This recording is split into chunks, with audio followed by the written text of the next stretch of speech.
Hello. I would be on green screen, but that's a punk setup. Before the video starts, I would like to mention 3 things. 1. There are timestamps when you can't contain this in one sitting and want to watch later. It's 8 hours, please pace yourselves. 2. This video has some odd audio things I've tried to fix here in post. Does that mean I've completely fixed it all? No. 3. The quality of just about everything goes up substantially the more the video goes on, so if you hate it now, it gets better, and if you like it now, then you'll really like it later. But without further ado, let me tell you why. I love Omori.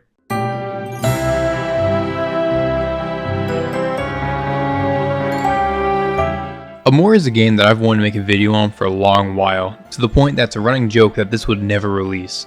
I truly love this game from the bottom of my heart, including the worst aspects of it. The game brought an experience I never had before, and nothing has hit that same itch for me. The art had me enthralled, the gameplay was simple but fun enough to keep me in a non-stop loop, and the story, oh my god, the story had me in a chokehold while I was choking back tears. This game very apparently holds an incredibly special place in my heart, and I want to talk about it and go deep into the story and spoilers for it. It even becomes a video essay post on Twitter where they meme on it for retelling a story. You know the one. Jesus, how can you talk about Anne for over 10 hours? But anyways, no sidetracking. Let's talk about my favorite game.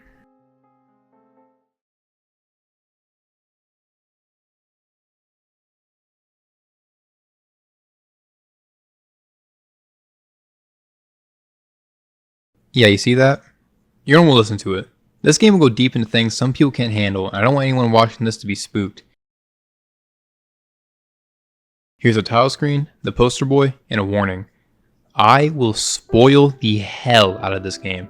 I'm sure it's obvious by now, but I implore you to play it prior, but if you choose not to, this video will not give a full, nor will be a true experience. Also, let's talk about the music. Humphrey is a very music-heavy game with a lot of callbacks and reusing parts, like one song using Scatman's World.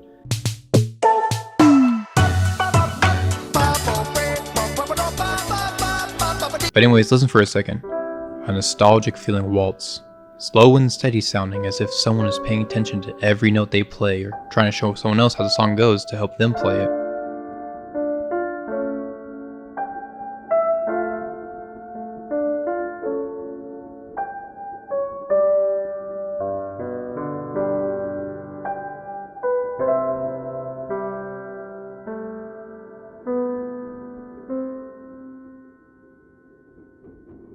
Now with that out of the way, let's start a new game.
Welcome to White Space, a white desolate space filled with red hands and a mat with a sketchbook filled with disturbing drawings.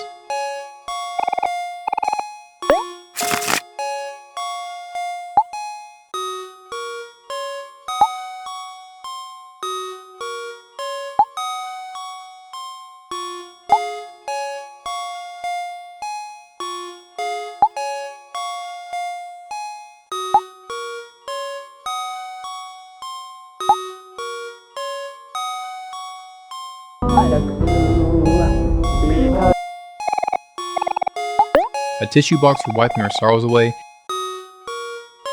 a light bulb,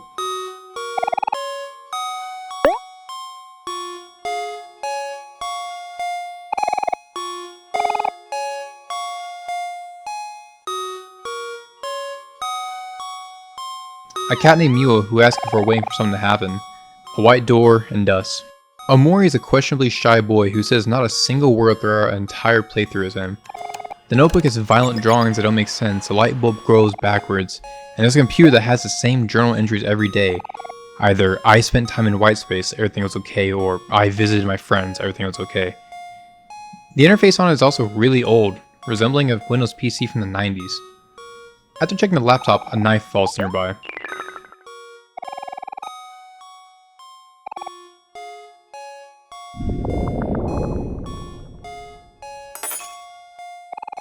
After we walk around and pick it up, the door unlocks. Come back here, I need to show you're not lethal. Get back here, shocker! Back in the mat, I find the run key and we leave white space.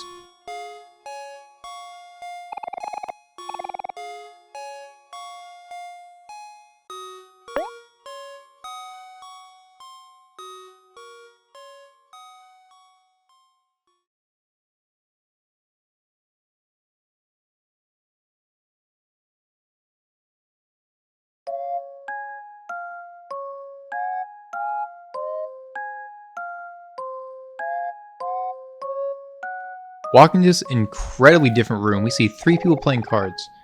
The long-haired one runs up and talks about how they were waiting for us before realizing that they ruined their card game. This is Aubrey, a hard-headed girl who is just as stubborn as you'd think, and definitely has a crush on Omori. The short one with short hair yells at Aubrey for ruining the game.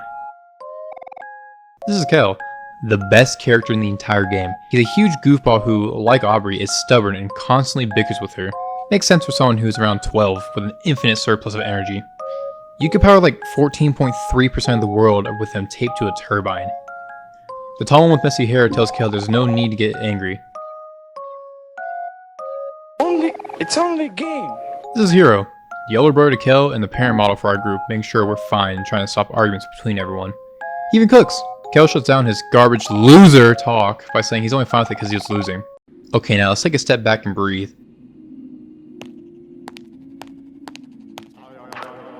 This is a lot throwing at us from the start. New areas, new people, hell, even new weird color schemes.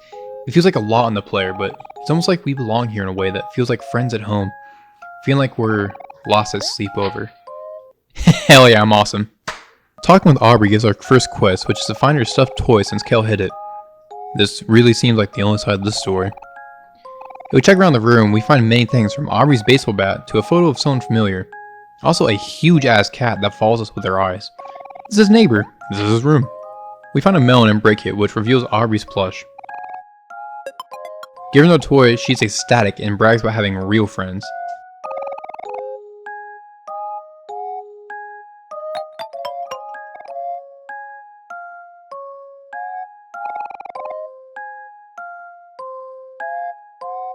He also hides Aubrey, and Kel justifies hiding it by saying she made fun of the mole on his something. Goddamn, I knew there were 2 sides to this story. After we settle one of many arguments in this game, we talk to Hiro, who says that Mari and Basil invite us to a picnic and that we should head over to see him. On our way out, a sneaky, slithery little snake gives us our allowance.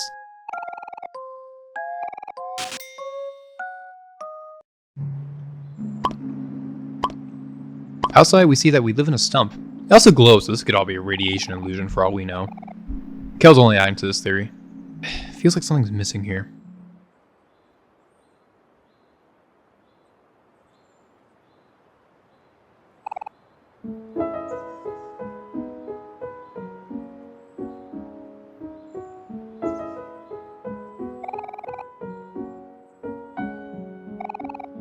At the park, Aubrey yells out to our picnic planners and immediately starts digging into Kel being a punk.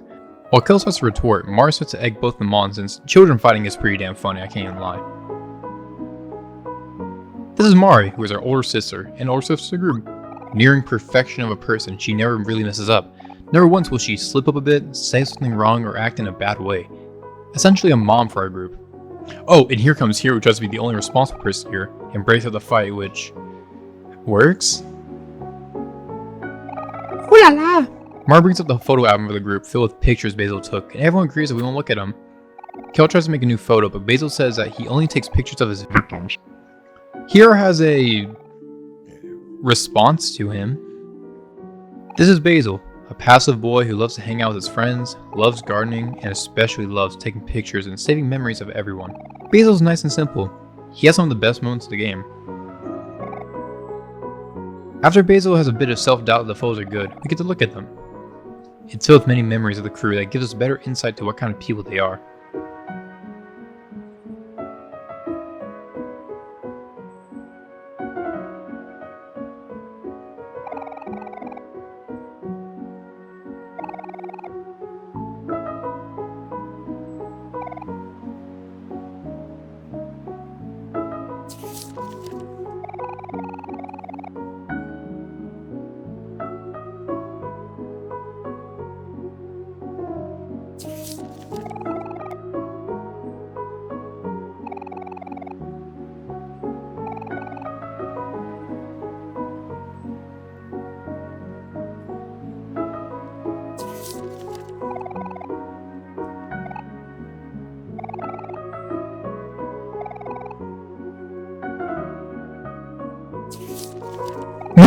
Milk.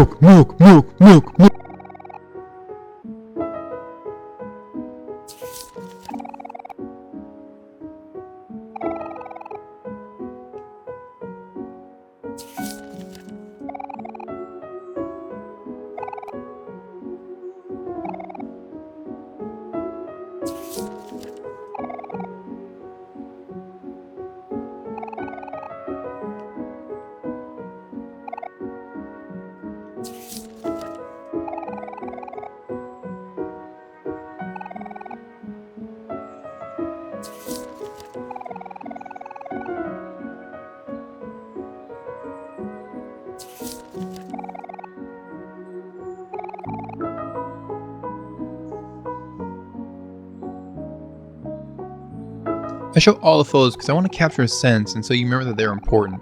Basil invites everyone over to his house and god damn it, Hiro. Mario plans to set this journey out and we set off to his house. Looking around the park, we find a weirdly specific no boss zone poster. There are also a lot of cool characters that aren't any huge importance other than that they're here. Except no, she looks like how Zach Hato sounds. Oh shit! We try to leave and Burley forces us to play a round of hide and seek. No matter how much Kel tries to say no and just hurry to Basil's house, he doesn't realize that Burley invested in charisma and convinces Omori to play hide and seek.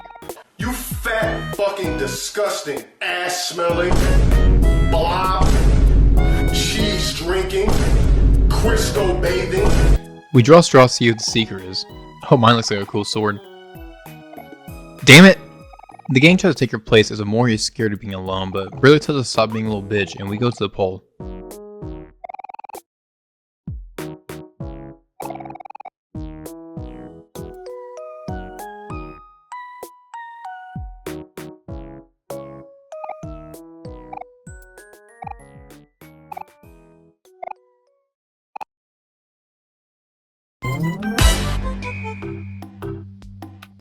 Gee, where could Kel be? Or Aubrey? I can already tell this is going to be a roller coaster ride of disappointment. We search around to find everyone obvious hiding spots. You can't hide forever. Except for Hero's a goddamn hide and seek god. We don't find him because Sean Wren asked him to exercise with him and he can't say no. We find Burley last and count the people. 1, 2, 3, 4, 5, 6, 7, 8. Wait, where am I? Bagel in my belly. Wait, that time was for a single dude? Boss comes out as he used a cartoonishly fitting cutout of a tree to hide himself while we weren't looking. He's holding Basil hostage as he complains about being kicked out and not playing hide and seek without body slamming? He jumps and Basil loses his flower crown, which is a final straw for us. Remember, violence isn't the answer, it's a question. And the answer is yes. This is the fighting of Omori. A regular turn-based game with your regular attack, skill, snacks, and toys which are items. This present to hold. Later on I'll explain the system, but for now just know Omori has a saving grace. If an attack would defeat him, he will be left at 1 health with the text, Omori did not succumb.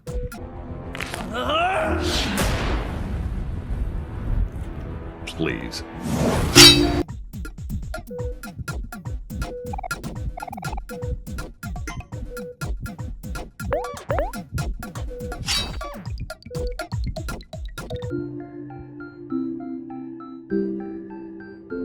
Basil explains that Boss should be allowed back as he made sure he wasn't hurt the entire fight. Cool bug factors. This isn't just said to make him seem good, you can actually see it in the fight itself. When attacking someone, they go gray to signify they were hurt. Boss goes gray the entire time while Basil stays in color. Neat! After Basil unbans Boss, Boss complains that this is his hole and how it was made for him before using a white tree branch. Basil tears down the poster, which means we can finally spend our clams in the mailbox. These are shops in the game and give us things to heal up and refill our juice. There isn't too much to say about it, it's just a story from the game. Now we can finally leave. We head south and Basil shows off his plant collection.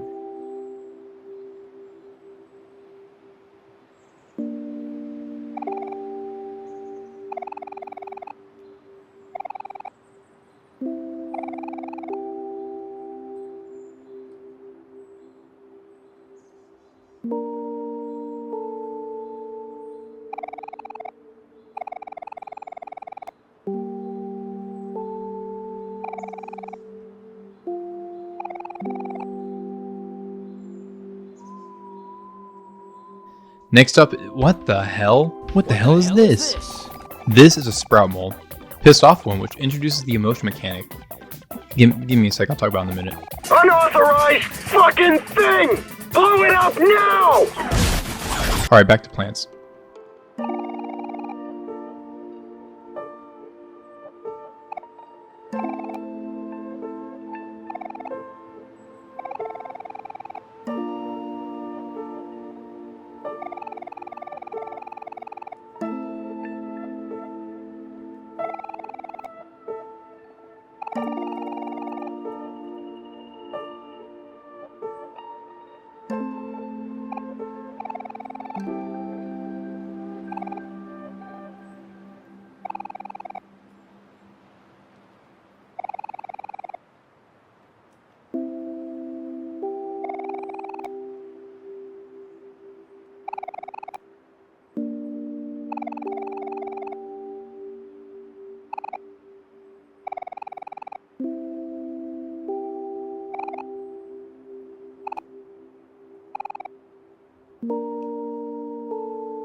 This one's just sad.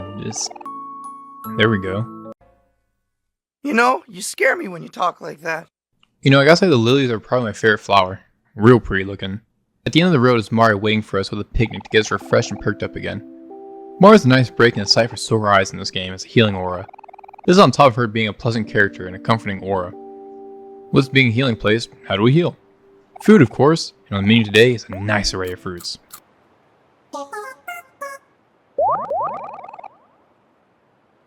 By your side is a theme that's heartwarming and relaxing.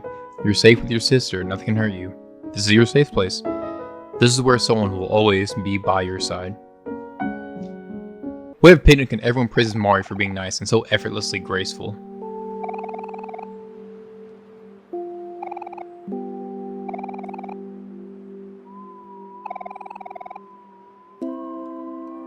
We leave and go to Basil's Cove. In front of us yield Sprout and we kill him with our newfound ability, follow-ups. We can do extra things after we attack if we choose, but must spend energy to do so. But if we fill it up, we can release energy and do our ultimate attack.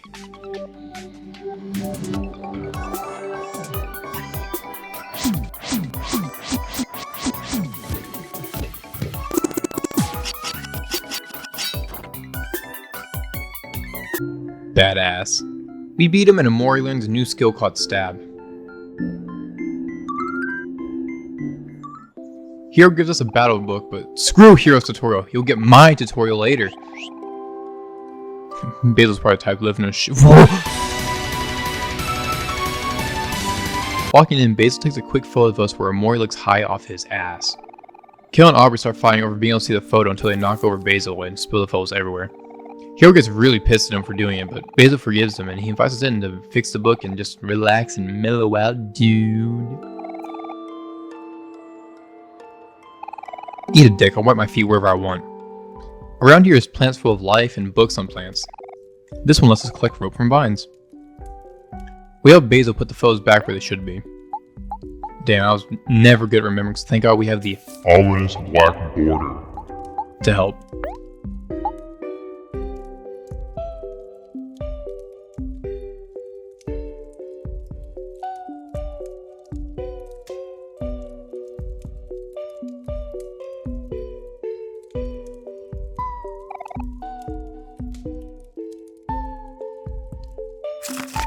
After all that done, Aubrey and Kill apologize to Basil. Everything's back to normal until...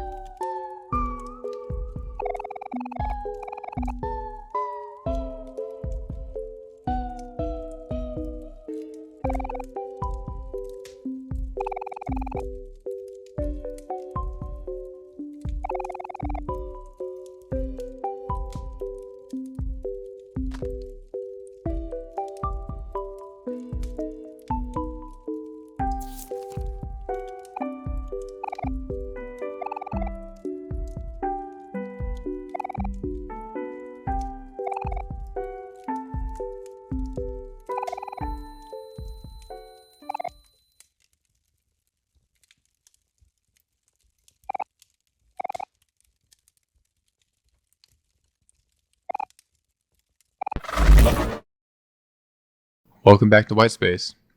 It's the same besides the door being gone. The computer's the same. Sketchbook is mostly the same. Mio tells us that there's not much to do around here, is there? Nothing we can do to escape. Unless we use our new skill.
A dim light shows us a boy sleeping. His name is already given to us as Sunny.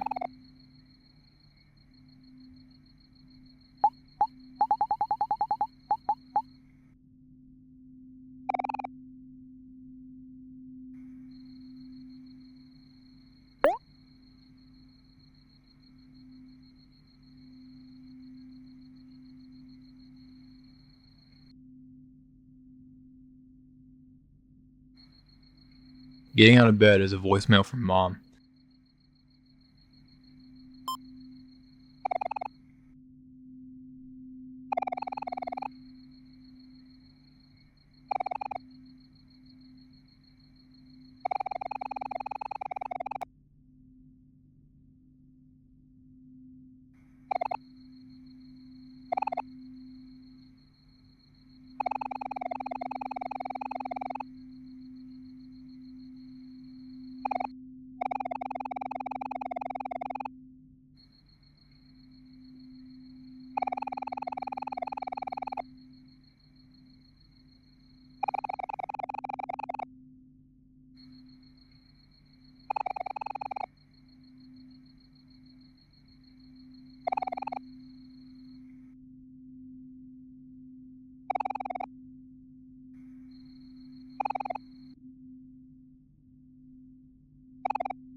Our stomach growls. We're hungry. Too hungry to even sleep.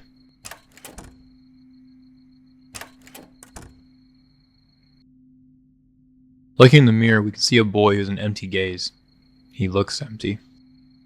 Speaking of empty, we go eat to fill our stomachs.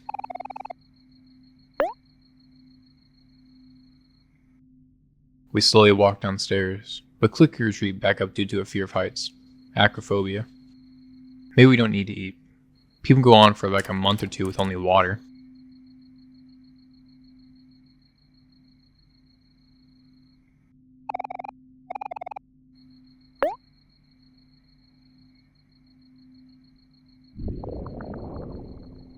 We're too hungry to try and sleep it off.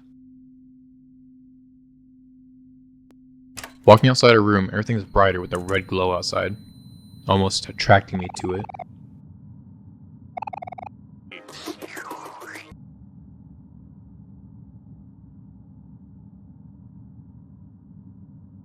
We walk downstairs despite how scary it looks.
This is something. A monster for sure. We slash at it with our knife, but to no avail. The theme for something is acrophobia, the fear of heights. This track is oppressive, nerve-wracking, and sounds like you're falling forever. The pitch constantly lowering, almost taunting you that you have no idea when you'll hit the floor. The mixture of visuals from something pushing you down the stairs, laughing at you almost with a huge grin on its face, and the music constantly lowering in pitch, sounding like it's swirling, as if you're about to hit the floor and about to crack your skull open, adds to this different kind of panic that we haven't yet been accustomed to in this game yet. Hearing something try to comfort us reminds us how to calm down. We take a deep breath.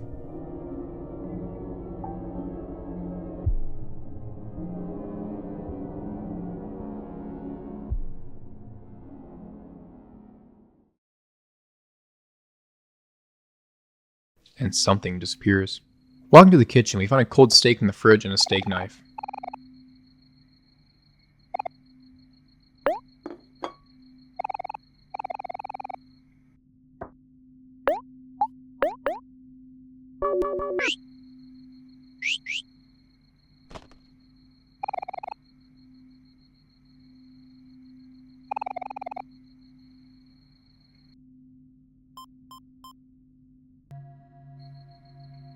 We microwave it. Oh my, that was fast. Sonny has a 4,000 watt microwave in his house. We sit down to play and eat it.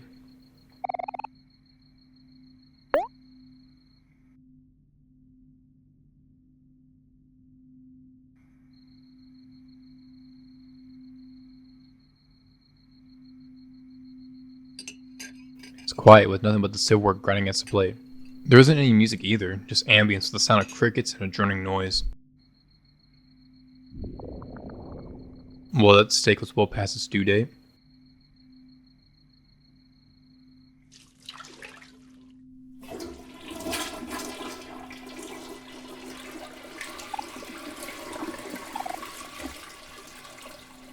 After throwing up in the worst possible sounding way and going back to the bit... Huh? At the door is Mari. It makes sense why this house is so quiet, then Mari wasn't home. She doesn't have her keys, so we let her in.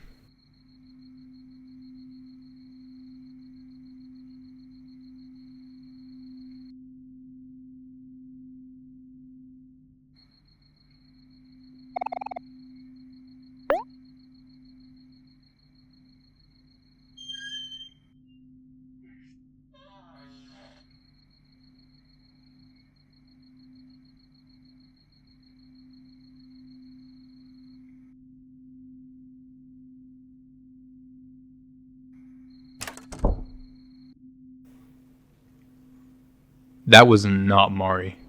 Looking in the mirror, we get a good look at ourselves. And Mari. No loud sounds, no jump scares. Just the loudest sounds while we stare at this disfiguration of our beloved sister. While we're here, Sunny doesn't react to this. Almost as if he's seen this before or it's normal. Now with an emptier stomach and a few scares under our vest, we go to bed.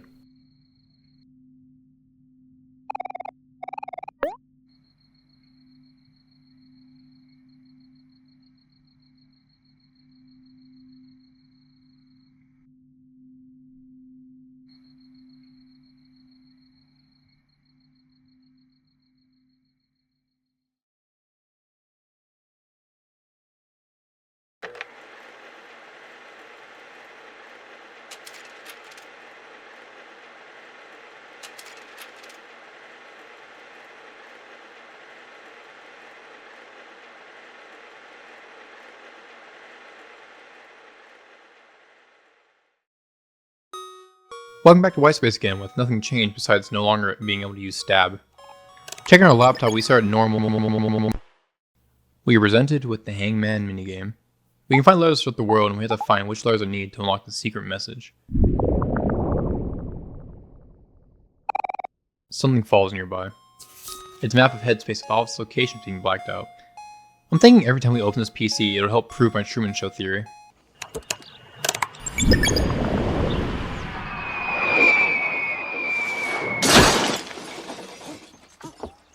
The door unlocks and we can go through it.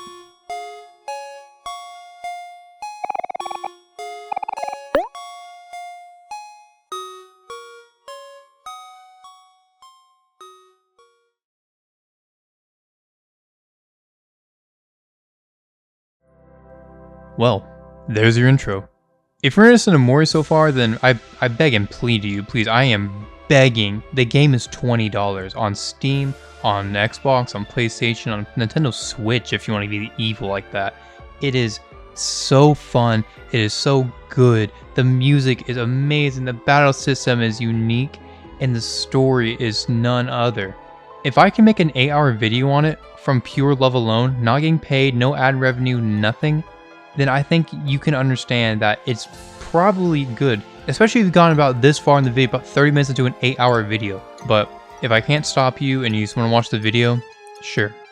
This will still not be a true experience, but it will still be an experience. You may not get every character detail, you may not get every experience, every tiny nook and cranny searched, but you'll get a good plenty of them.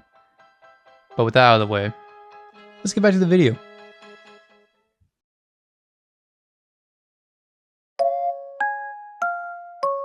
Outside the gang hanging out in the neighbor's room until they notice we're here. They ask if we're okay and if we know where Basil went. We say nothing because Basil dissed us earlier. Plain and bulbous, I'll show him damn plain and bulbous.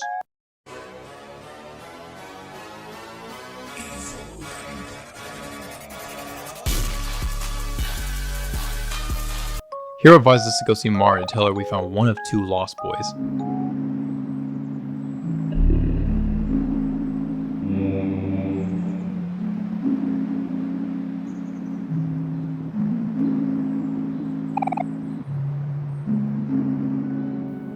At the picnic, Mar gives us a hug and wonders where her plant friend is at.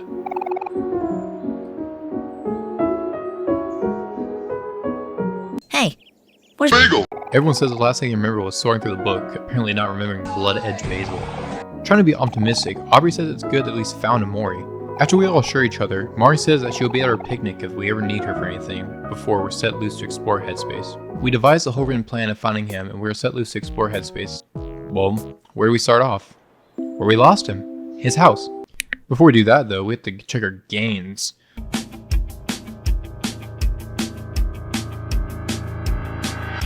Ooh, yeah, look at the definitions on those biceps. Around Headspace we'll find these mirrors. They are incredibly important, but it's nice to look at, you know? Help us stay reminded of our journey and how far we've gone. Let's reflect, so we'll be looking at any we stumble across for a bit of downtime. On the path to Basil's house are his plants, which we can water for him in his absence. It's the little things, you know?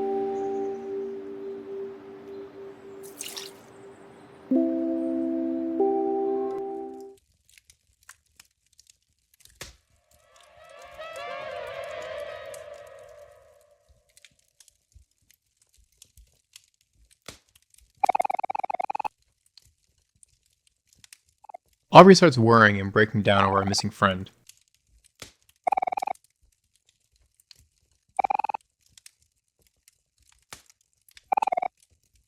There's a dust bunny in the corner, which brings up a weird question. Just how long were we gone? I don't think a dust bunny can just appear like that in a day. Same with the plant's dying. There's no point in staying still, so we head off to the forest nearby to see if we might have gotten lost in the commotion.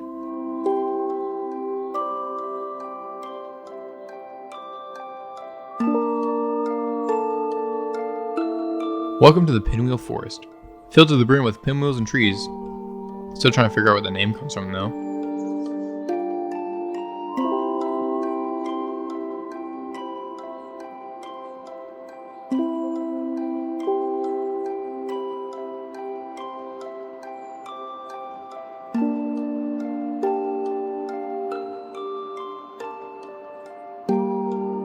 Kel throws out his trusty pal Hector to hopefully have him help.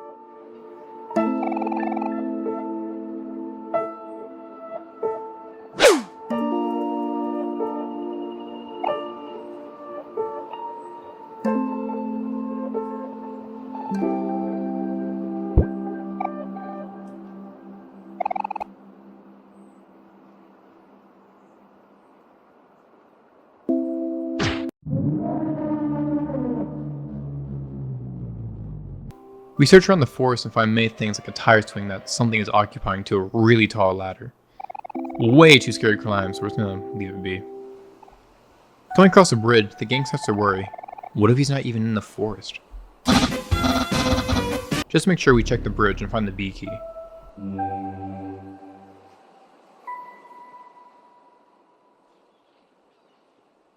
Ten keys left. Going up, we see a shadow that looks like Basil and hear a familiar melody in the music that plays here called A Place by the Lake.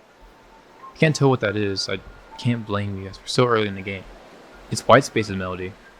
Maybe it symbolizes something sinister about Whitespace, as the song sounds like a hazy and foggy memory. Maybe it's nothing and I'm reading too deep into it. It's too soon to tell, so I'll just keep it in the back of my mind.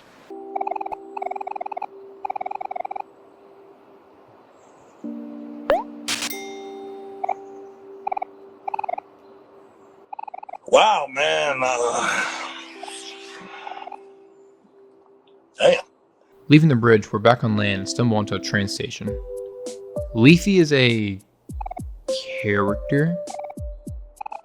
Ahead is Gibbs, a stationary musician. Contrary to his name, we will see him later. Here and enjoy myself. I'm not even gonna think about you-know-who and the you-know-what. If we give him some clams, he'll play a tune. A tune that feels like it ends 4 separate times.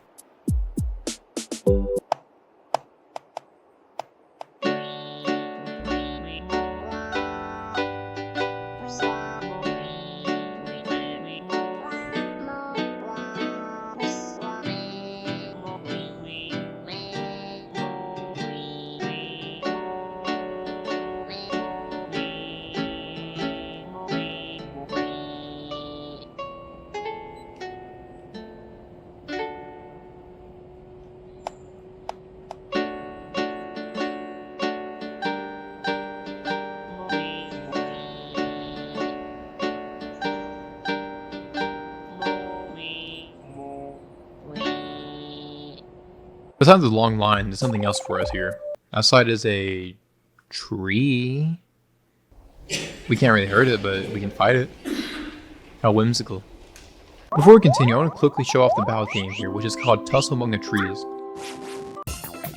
It's a spunky, upbeat track that really reels home the sense of not too serious playing around fighting.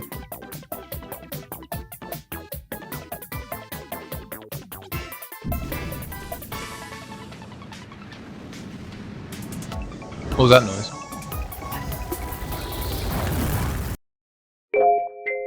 The game over screen for Omori is surprisingly simple. Game over, do you want to continue? It's just kind of like, well damn, I messed up. The song chosen reflects that perfectly by doing the opposite of how you feel. Let me explain, and try to keep it with my special qualities. It's like if you ever tried something new like baking or playing guitar and you mess up terribly. You feel dumb as hell, maybe a little angry even. The soft and gentle piano sounds like the person who you're doing that with just telling you, it's alright, it's okay to try again.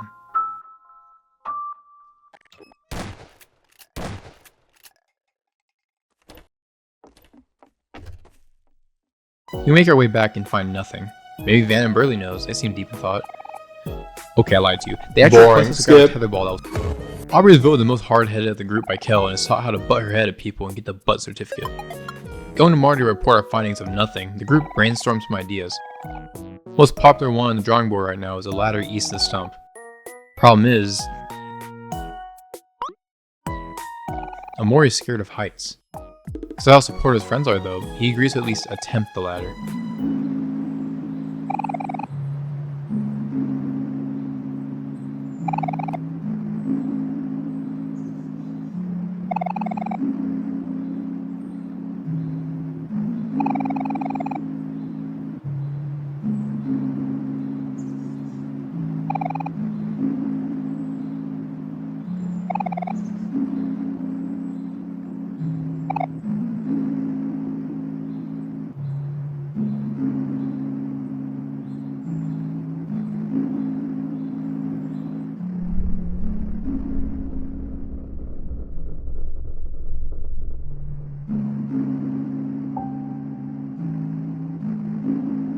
We overcome our fear of height as a familiar sight appears with a single piano key. I don't think I have to spell it out, but Sunny is Omori, judging from how we played Omori when Sunny fell asleep, and how they look like twins with one just not going outside. Sunny fought something which took form as acrophobia on the stairs. He bested his fear, and now Omori reflects it with a little hope from our beloved sister and friends.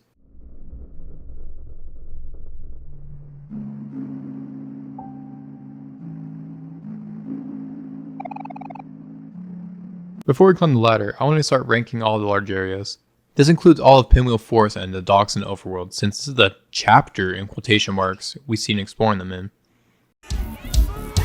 Are you prepared for this moment? Are you prepared for this moment? Are you prepared for this moment? Are you prepared for this moment? Are you prepared for this moment? At a high but not highest A is Otherworld, a great start to the game that really hooks you. The characters are all interacting, introducing themselves to the player, which is something that hooked me immediately. I didn't want to stop playing, I wanted to see where it was going. How is this considered horror? How is this in any sense considered an amazing game? It seems like dicking around. What stops it from being any more than a high A is that other parts of the game shoot it out of the pond in the enemy and music quality. They're great, but holy god above, does it get better?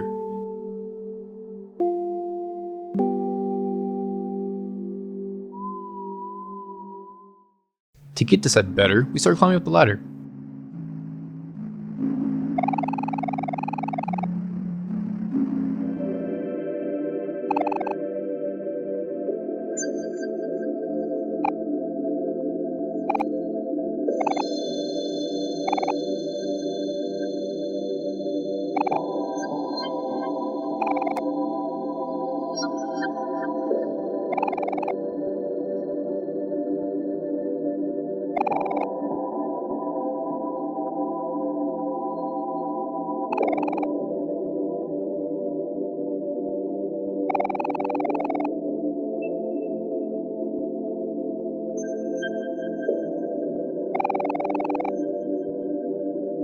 That's just a stupid boulder! It's not just a boulder. It's a rock. While we're here, let's talk about Space from 1979. It kind of sounds like floating around in an empty, well, space. If you listen long enough though, there it is. White Space's melody. Seems like we're not going to escape it anytime soon. Maybe it's a reminder that we're safe, as White Space is a safe place with our essentials in there, no dangers. Red hands don't count, shut up.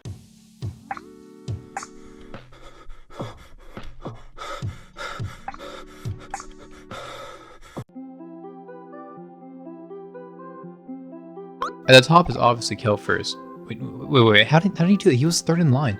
Kel puts out the butt certificate as a flag for Kel Kind being the first person on the moon, and Aubrey starts hating on him because she has zero swag. Kel argues and surprisingly wins the argument, and the flag stays. Now after we properly invite the flag, we head onwards.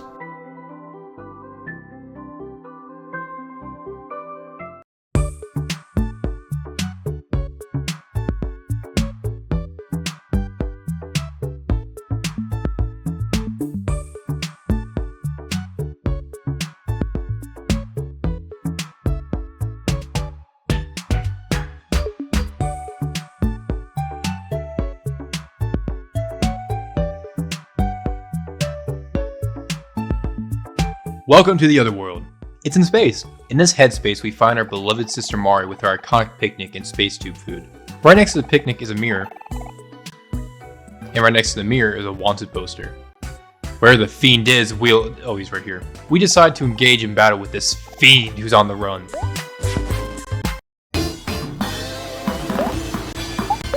It's not said here, but his name's Pluto, as in the dog. Anyways, Pluto is a real pain in the dick if you find him like any of the rabbits from earlier. You need to strategize a bit and make sure you're immensely one step ahead since... Yeesh. Pluto is pretty much this game's version that Chris listed in Dark Souls 3. Wait, what the hell? Personally, my strategy is just to have Hero use Jax to slow and pepper him while laying into one of his arms while watching your own health. Preferably Omori or Kel heal since they act first. Because if you don't, you'll end up in a situation that's preferable if you like having your ball smashed on a pipe. It doesn't make sense now, but the emotions best used are a mix of being happy and angry, and him being the opposite. I would being mad while Kel and Omori are happy works since for some reason he will rarely target Hero. It's gotta be his charm. His theme, The Vengeance for Those Forgotten in Darkness, is such an equally cool and ridiculously over-the-top name for a track that is really damn good.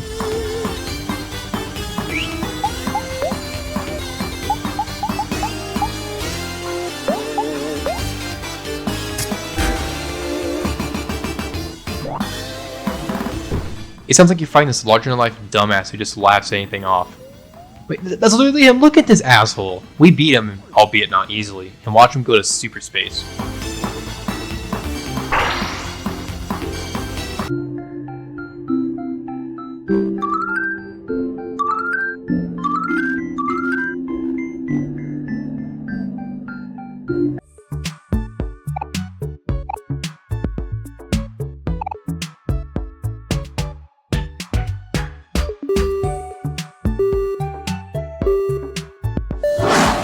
Before we continue, I know someone will say Pluto's track's only pretty cool.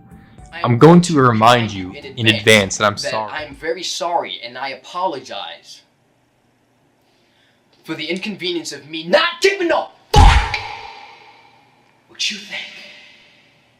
Basically, you ain't heard nothing yet because we're only on the tip of this iceberg of great tracks.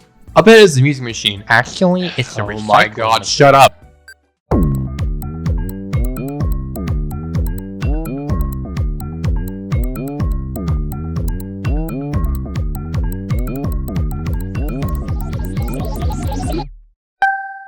You're a coward if you skip it.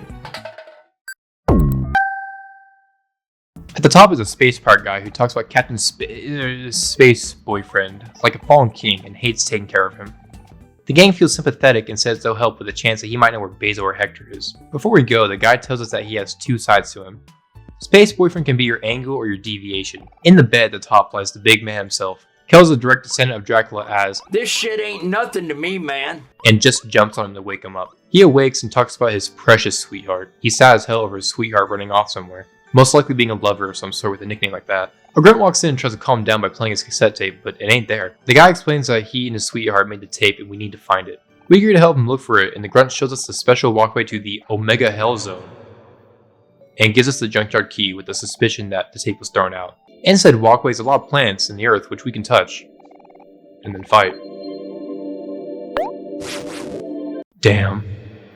Underleveled. This was a bit difficult. The special gimmick of the earth is that it makes you sad, and it doesn't really do much. It just has a lot of health. So,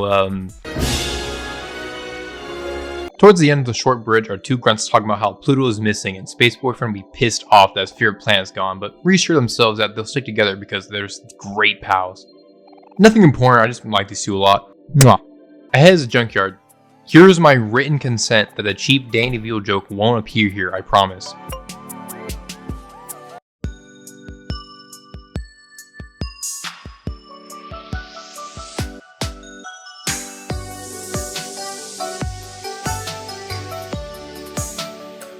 Welcome to the junkyard. Is a yard with junk. The name very obviously deviates from the yard being filled with junk. Going forward, Kel starts to look immediately. Just not for the tape, but instead anything shiny. A true usurper of the Mind Goblin throne. After walking a bit, we find a huge block. Breaking news! Male wife corny as hell! Aubrey shows us the tag feature and breaks the block. With the tag feature, we can swap characters. Omori slashes, Aubrey smashes, Kel shoots hoops, and Why am I like this? My leg's right next to the microphone and I'm itching my leg. Omori slashes, Aubrey smashes, Kel shoots hoops, and Hero chose cult leader New Vegas. He can convince anybody damn near anything, from robots to ask them to go backwards to shops to lower their prices like, yo man, give me the money. Wait, is that the Shinzo Abe gun? Dude, it's a lot. Honestly, Hero's skill steals the show as it can do either the most used or the least used skill depending on if you remember his busted ability. It's a nice dynamic the others don't have. What am I doing? 0.1 off the game score. Also, small detail, but if your leader is, let's say, Aubrey, it'll change from Omori's party that was victorious to Aubrey's party that was victorious when you win a fight. Small details, but small details are my favorite things. Ahead as a robot, we need to move backwards. Kel tries his charisma and...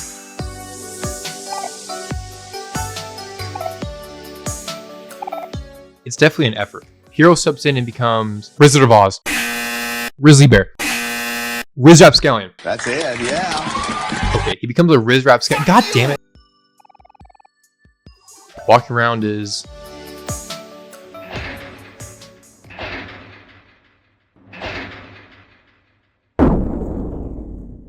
the Life Jam guy. This monster is unlike anything we have ever seen. A creature told about in myths and legends for its fierce power. This psycho kills everyone except Omori as his grace is saving.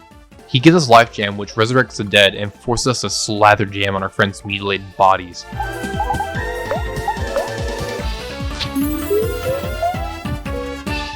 Afterwards, we gotta get away, Jesus. Picking up a key, we can open a locked gate. Inside the trash heap is another photo of someone familiar. Must be famous. Or infamous. Walking out, oh, it's time. Hit it!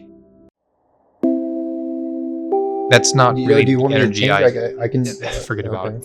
Omori's battle mechanics are simple but new in great ways. You have attacks, skills, snacks, and toys. Attack does a simple attack, but skills are unique to each character, like Hero being all healing while Aubrey's tanking hits for the team, all while using juice. How do we get juice back? Snacks heal juice, health, and the toys are little attacks, mostly used for changing emotions and stat downs. Speaking of emotions, that's what makes them more unique. You have 3 different emotions you can gain and inflict that stack twice or 3 times if it's Omori. Happiness, anger, and sadness. Happiness makes you faster than God, but being fast also means you won't hit people as easily. But when you do hit someone...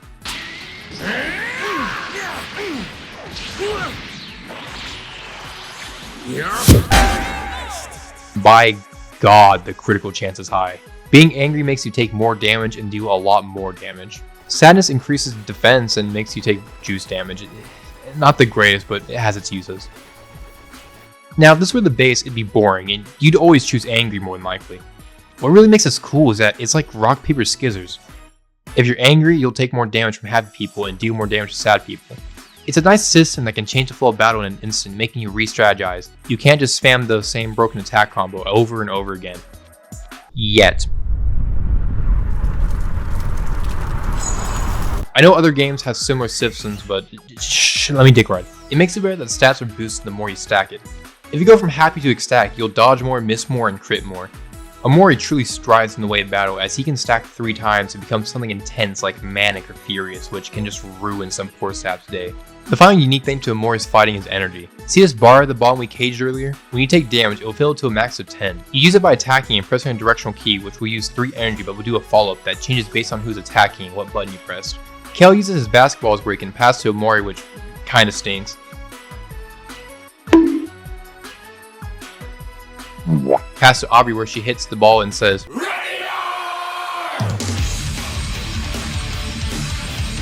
and Hero's passes.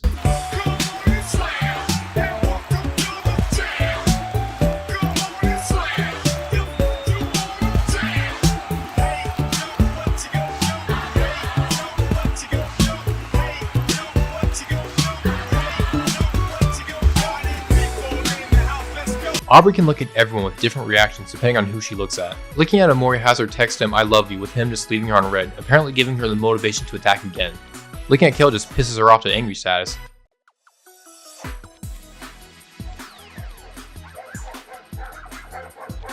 Looking at Hero tell her not to be dog ass at games, making her happy while raising defense. Hero's simple, but he'll just heal whoever he calls on and they'll attack again. Now you may wonder why I didn't start with Omori first. He's the star of the show after all. Well, you aren't wrong, that's precisely why I saved the best for last. He has attack again, which I don't know what that does. Trip, which deals a little damage and reduces an enemy's accuracy. And finally, release energy.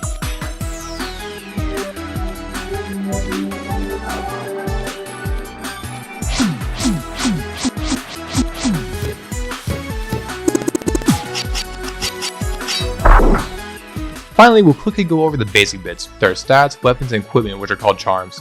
Stats do what they say, make you better at everything like more health, damage, yada yada. Weapons and equipment increase damage and various stats, with some promoting various styles like being spitty as hell and gambling.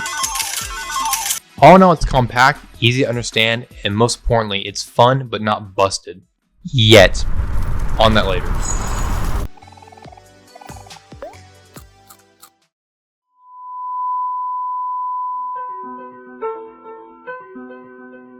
Anyways, our travel is a hangout spot under the moon.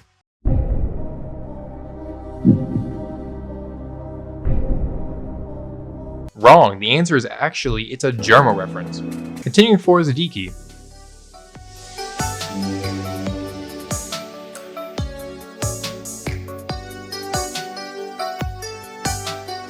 Huh. I guess this is part of the puzzle. Up ahead is a large block of cheese, like at least 2 servings of sharp shredded cheese is scrapped together in one mass. Aubrey can't smash it, so Hero calls a friend.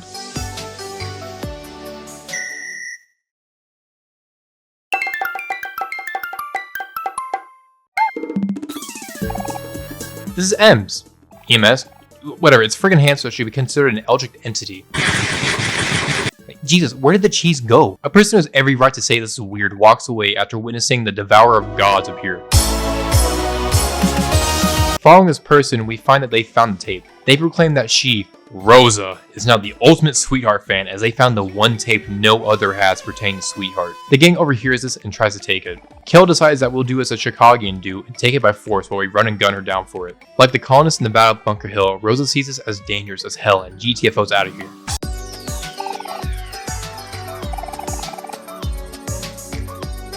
We chase her down for the tape as she insults us while being the one to run away. Hypocrisy. Yeah, but that music though.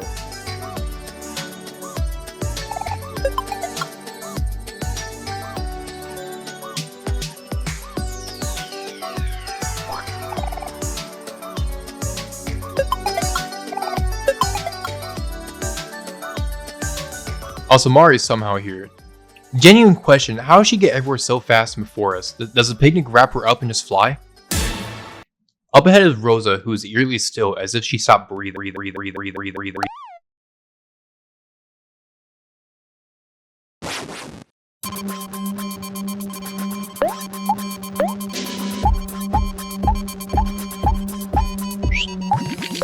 This is a surprise boss to Peter alert. Just kidding, we do little goose in the Free Guild channel. Download window is a boss that doesn't do much but download a big attack. Once that attack is fully downloaded though, oh boy, it's very underwhelming. The fight is just attacking really. Only challenge is watching out for your health, but not like other bosses where you have to swap out your tactics to heal, but the healing is just more kind of like part of it. Michael, don't leave me here. But what's not underwhelming is its theme, Chaos Assembly. It sounds like old ass computers remixed with a little of the future to basically say, God help you because you're finding a virus you got off the LimeWire on the family computer. But what ties it up is that chorus.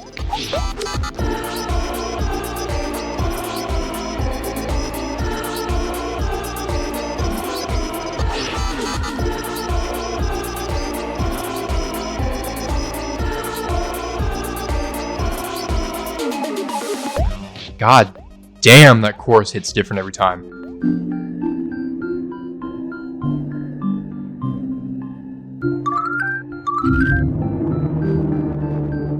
After we beat the Trojan Fires, we use our Oblivion Sneak skill we did not earn and steal a tape from Rosa.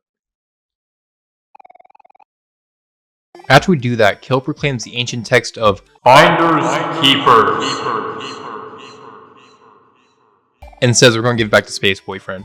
Rosa finds irony in this as he really isn't much of a boyfriend anymore, which she says is from her source of just trust me bro, and that's why the tape's here. Considering how Space Boyfriend is now, it makes sense. One can only imagine what he'd be like with the tape again. Rosa says, and leads us up to our own devices.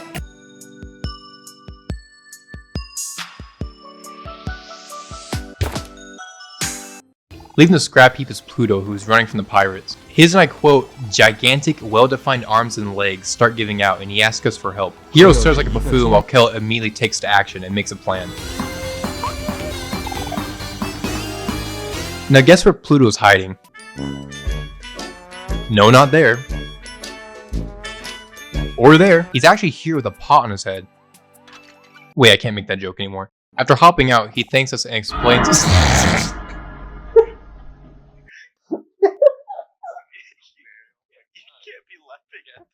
After hopping out, he thanks us and explains how he's a rogue planet and his soul yearns to explore the stars. For freedom! This speech brings Kel and Aubrey to tears as it's just raw emotion from his heart. To both help us and explore the galaxy, he starts up his spaceline service and takes us back to the camp. Greetings from Pluto's Spaceline! Where would you like to go today, young travelers? I'm gonna go to Omori's picnic. Everybody gets strapped in except for Kel, who holds on for dear life on his foot.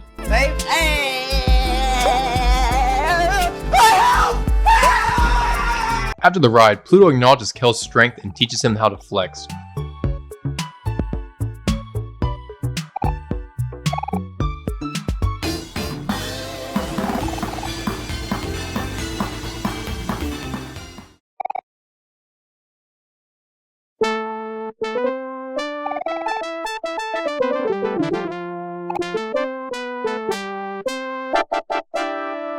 The first part making a nuclear bomb. The second was a skill running gun. Flexing makes Kel faster and deal 2.5 times more damage and have a 1000% accuracy increase. Good buff, real helper. Now pair this with the running gun, which deals damage based on how much speed you have. On the speediest character, with the ability to drink coffee and put more items on him to increase his speed. It's absurdly easy to accidentally dish out a fat 2000 damage in the endgame. It's essentially the Tiger drops of the Cosmic Kiryu. Okay, so imagine you're a boss with Shona, right? And you're ready to fight these toddlers that just walk up, but one has a fat man. I'd cry.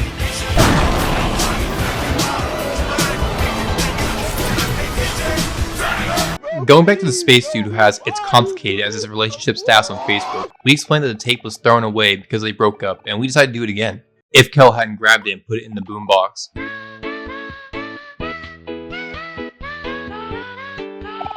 His base boyfriend sure does wakey, but he doesn't bake any eggs.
This is Space Boyfriend. His theme, godly. His fight, godly. His stance, godly. His fight, still an intense space song that's sick as hell that really sells the space pirate captain part of the fight. You're fighting the top of the top rank and he makes sure you know by song start alone, which sounds like something charging.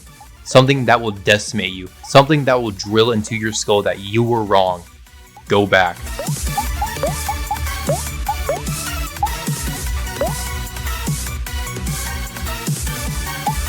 Fun fact, this is the same melody as the mixtape here.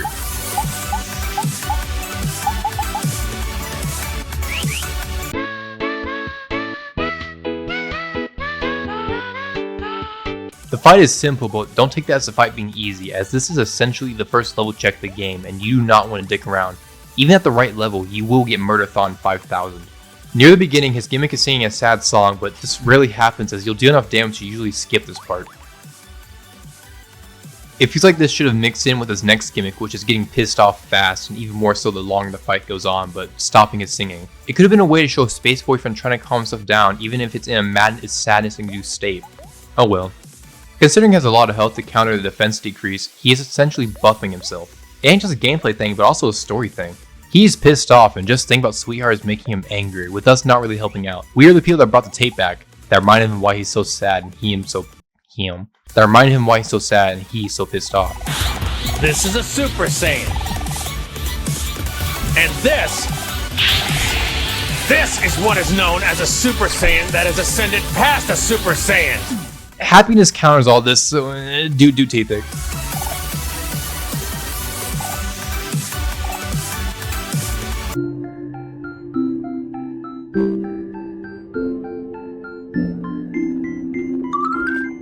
After we kick his dog ass, he regains his angle side and apologizes as he explains how after Sweetheart left him, he started to lose control of his emotions. He learns Pluto escaped and is fine with it. No beating the guards, but just a calm attitude and let's go of him. He and his crew go out to get snow cones to feel better. Not before he asks if he knows where Basil and Hector are. He hasn't, which brings Aubrey to tears. Space Boy feels bad, so he gives us a snow cone ticket and a train pass as snow cones make everything better.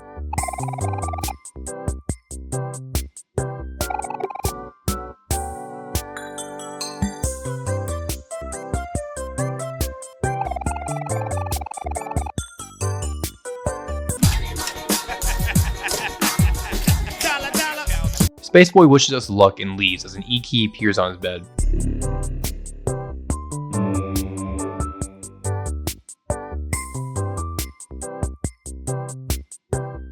Nine keys left. We can stick our hand down the hole and feel a cool breeze from it. From now on, we can start interacting with the keyholes if they're part of the puzzle. Before we continue, we have the tag feature now, so let's see what the gang plays on piano.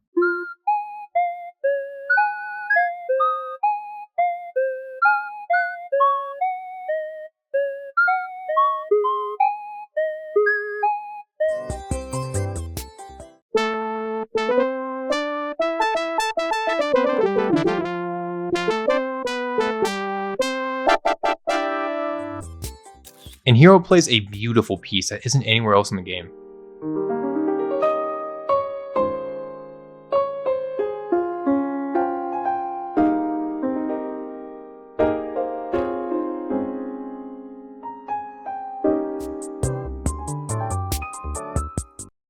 Oh, that's that good shit! And finally, Omori plays White Space and it messes up in what the wiki calls a fit of rage. Yeah, okay.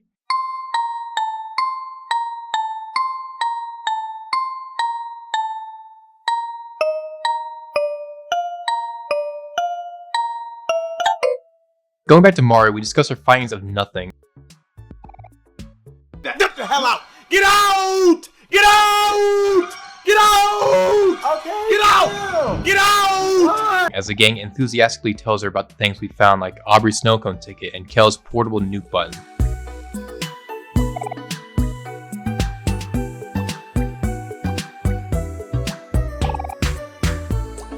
But still no bagel. Rating Otherworld, it'd be a nice ranking of the highest A tier. Is it even fair? Overworld was great, yes, but compared to this, there isn't any competition. The color schemes of purple and the wonderful music makes a nice vibe. The areas are unique and interesting, like the giant TV or the entirety of the junkyard being the second best junkyard in any game I've ever played.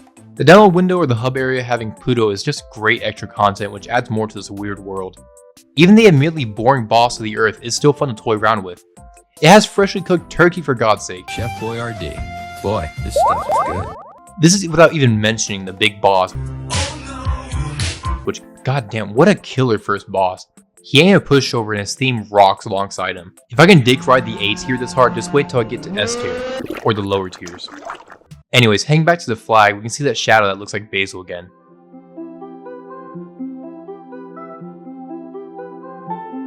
Won't take a pic with Cardi B.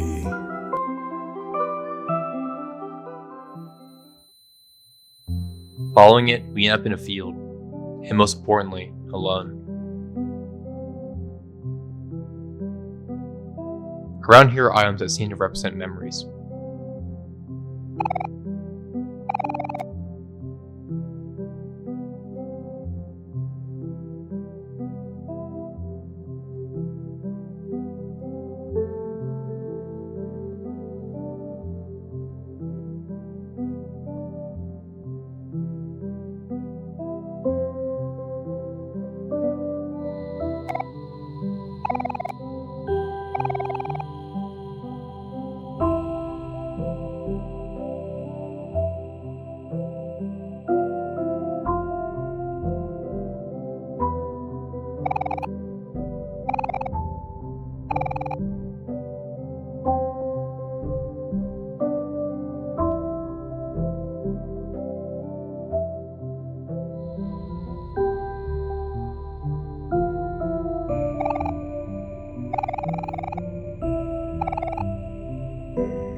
Following the stranger around, we found a barn.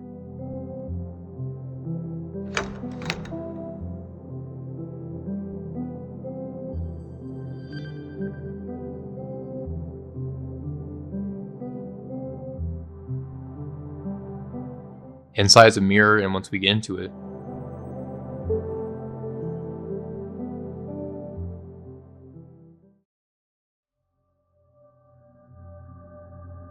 a black staircase that feels like it goes on forever.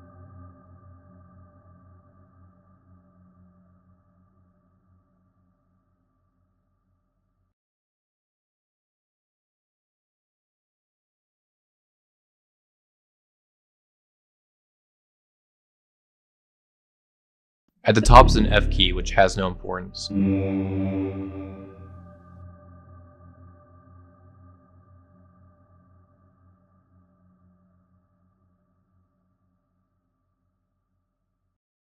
A picture of a happy family and sheet music with a note scribbled out.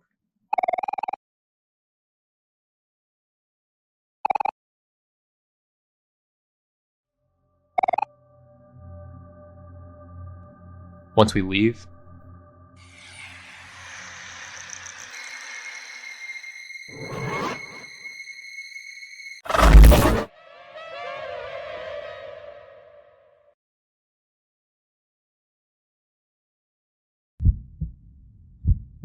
back in white space, nothing has changed.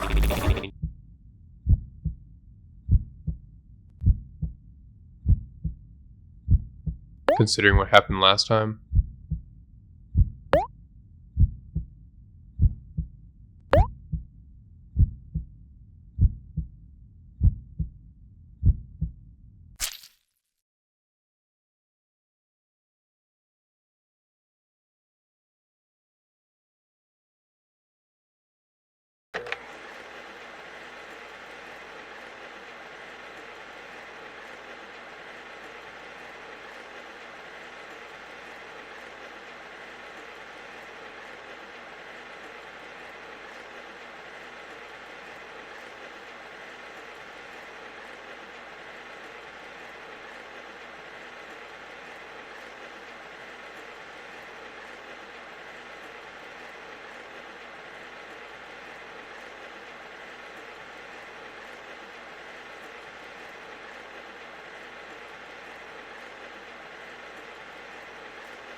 Waking up, we're sunny again and have a new message from Mom.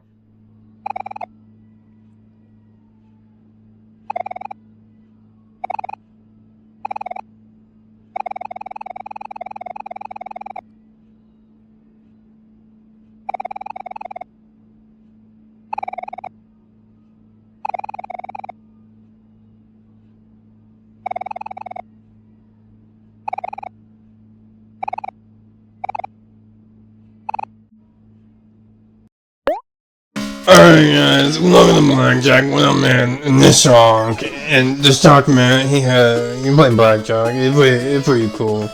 Right, I think I'm gonna hit. Oh, he hit, alright. Let's hit again, alright? I'm hit one more time, blessed. After the call, we hear knocking. Before we go and answer the door, we gotta brush our teeth first, since we gotta keep our pearly whites with today's sponsor, Colgate. I saw a guy do this in a toothpaste ad once. Ta-da! Walking to the door, we hear someone say our name, wondering if we're here. It says he's Kel, but the night before, we braven up and go to the door.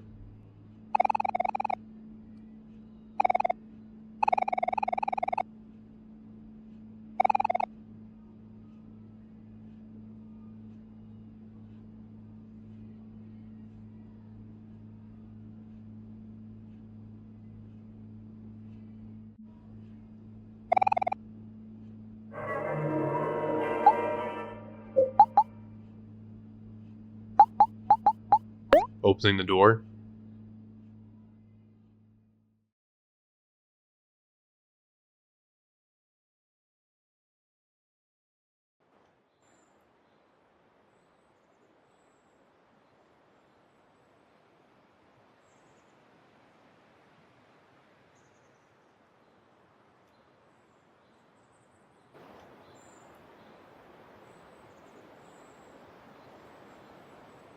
It's actually Kel, but bigger. Kel's surprised we came out and didn't really have a plan, but quickly goes and says we should go to hobbies. We saw off in a world unlike the past couple of hours. It's real.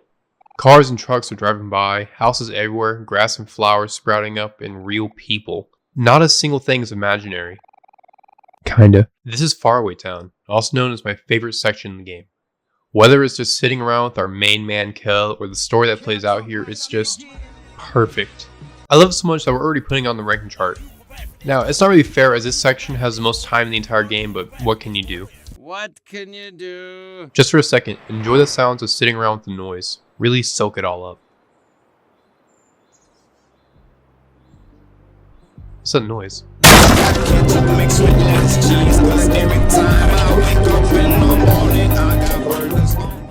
I couldn't make this video without me, unfortunately, mentioning the god damn Kel burger meme. Yeah.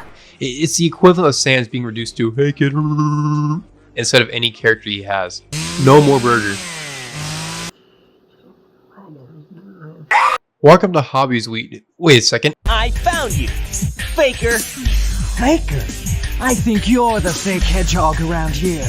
Inside, Kel tells us about the Sweetheart movies and Captain Spaceboy comics still being here just like old times. What does this signify? If you don't see it now, we'll shed some light on it later. Anyways, Kel says we have to get Hero a present since he's coming down to visit from college soon, so we gotta get him a present. We can find things like a poster that looks very realistic. An easy fight, but it seems we're just spacing out. Next to the poster is an old book Hero used to have before their dog Hector destroyed it. Looking at the price, Kel claims extortion at the $20 price tag and we have to pay for it as he left his wallet at home. We'll get the money back soon, don't worry. After Kel talks to the shopkeeper about the book, we buy it alongside a new pet rock. Kel's surprised we got it and reminisces about the times he and Sunny played together. He challenges us and we get to clashing.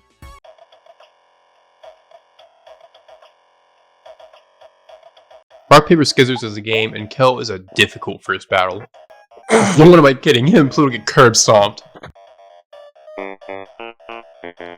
Kel inherits a hero's NPC talk and tells us to equip it as a charm to be able to fight other champions. For this video, I will not do everything in Faraway Town like all the side quests or all of Pet Rock. It's long enough what I'm doing already, like, Jesus Christ, and the extra fluff isn't needed. I've done the side quests already and only one is of any real importance. So if you're still here and you haven't played the game yet, audience member in 7th seat of row 9, you'll still have things to explore and find out if you play the game. Anyways, we walk out of the shop and decide to go to the park because it sounds fun. And he's right, that does sound fun. Get a job, you fucking homeless bitch. Speaking of jobs, Faraway Town has 5 jobs you can do for money. Who the fuck are you talking to? There's Fix It or the true name Bernard's where you can save big money. You have a sorting game here where you have to put the right parts in the right areas. Quick, simple, easy. Next up is Pest Extermination where Sunny kills flies and gets really angry. What a damn monster. Quick, simple, and it becomes a little bit of a trend here. There are 2 jobs that are essentially identical, math tutor and English tutor. You help 2 kids with their homework and it's really simple. It's easy questions that require at least like a 7th or 6th grader knowledge level. Moving on to trend ends. Kinda. If your handwriting is bad, it's fine, but if not, then you'll have trouble deciphering this. But you deliver pizzas and get money, easy as. Anyways, back to Fix It. I think my dad shops here. Okay, see, the joke is, at the back of the store is a greenhouse with 2 people. It's Basil and Aubrey, but in color. Or so I thought. Head to the park, finally. We see someone arguing with someone to get something back, and Kel realizes that, wait a minute! Kel, being the embodiment of Chad Thundercock, steps in to stop them from bullying Basil. The bully named Kim gets into an argument with Kel to go away, which attracts the rest of the gang.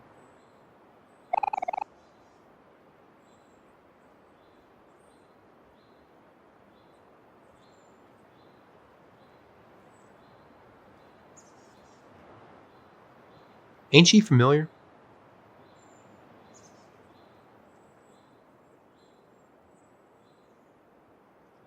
This is Aubrey, and from the looks of it, it's the leader of the gang. Hearing Aubrey speak, we get a crucial plot point.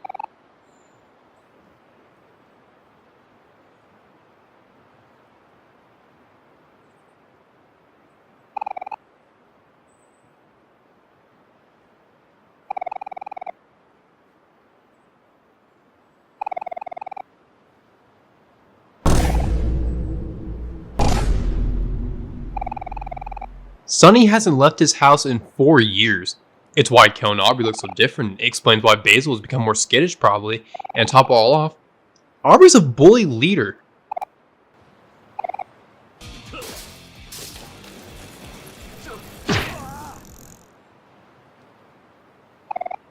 Kel says we have to do something which prompts Aubrey to pick a 2v1 against us.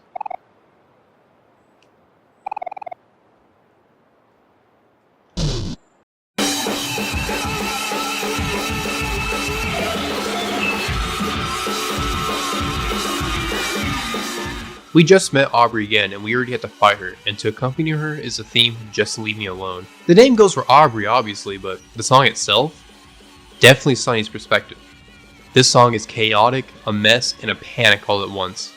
And I love it. Sunny has gone outside for the first time in 4 years and so much has happened in that span. Kel's gotten bigger, Basil's older and scared, and Aubrey looks and acts so much different and has a new group who's picking a fight with you. Our old friend now hates us enough to fight us over anything else. She's nothing like the Aubrey we know and it's terrifying. She went from this loving little girl who's a bit stubborn to this terrifying person who barely resembles the person we knew. The song itself is 30 seconds as Sunny gets ready to shank a bitch.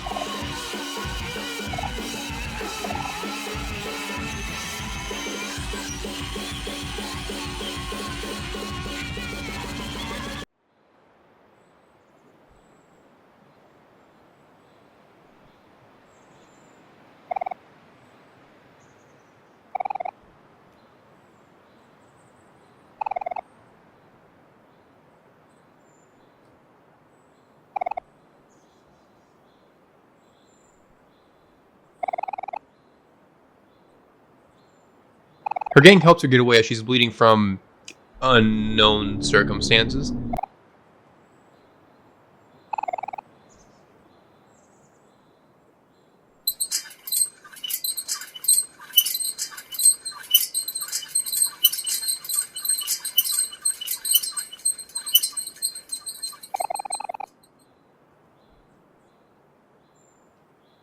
Kel is thankful we had our knife before realizing that, wait, we have a knife, which is dangerous. Are you lonely? Kel says Aubrey's changed, and yeah, she has. I just want to say just how casually Sunny goes to stab her. We gotta assume as its alter ego Omori that he got so used to using a knife to fight with no consequences that he probably didn't even bother to think how dangerous this is since he's in IRL Zone Act 1 now. Checking on Basil, he says he's fine and as much as he puts on a smile, is 100% faking it. We try to convince him to hang out with us, but he says he can't as his grandma isn't feeling well, so we do the very least we can and walk him to his house.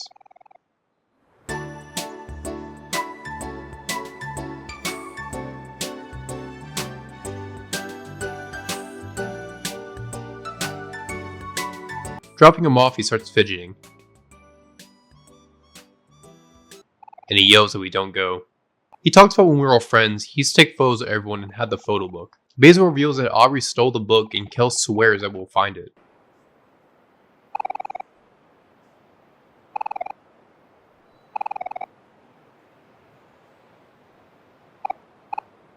So what else do we do but go to start looking for it? I'm lying, we're gonna explore. Remember that one quest I said we'd do earlier? It involves feeding this cat fish. Do it every day and we'll finish it. Very simple but huge payoff.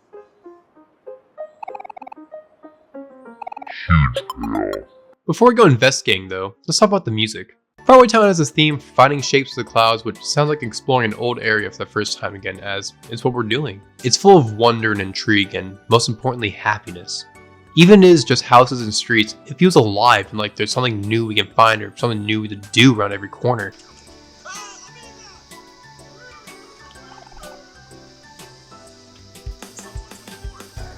What the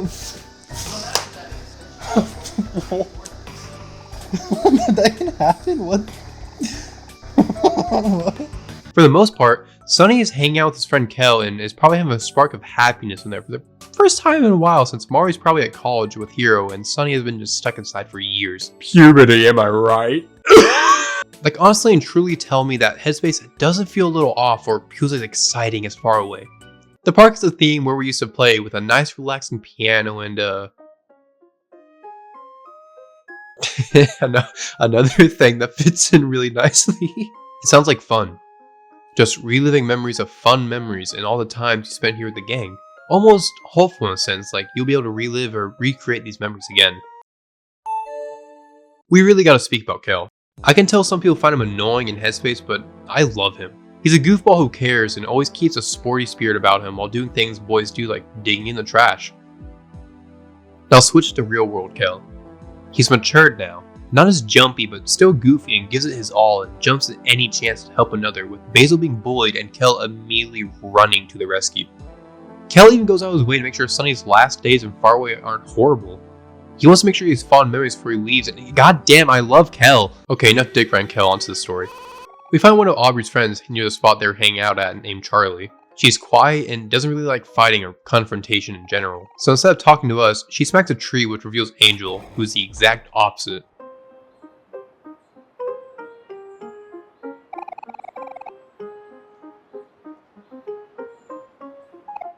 He calls Sunny Knife Guy, which is just plain rude. Sunny only stabs someone once. He won't speak about where Aubrey is unless we fight him. God, I love beating up children.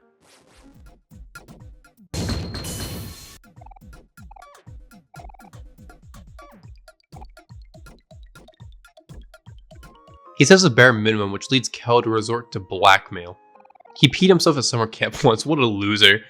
This scares him into telling us to go to his master, the Maverick. Kel realizes just that weird kid Mike. Jesus, okay, the Maverick. You don't have to raise your voice. We have to fight him again for his location, or we can use blackmail again. Blackmail is always favorable.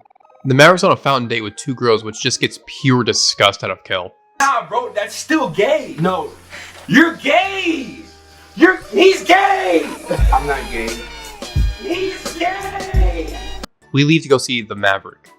He's just covered in hoes, so we gotta make this quick. Kel asks Michael, the Maverick, where Aubrey is, but starts to piss off Michael by calling him his name, which prompts another fight.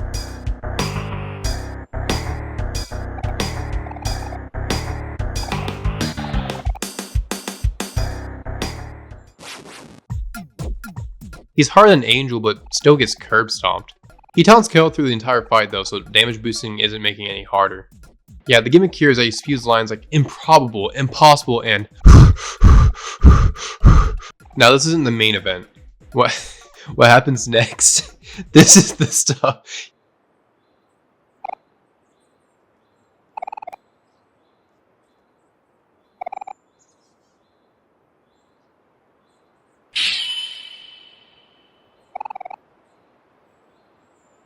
He attempts to go Super Saiyan 3 and he attempts to activate Super Saiyan 3 and accidentally activates Super Virgin 3 and dries off the 2 girls he paid to hang out with him. The Maverick's such an amazing character only due to how much of a super loser he is.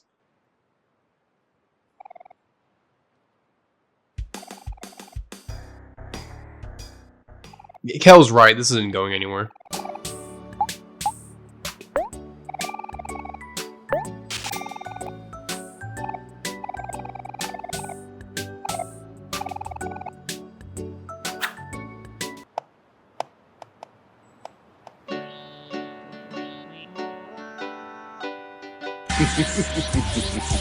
You thought you'd never see me again, didn't you? Well, too bad! I'm alive! We catch Kim and Vance mid-shoplift and hold more blackmail of them shoplifting over them. God, no one talks about how much Kel just blackmails in this game. They get caught as everyone was making commotion and they run away. We decide to follow, but Kel brings a backup ransom. Candy. Where we got the money from. Outside, Kim and Vance are talking like they have low blood sugar problems since they didn't get candy and gave up on their Sugar Star Planetarium dreams. Kel then comes in like a crack dealer to a recently recovered addict with candy in exchange for info on Aubrey's whereabouts. The siblings decide to stay strong against our illustrious bag of candy, no matter how sweet Kel's voice whispers and tingles their ears.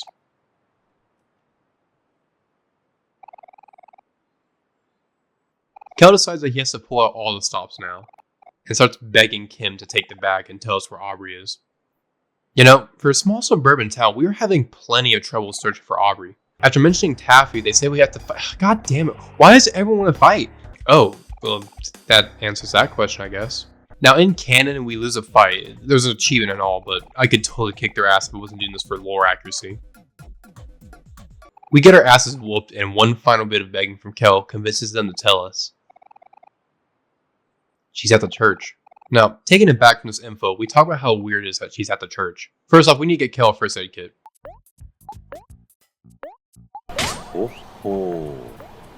Huh, they look mildly important. At the church, we still feel skeptical, but Kim didn't lie to us. She's inside here and sitting on a pew. Surprisingly, Sunny takes the first strides in. There's no turning back now. We send the pew behind her to not make a bunch of commotion.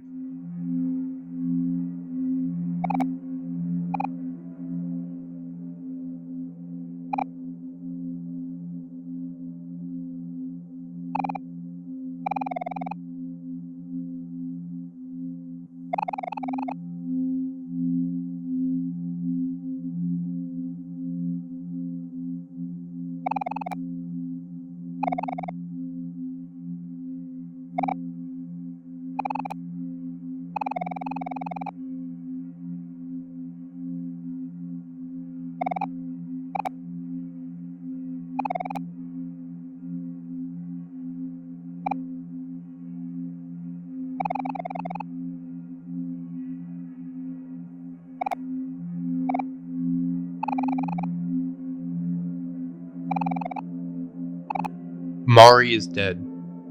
It's what made Sunny hide in his house, what made the group drift, and why Aubrey's at church.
This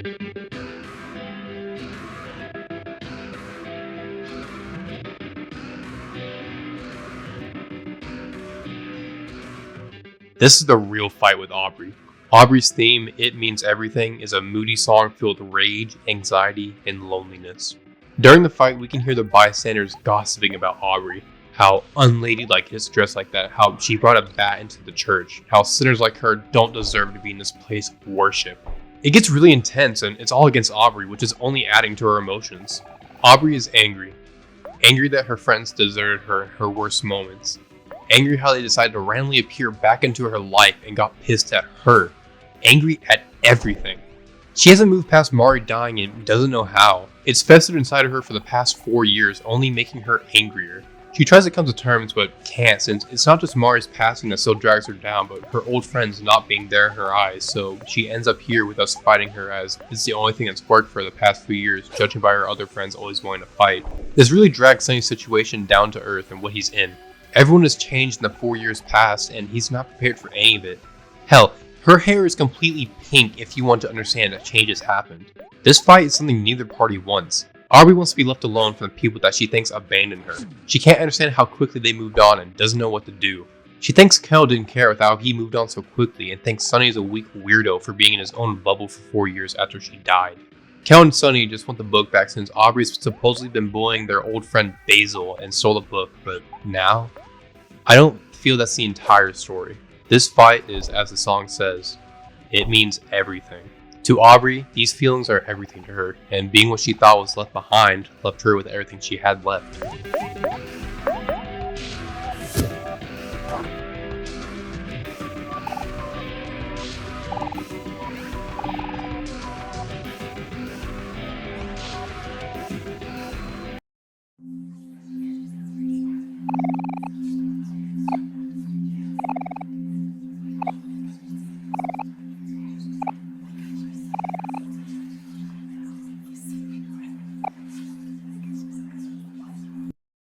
After the fight ends, nobody won. Aubrey's in an emotional disarray now, we just feel worse.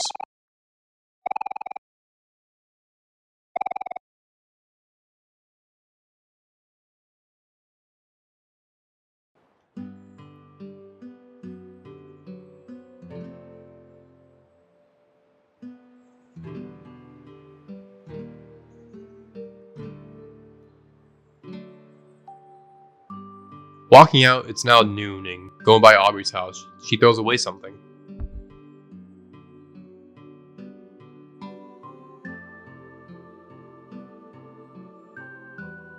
Kel isn't all that different from Headspace Kel as he goes fist first in the trash can and emerges with a photo book.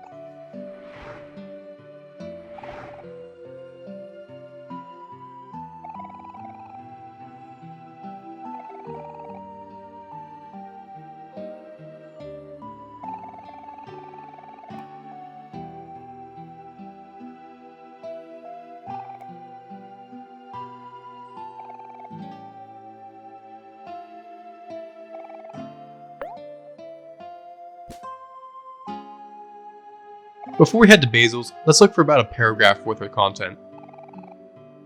At the park, we find a girl swooning over someone. I wonder who. God damn it, it's the Maverick again. Talking with him, he challenges Kel to a race.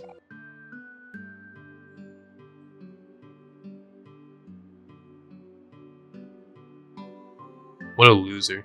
Also, there's a pair of boys here.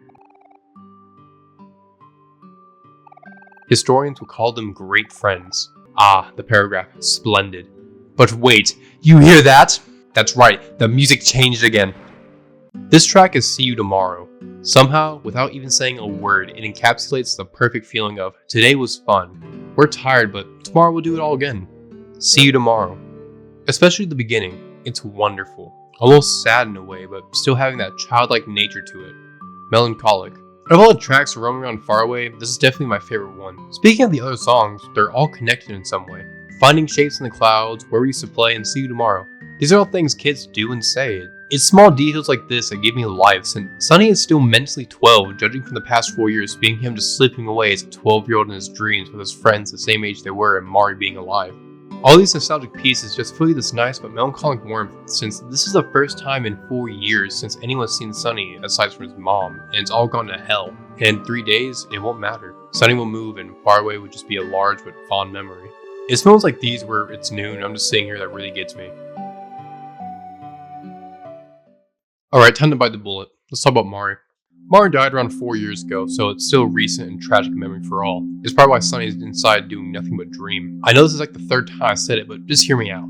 Mari is there and rarely ever steps a foot off her picnic blanket. She's safe there, and even if it's unhealthy as hell, it's how Sunny is coping with the trauma.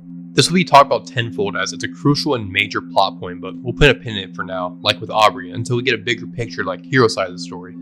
Finally, heading to Basil's house, Kel knocks on the door with a loud and proud face. Somebody else opens the door and reveals that they're Polly, Basil and his grandma's caretaker. Basil creeps in the corner and seems genuinely surprised that we're here, or nervous. Kel tells him we got the book back and he seems to be happy about it. Going in, Kel talks about how it's been a minute since he's been inside and notices the growth in plants since last time.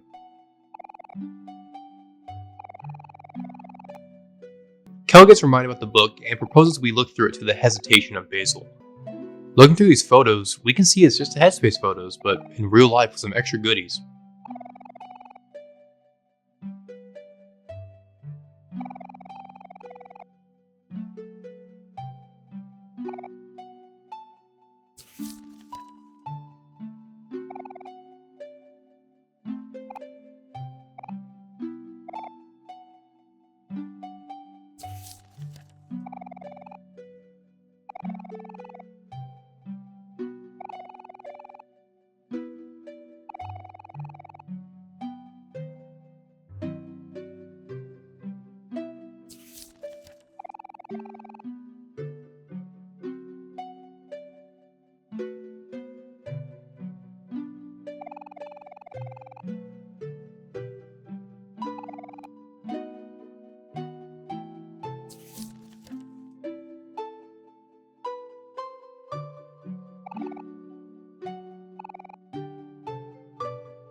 Kel realizes that some photos are missing and assumes that Aubrey kept some for herself, then excitedly starts speaking about Hiro and how he'll be the taller brother this year.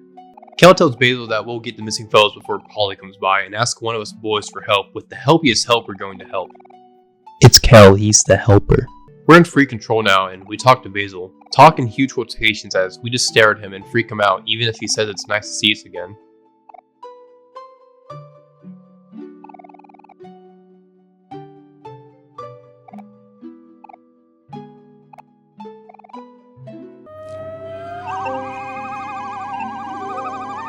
Why is Chubby here staring at me? Focusing. As nothing in the front is interesting, we explore the back. In Basil's room is his camera, albeit dusty. There's also some sunny flowers. The joke is that sunflower... Going to the room on the opposite end is his grandma's room. Next to her is a white egret orchard. In the language of flowers, it symbolizes the phrase, "My thoughts will follow you into your dreams." It seems Sunny still retains plenty of flower facts from Basil even after all these years. Basil walks in and sees us, surprised that we're even in here. He starts getting quiet, awkward, and nervous. He asks us how we're doing, but Sunny just stares at him. He mentions that it's been 4 years already and it's nice to see him again, even if it is for a short amount of time. He gives Sunny the photo album and trusting that we'll use it more than him.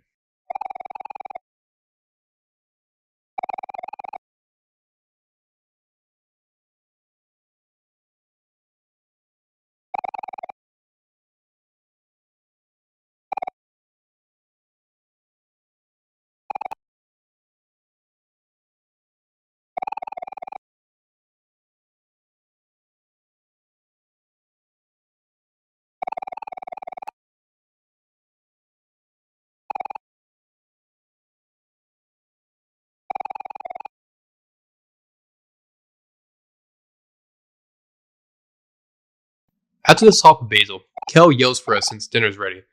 Before we eat though, I'm going to do it! That's right, music discussion. In Headspace, there's a theme for Basil's house called A Home for Flowers and it's cheerful and upbeat with plenty of life in it. If you listen to the Tulip version, Basil's house in the real world has the empty version. Compared to Tulip, empty is just sad and, well, empty. The once happy and caring Basil has turned into a scared and nervous wreck of a person, and the mood of his house reflects it in his songs. Walking to the table, we sit down and, sweet Christ, Kel is a gross-ass eater. He talked with Polly about how excited he is to see Hiro before mentioning how we had the photo book now. Basil says he thought Sunny should have it, which prompts Kel to drop a bombshell on Basil. Sunny's moving soon, and he thought that's why he gave him the book. Up to this point, Basil hadn't heard a thing about Sunny moving, and upon finding out,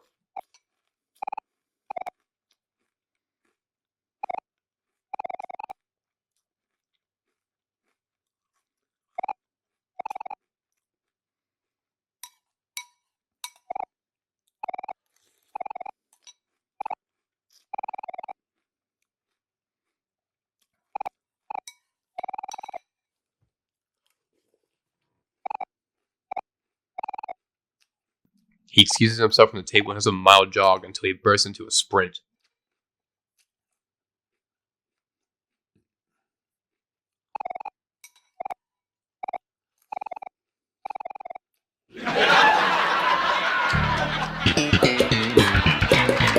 We follow him to the bathroom.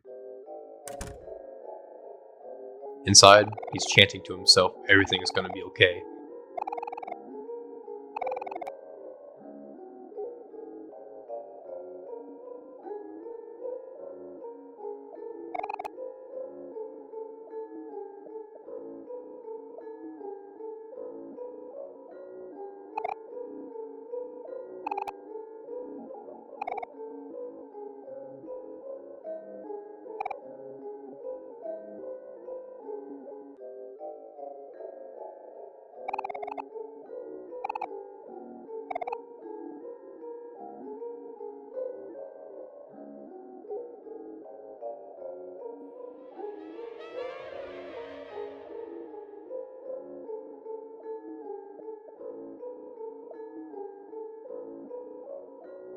Round Basil's a black web fading in and out, which is literally eating him alive.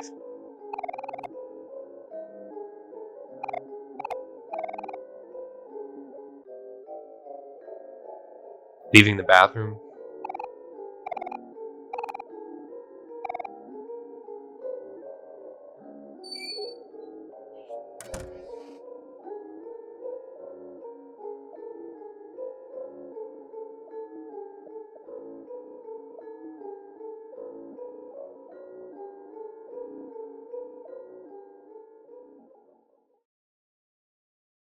Kel says it's time we go home, not before giving Polly's address if she needs any help. Walking outside, it's night. No new music either, it's just the ambience of night and the cars driving by. I'm kind of glad, but also mildly disappointed there is no music, but it makes sense. Have you ever had music in your head when you're just walking at night? Almost never, it's usually during the day when you're having fun. Pray to God someone gets what I'm talking about, or else I would just sound schizophrenic. Kel walks us to our house like a true gentleman and thanks us for hanging out with him, besides all the trouble the day had. He tells us that he'll be back in the morning since Hero's coming by tomorrow, and he wishes us a good night's sleep. Kel's a real homie. Inside, the house is infested with spiders. We grab a knife for protection and cut the webs away. Before the stairs is something's eyes and a door that wasn't there prior.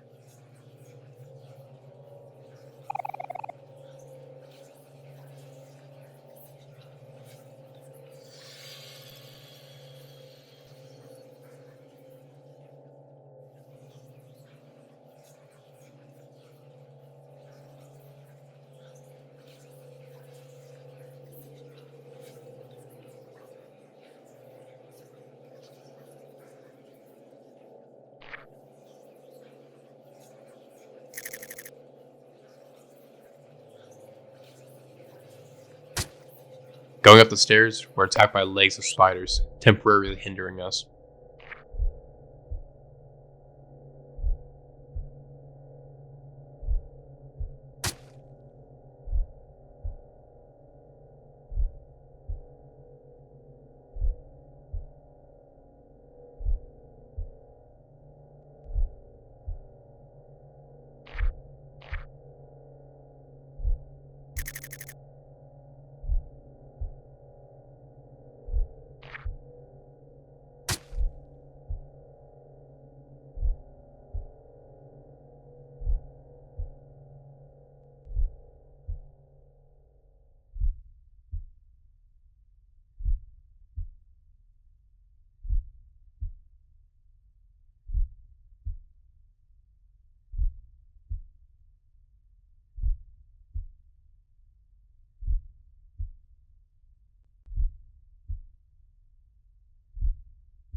At the top is something, before fading away and then turning into Mari's ghost.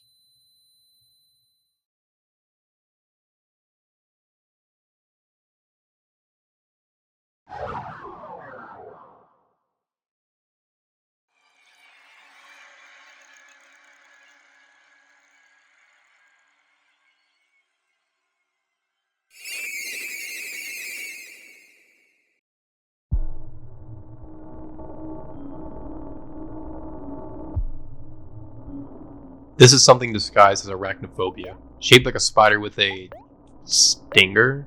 Like earlier, it's worthless fighting it until it speaks to us.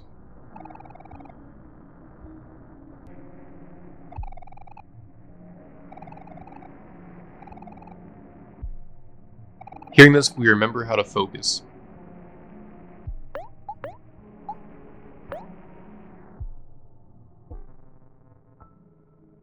Once we do, the battle ends and we see the bug that spread the sphere attack.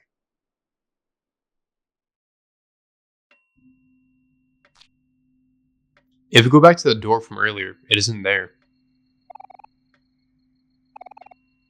Checking the fridge.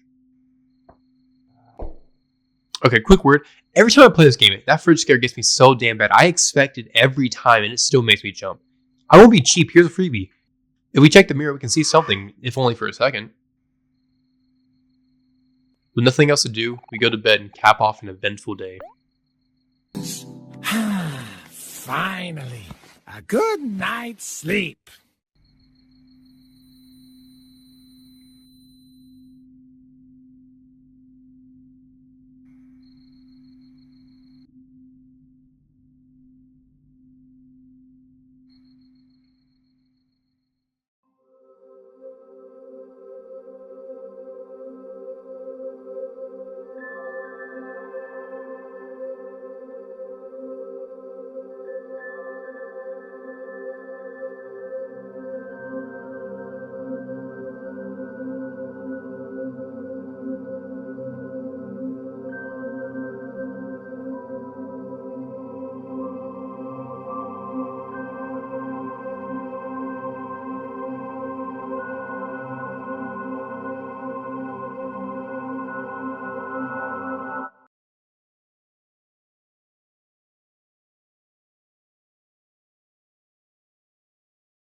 Back in White's face again, something has changed.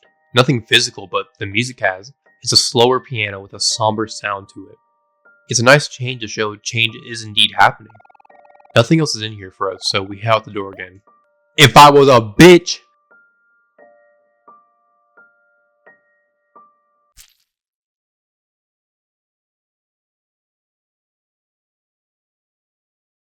Stabbing ourselves wakes us up again and adds some secrets. The thing that was eating Basil is in our room, like a memory of fear, and our familiar monster or something in front of where the door was earlier. Besides that, nothing's here, so we drift off again and... Wait a second. Analyze this frame from earlier.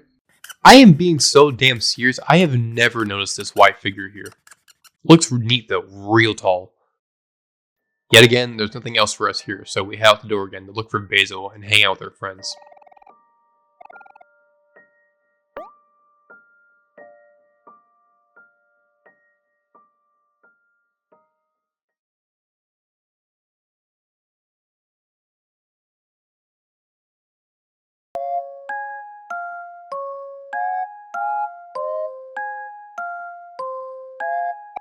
Aubrey welcomes us back, and Kel talks to her about how we are so reliable and awesome. Aubrey tries to go out with only Omori, but is shot down from the idea since crushing is cringing. What does that even mean? Why did I write that down? We walk out, get our allowance, and leave. Going to Omori, she gets angry at us for disappearing out of nowhere so often since we know her heart can't take it. Hey guys, where's Bagel? Yeah. Everyone talks about Basil in depth about how they miss him and how much he helped them. Kel misses hearing him talk about flowers and taking pictures. Aubrey misses when he brushed her hair. Kel misses when he washed his hands. What the fuck? No! Why don't I ask if we have anywhere we haven't checked? And there is one spot. The forest west of the stump. It's gross and filled with spiders! Hero and Omori share a bonding experience as everyone tries to talk them out of their arachnophobia. Omori will be lying and Hero will be crying.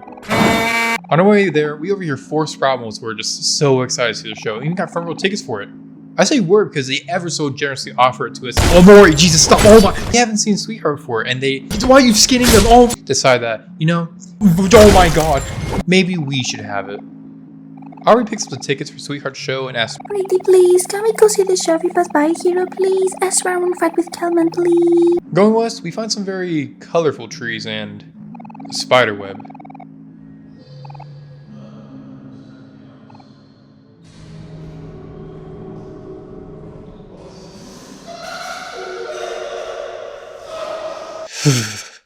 Omori, like his other self, overcomes his fear and slashes at the web.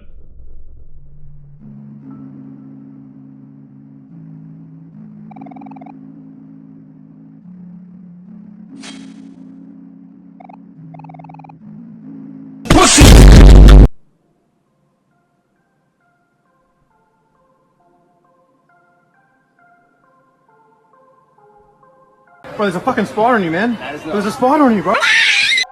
If we read this Iron Minecart, we can... Oh, damn it. Who the hell builds a railway without finishing it? How do you even make railroads like this? It continues directly after this part. The Lost Forest has one special fighting gimmick to it, where we see an emotion we have not seen in Headspace yet. Afraid. Hero is scared of spiders and will lock up in a fight, only being able to use his Hero is scared of spiders and will lock up in a fight, only being able to use his regular attack. The song for battle also just gives me schmoovin' and a forced frenzy at this part.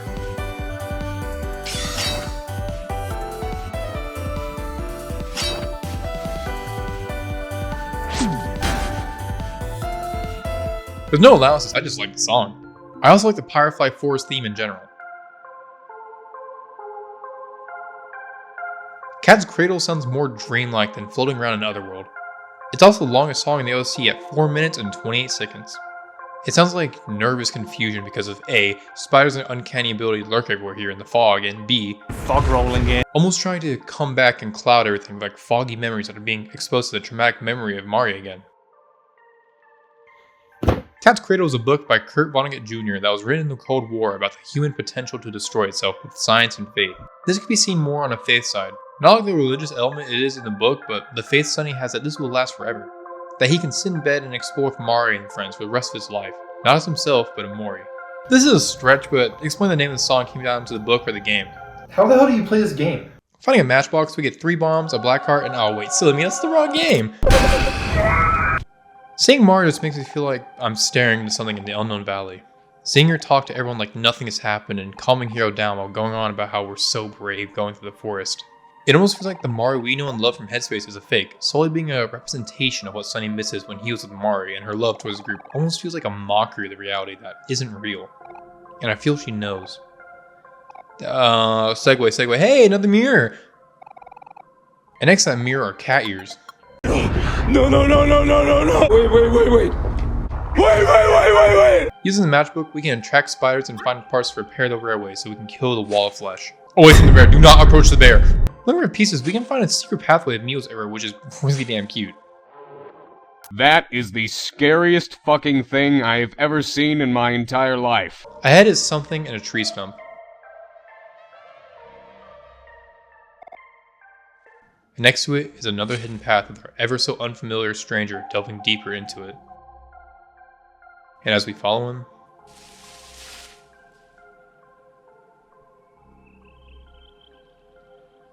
we find Daddy Longlegs.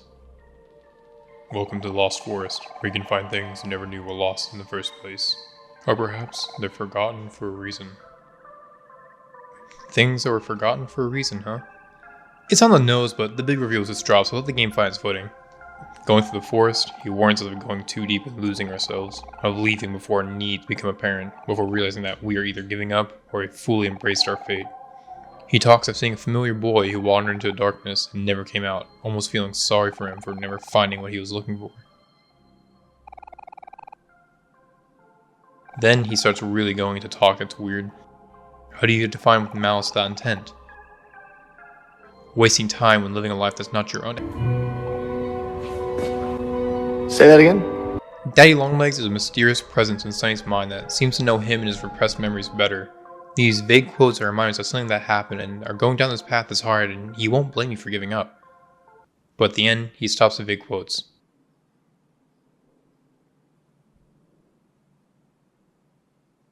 And he tells a story. You have reached the end of the Lost Forest, but the beginning of the truth. I will tell you a story that's been lost through time. A story about the creation of this reality. In the beginning, there only existed two, the dreamer and his room. The dreamer grew weary of his room and created a door that led to many different worlds. Walking the path of the visitor to these worlds, the dreamer would come and go as he pleased. Slips and falls, tumbles and drops. The dreamer's curiosity and clumsy exploration eventually led him to a certain world. One not like the others. One painted with chaos and bathed in darkness. The dreamer slowly became filled with dread. Quiet as may have been, words of malice quietly crept into his mind, whispering lies, secrets, and truths. Powerless to silence the noise, the dreamer manifested benevolent entities in his different worlds. Then he compounded his worlds above the dark realm, sealing it with their combined might. Yet, despite his valiant efforts, the darkness' presence never abated. Even with new allies, the darkness continued to scrape and scratch at the back of the dreamer's mind. The noise might have subsided, but it never went away. The dreamer could run and bear away his fears, but one still has to face his own reflection. What the dreamer had created was something he could not be a part of, something outside of himself. The dreamer's own power was his greatest adversary. Knowledge, or the absence of it, would become the dreamer's greatest gift. To truly escape the perils of his own faculty, and ascend to a blissful state of ignorance. Only then would the noise cease to agitate the dreamer's sanity. So, the dreamer took on another name, and chose to forget himself. From that time on, the dreamer has lived amongst us, simply as an inhabitant of this world, traveling along blissfully ignorant of his own fabrication. Children, I must warn you. As of all things are born in and out of this world, an end will threaten this one too. Though the dreamer may have subdued the inexorable, the darkness grows still. No bandage can stifle an eternal wound, and there will be a time when its influence will bleed through. Forgetful the dreamer may have been of this peril, a peril never forgets to be. Yet, the end of this world may be an inevitability. The dreamer is the only one with the ability that can truly set this world free.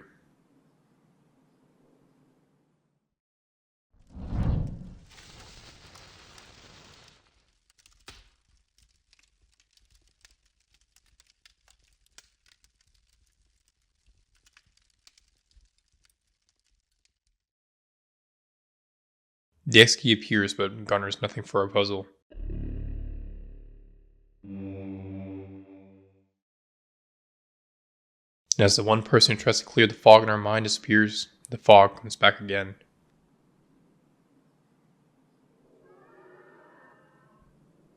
This isn't the first time Sunny has been a world to escape. And he wasn't always a watcher to Omori. But even when he was in a dream, it was still outside of himself. And warning us of the darkness. Warning us that Sunny may realize the truth of his sister, who would destroy his world, and he would yet again start a new one. Maybe it's why Basil's missing, as he almost revealed the truth to Omori and started the snowball that could lead to another reset. But it still doesn't answer the big question. Why is Omori here and not Sunny? Walking out, we finally fix the railroad and hop on it.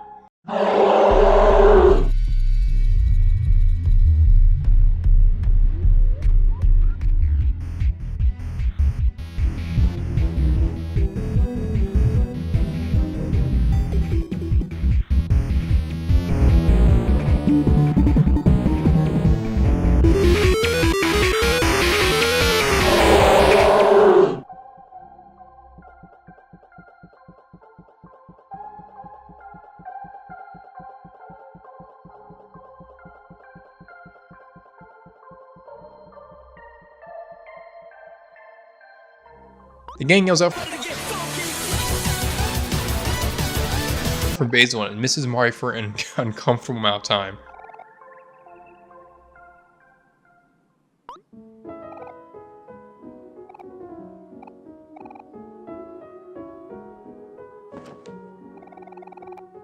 And I feel she knows.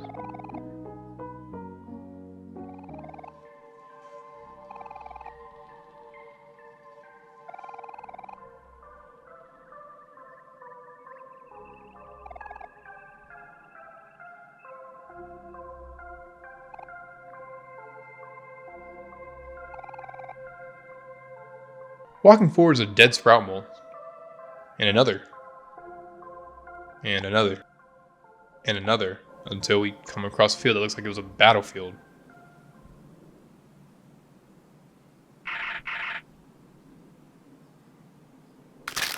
Was that the goddamn Among Us sound?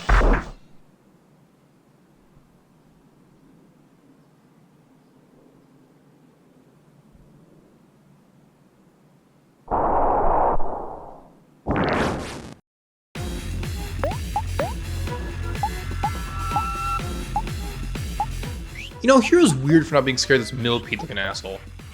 King Crawler is a boss who eats Sprout moles to heal, so you have to make a choice. Do you try to out-damage him or kill the mole as he becomes angry? When did he die? Well, onwards and upwards, I guess. Or should I say downwards?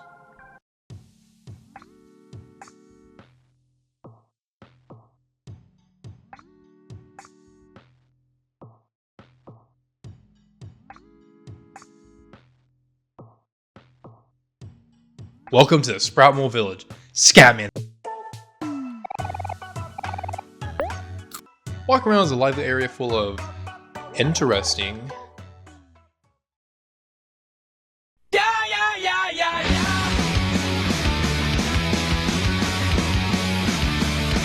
specimens, and another mirror in a cave, and a big plant, and tomatoes, and a big plant, and that's all I really got.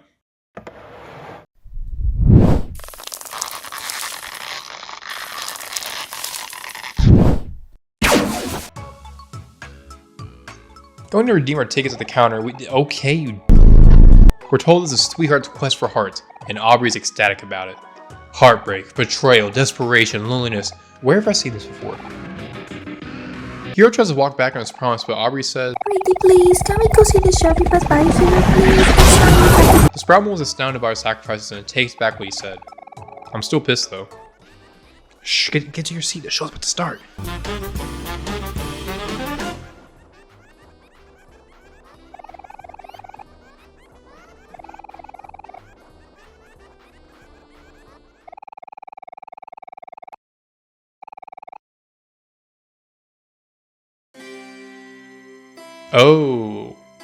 Oh, as in we have never seen a Sprout in our life.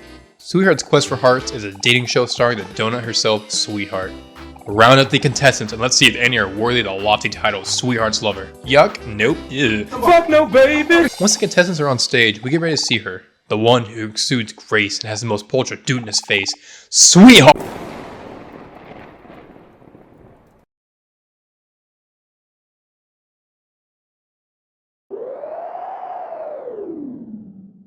A blackout started from lightning hitting a castle deep in an underground mole village. A blackout started from lightning hitting a castle deep in an underground mole village stops the show, and considering we had the highest intelligence in the entire area, we still have to fix it.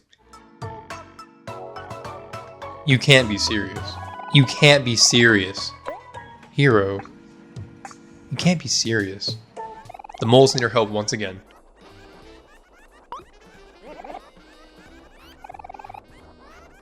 I don't want to help anymore. After being dragged away backstage, we take our seats again. Isn't this the second time you've died?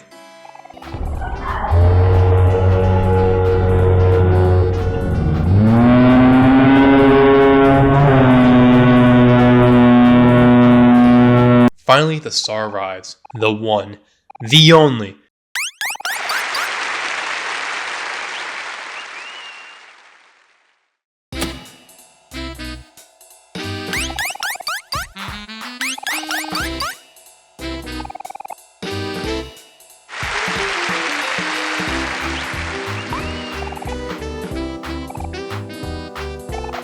I don't think Sweetheart's a good person.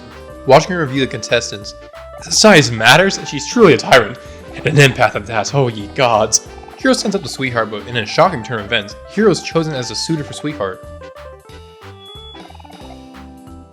After pleading for help, Hero has to reject Sweetheart.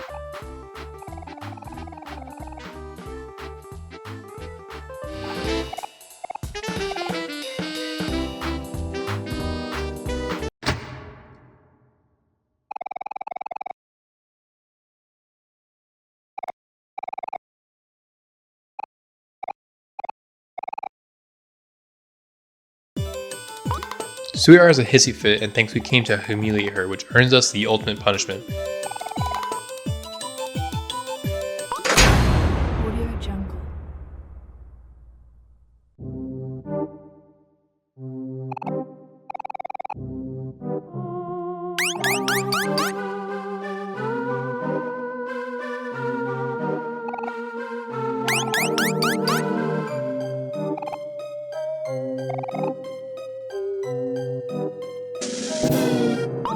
Rosa!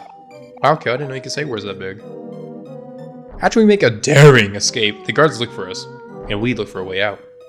And we find something in torture chambers.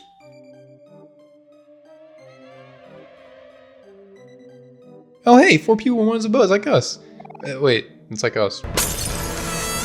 After dredging around the dusty dungeon, we find Mari, which, thank God, we were almost stuck.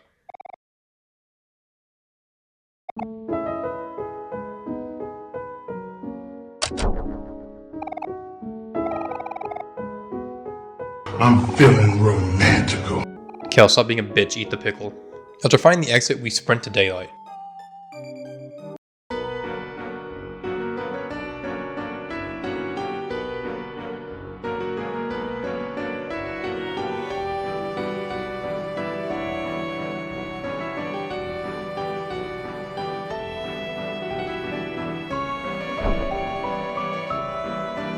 Walking out, we're caught. Hero, you goddamn animal. That was a living being at some. Kel, no! Thank the gods, sprout moles are dumber than rocks. As Aubrey praises and Kel complains, Omori sits.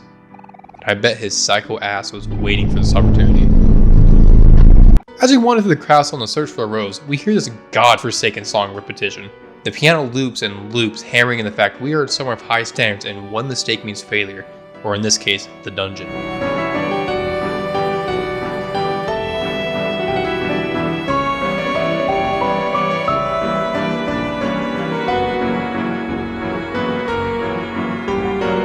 Going to the areas of the castle turns us stationary on our rose quest and the song changes. And it's the same goddamn melody, repetition day in day out. Now it's a violin, just on repeats on the verge of SEM. I hate the repetition so much, I feel like I'm breaking out. This annoyance is almost symbolic of Sweetheart itself as an annoying and obnoxious person. A donut spoiled rotten always sucks.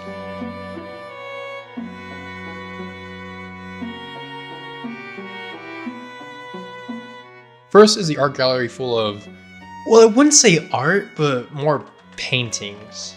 Is it art to replace the art? Let's find out. Yes. Yes, it is. There's also a key disguised as art.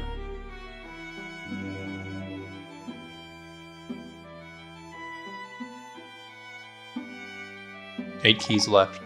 Putting our hand in the hole, we can feel someone hold it. Now grab. Hold. Going to the even more bottom left is a theater.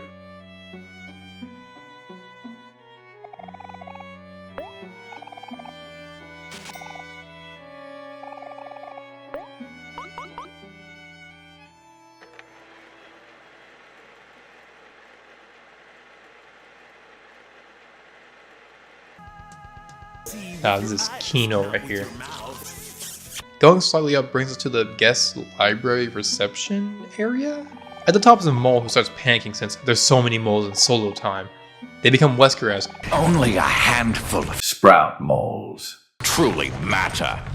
Everyone else is just so much chaff. So now, I have to separate this chaff from the wheat. So they ask us to segregate the moles based on color. At least Hero does it with a smile. What am I gonna do? I'm Hitler's top guy. What am I gonna do? Adolf Hitler chose me to lead the revolution. After we grab everyone that isn't pink, we send them to the dungeon for having the audacity to wear anything not pink.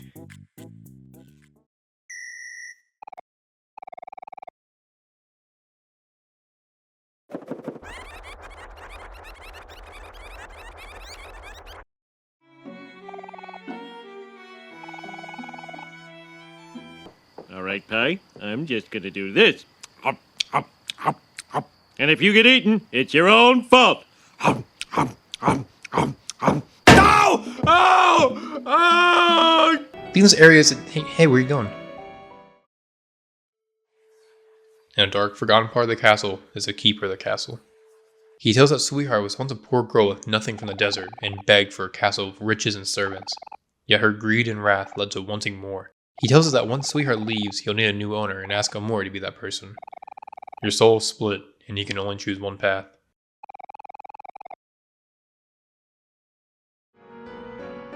They have spotlights in the hallways? This is Sir Maximus, a warrior of valor and strength who will not go down easily.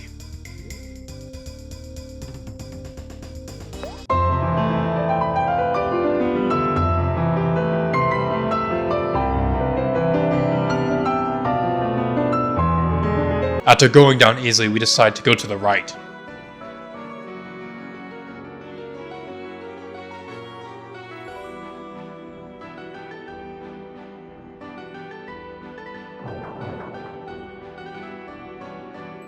Okay.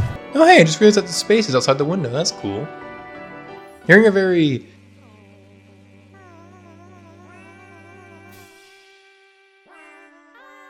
heartful rendition of Here Comes the Bride, it's decided that we have to fix this for the sake of our and all Sproutmole ears. Kel, what do you mean? Kel, what do you mean? Since the choir sucks ass, Kel throws tomatoes to drive in that they're terrible, which is a surprising fix for the problem of horrendous singing.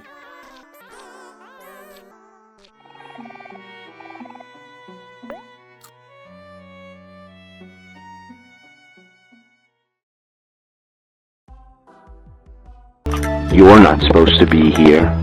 On the top right is the smartest Sproutmoles in the castle. We overhear the head chef retire since he's getting too old and the left arm chef volunteers to replace him. After becoming impromptu sous chefs, we bake a cake. I gotta testify. Come up in the spot looking extra fly. Dear God. I see God.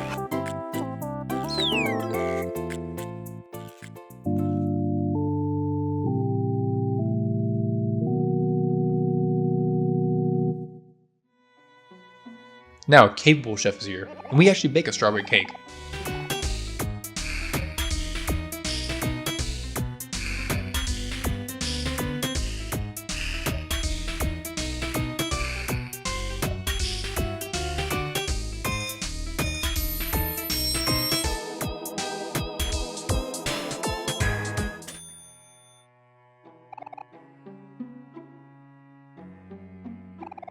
Hi Mari, hi J-Key we don't need. Going outside is Sir Maximus II, a warrior embalmed in fury who will avenge the valor of his father with his own strength. His fury will give the party a difficult fight.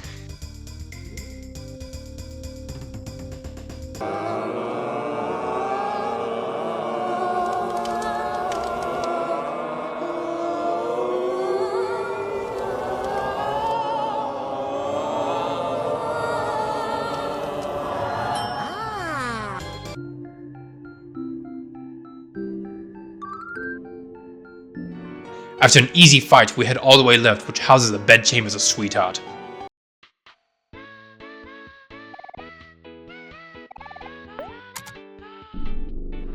This song is really uncomfortable now.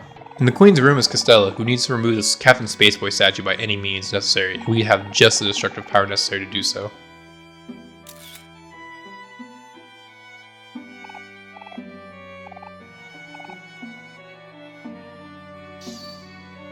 Away. No! What's happening to me? Hey! What? We kidnap on Sweetheart's bed and find a... Ew. Outside is Sir Maximus III, scorned by us for killing his dad and granddad, some valor and strength, some easy fight. Oh hey, sound's dying down, maybe we can leave. Kelsey brings up a good point. Where have the Sproutmoles gone? Oh.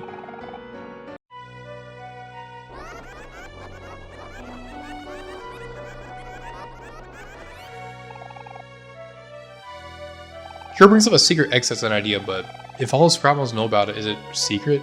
Oh Hawk, you hear that? There's a new theme, and only slightly less repetitive. I definitely promise you Rose Garden sounds like the other themes with a slight irritation to it and fantasy element.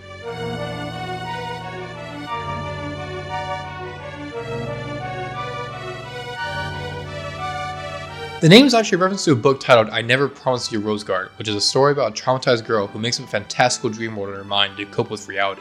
Where have I heard that one before? What's up with these vines?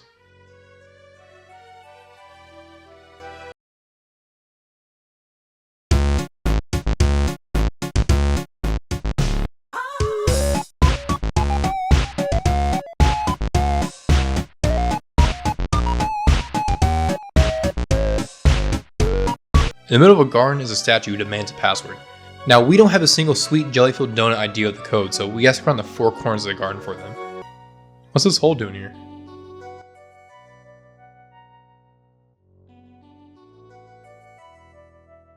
Good God, that's a lot of bears. Hey, a button!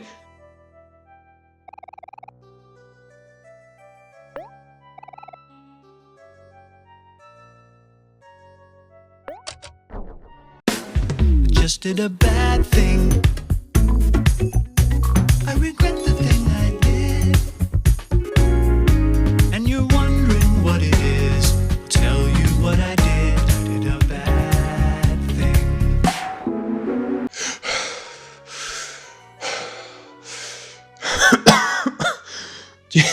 Jesus Christ, is that all of them? Escaping hell, we tell the password to the statue, and after begrudgingly accepting that we're right, moves and reveals a secret exit.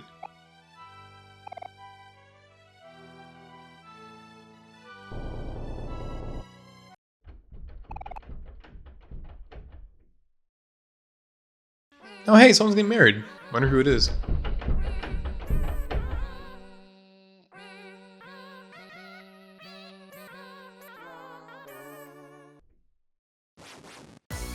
What is with all these goddamn bears? Climbing up, we see that a wedding is taking place, and we hide just as the show starts.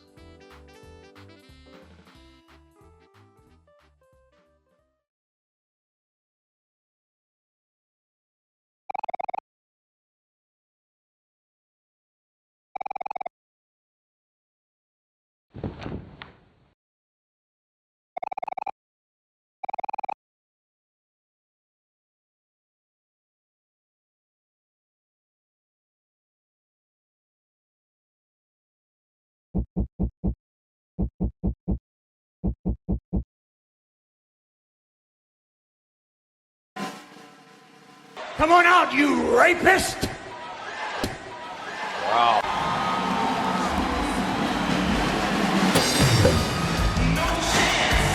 Sweetheart?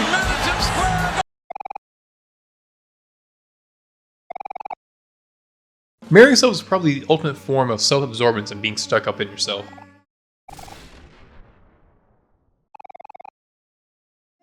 Abby agrees as she jumps in and tells her that this is a mistake at the behest of Kel. Sweetheart is giving up the pursuit of love since she no longer believes in true love. Hero speaks up and... But Hero rejects her marriage proposal again.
Oh, piss.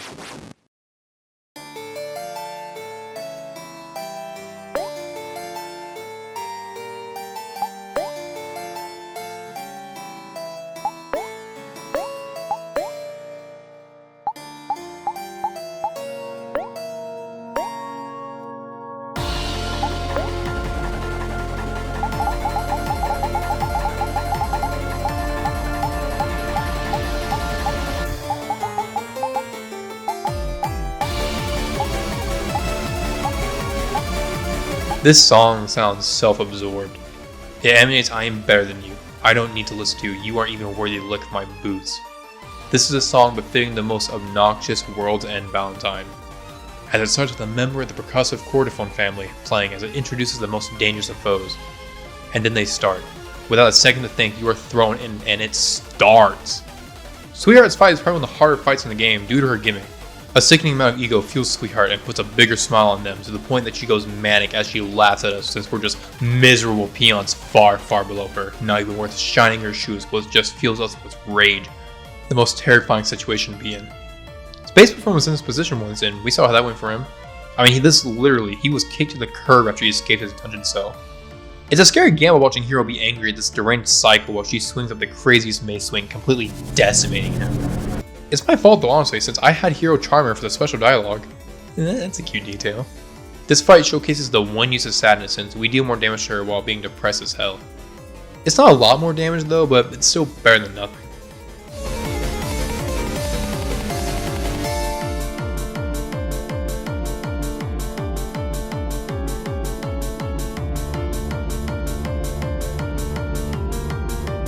Yo, yo, yo! Ah!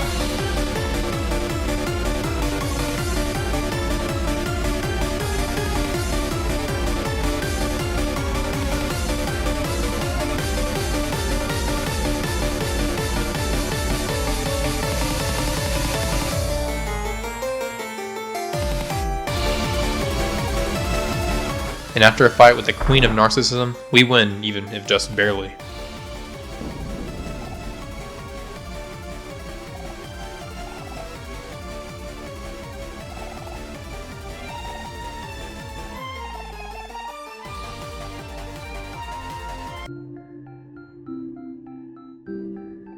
The guards are ordered to take us, but are scared, and Sweetheart is stuck in a corner.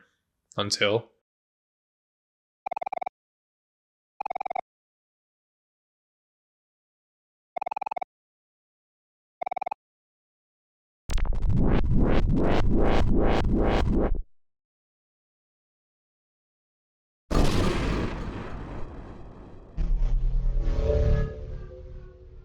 Captain Spaceboy?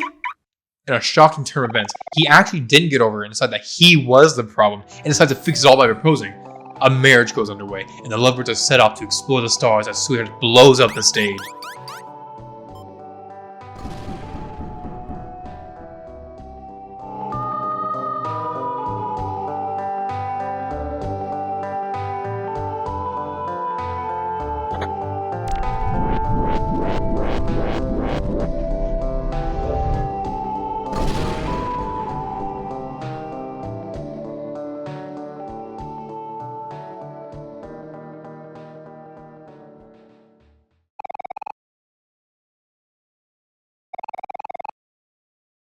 Okay, so awkward transition here, but I forgot to write the script for the rankings part for this section, so...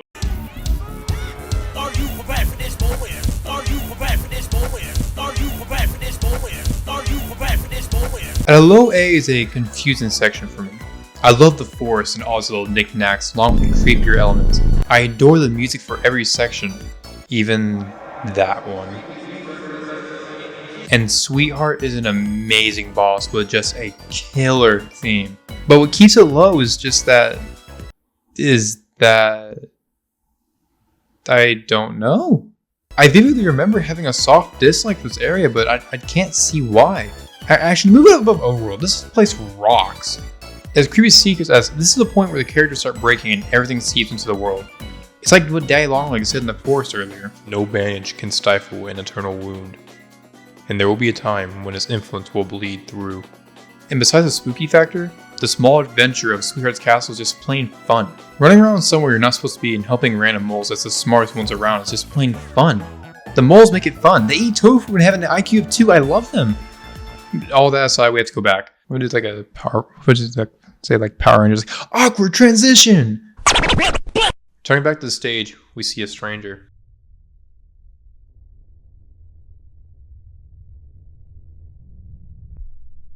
And he falls through the hole.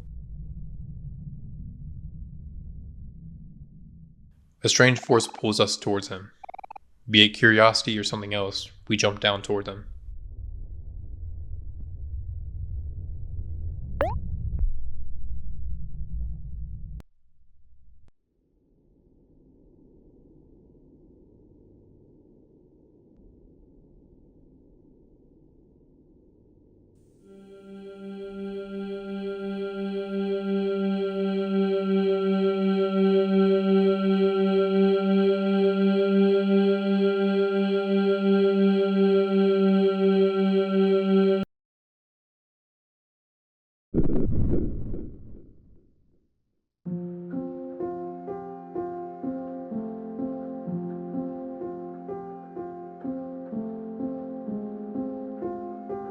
Landing safely, but alone, we find ourselves in a library lost to time.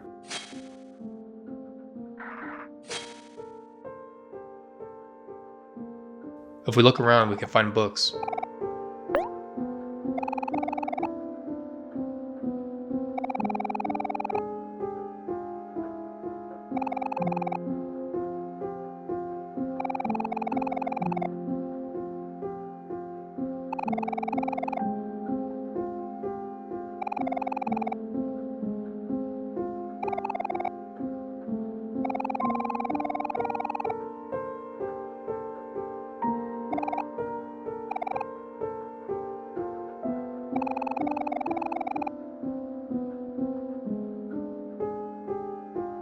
These are memories like the field in Otherworld, but this time they have more detail like names, even if they are blurred out. Through process of elimination, context clues, and just a general word count, we can surmise who's who.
An L key.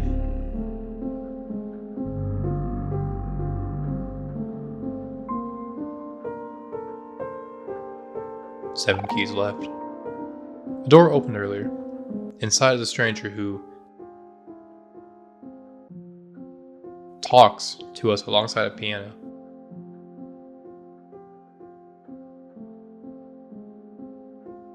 Etched onto the piano is Omori? What? Maybe this food can help. We feel better. Empty holes are all that remains in this room, so we go back to where the L key once stood and look through a hole behind it.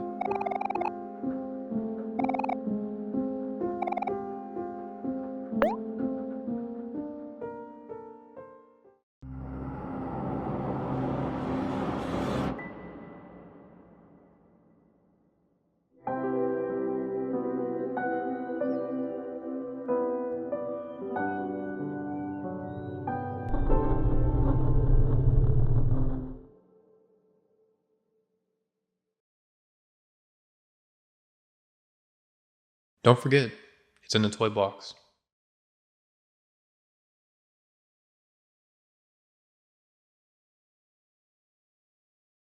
Back in white space again, the light bulb burns brighter. But aside from that, nothing has changed. Nowhere to run to, so we leave our own way.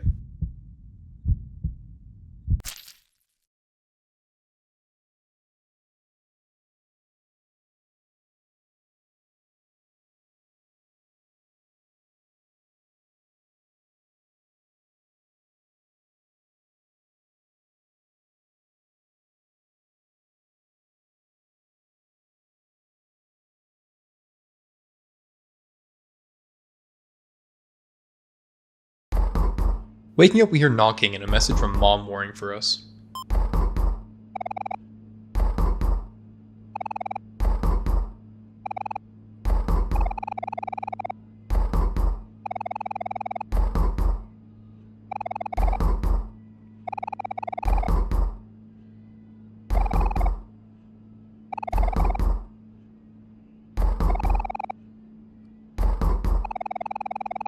But Mom, there's nothing there.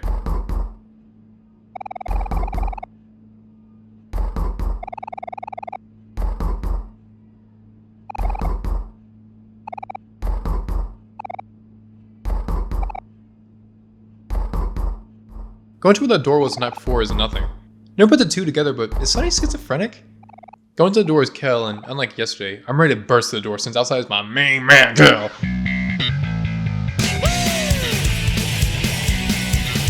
He brings along for some errands since Hero's coming later in the evening. So the plan, we head off. Oh hey, your cat friend.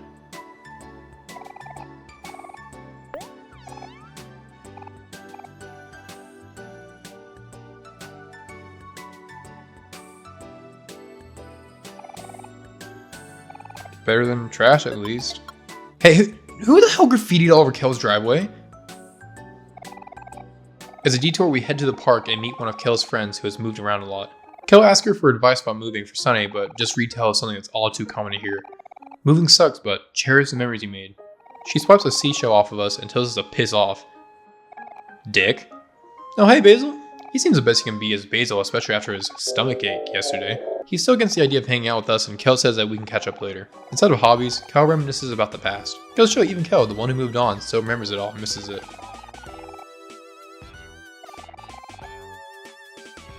Going to Gino's, a pizza place that makes pizzas with knives and grease. We need to do— what the hell are these assholes doing here? KSF Toby Fox upon you.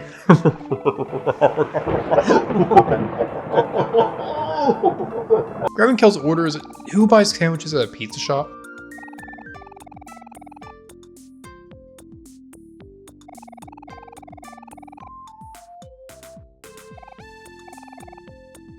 Picking up cookies, we get a cool Kelsey fact! Michael's family owns this bakery. Maybe if he leaned more into baking, he'd get mad pussy instead of whatever this is. All I ever wanted to be in life was a Super Saiyan. Now that the checklist is complete, let's make a detour. I think it's high time we pay our respects.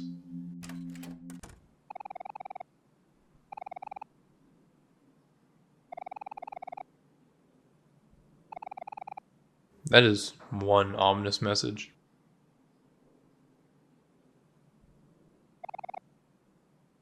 The sun shined brighter when she was here.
Like last time we visited Faraway, I want to talk about Kel, but not his actions. Kel's a person. Kel puts himself over everything. He goes out of his way to help and even seems like he wants it himself, judging by how he watched his parents run past him and started crying to give Hiro attention. And the gut-wrenching, I don't think I've ever told anyone that before, truly hurts. Like our view of Aubrey and her problems. Aubrey doesn't know much about Kel. From this one story, we can see Kel is still hurt by the past but is not angry about it. We can even assume this ball of joy that we know is a front. He had to watch as Mari died and its effects on everyone. Sunny leaving forever into his house, Basil becoming skittish and almost afraid to talk to the group and putting up a toxic front of fake joy. And Aubrey turning her back on everything as Kel tried to help everyone stick together but couldn't help her since we were all dealing with our own stuff. We were kids. It was hard. But most importantly, he had to watch his older brother, someone who he cares for more than most siblings do, regress into a husk of blankets and tears as he could do nothing about Mari's passing and its effects on him and his friends. Only by realizing that Hiro made him cry that Hiro got better. He may have pushed Hiro further to become better, try to keep in contact with Basil whenever he could, and drag Sunny back outside, but who's pushing Kel to become better and keeping him in check? Going back to his house, Kel brings up the fact that he'll be in trouble if he walks in, so asks that we go in first as a distraction so that nobody loses. But first, Hector! Kel's mom is pissed off at Kel, but that immediately disappears when she realizes Sunny is here, which prompts a clean getaway for Kel and him.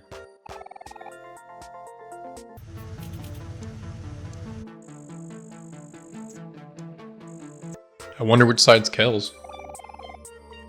Oh hey, good stuff Kel, you're finally the bigger brother. This room was a worthless adventure. What I'm truly here for is that $20 this asshole was hiding from me yesterday. I feel better already. On here outside the room is medals and awards stacked to the 9s and adorned with the 1s. We have some awards like cooking competition winners, spelling bees, and hot dog eating contest. What even happens in Faraway? But don't worry, Kel has his own medal singular. A participation medal from the hot dog eating contest. Yeesh, not even better at eating? Because Sunny has already stolen from Kel, why not steal pepper spray from his mom? Better at eating? Because Sunny has already stolen from Kel, why not steal pepper spray from his mom?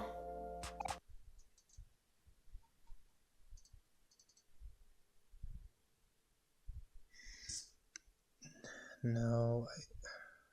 What a beautiful family picture. At the front door is Polly, wondering where Basil is, which brings the next order of business.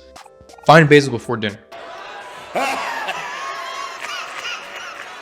We saw him at the park earlier, so I think that should be a good starting point. Approaching his last spot, we hear screams for help.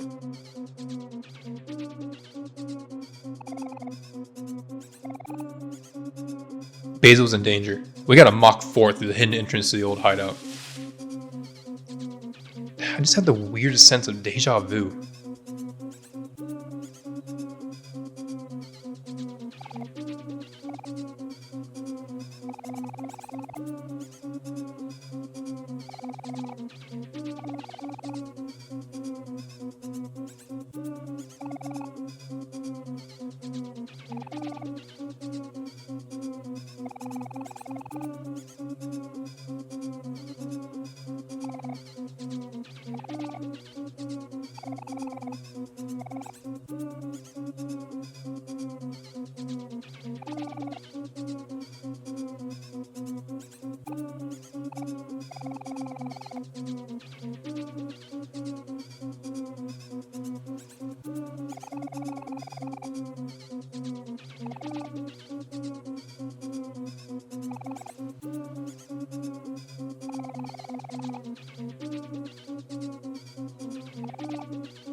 Well, this isn't a fair fight exactly, but through the power of friendship and this pepper spray can I found, I'm positive we can make it out on top. Man, I also feel bad for Charlie, they don't deserve this at all.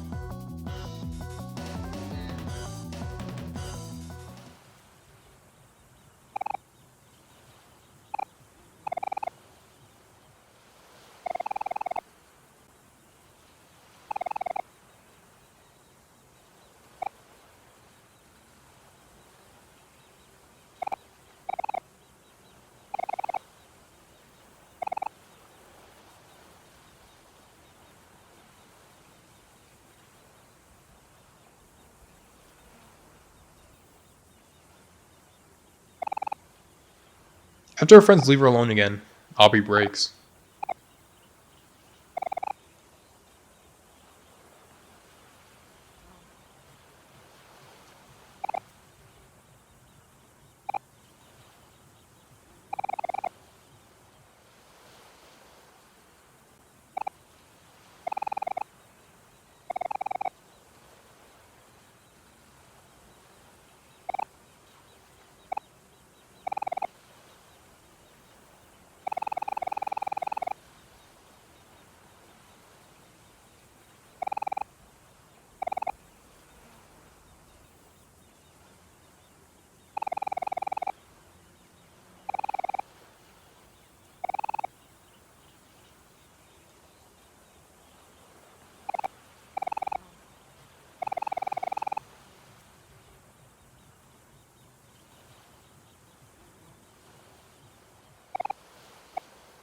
In this fit, she makes a mistake.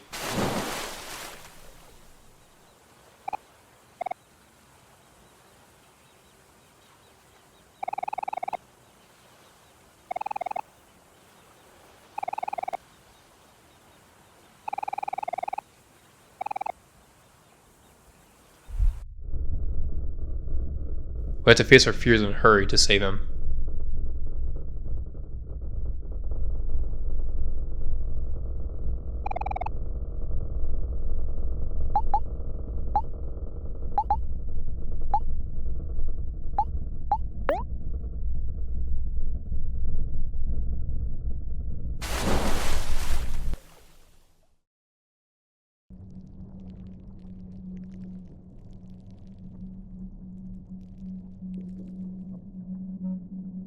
Awaking, we're back home and see Mari.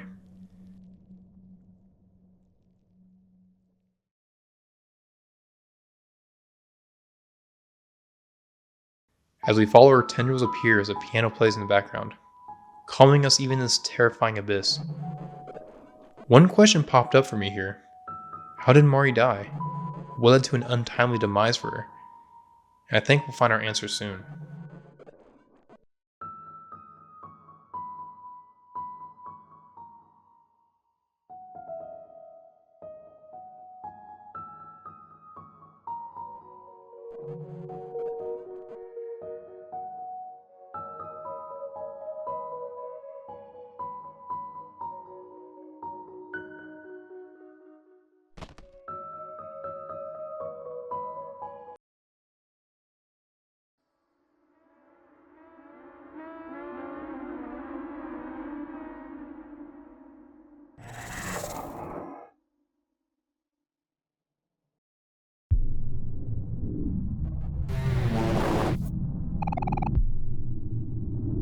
This is something as thalassophobia, or the fear of drowning.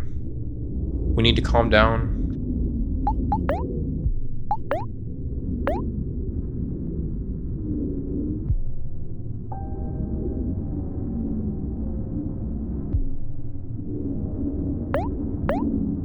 Focus.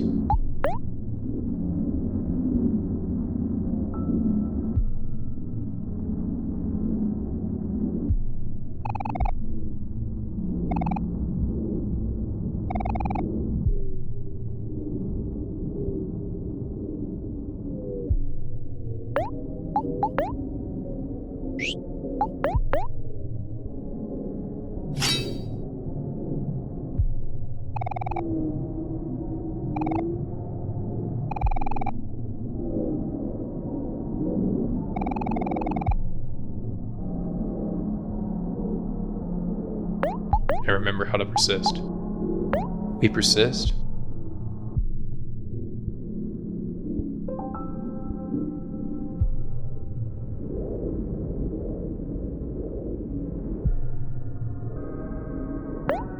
And persist.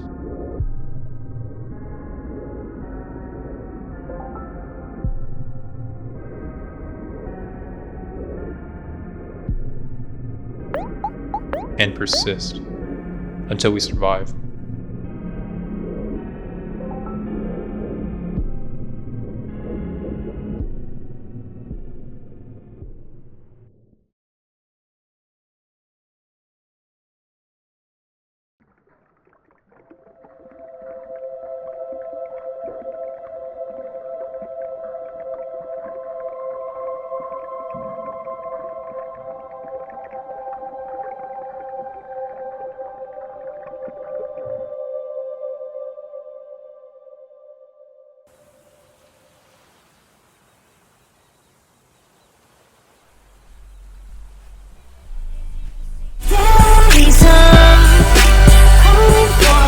It's Hiro! With no time to spare for Aubrey's questions, Hiro picks up Basil and we hurry home with him since he may have a steady breath but isn't awake.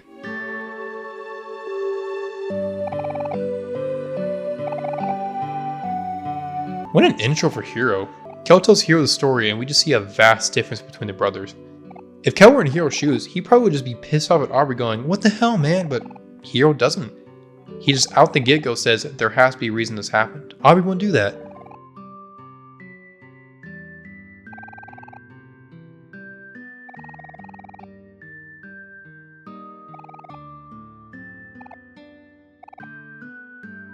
High five, Kel, we earned it. What's Michael doing? Evil presence, religious symbols on the walls. I think we have a ghost here. Damn, I see him. There he is, there he is, there he is! I'm the haunting ghost of the masturbating fisherman. Or a game of hide and seek.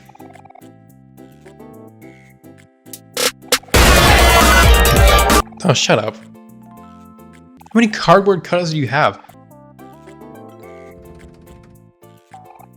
Oldest trick in the book, he's still housed under the bed. You fat fucking disgusting ass. The twins seem mildly depressed. They don't get to hang out with Michael when they're off working and calls it boring. Screw you, make bread for an eternity. So that was fast. Heroes jumps in the middle of this adventure and isn't caught up on everything yet. Almost in Sunny's shoes when he comes back and everyone has changed. Considering he doesn't even recognize Aubrey, he probably hasn't been here for a while, or at least hasn't talked with Aubrey in forever. College will do that, I suppose, but we gotta catch him up.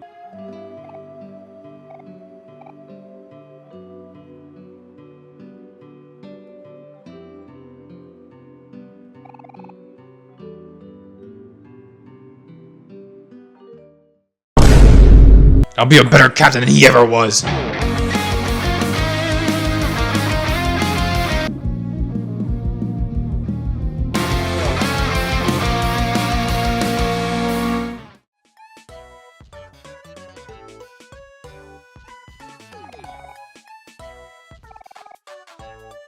Inside the brother's house, their mother is worried and starts to break down over dinner being cold. Okay, this is excessive. Quit victimizing over turkey. While the mom goes take care of Sally, the gang goes to eat.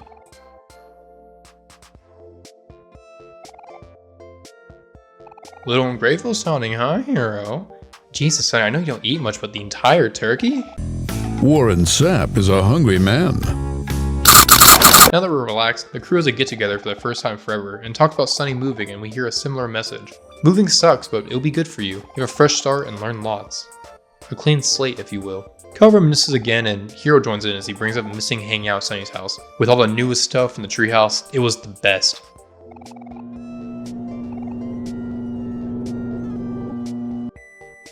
Because we're animals, we go to eat on the floor in the living room, opting out of the couch or the kitchen, and counter, seriously, how is this your first instinct, Hero?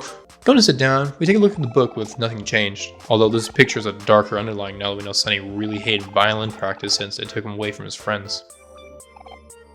Kel talks about some photos being missing, probably still at Aubrey's house, but he realizes that Mari isn't here in any of the photos. Besides that, Mari asks if we can stay over at the house one more time.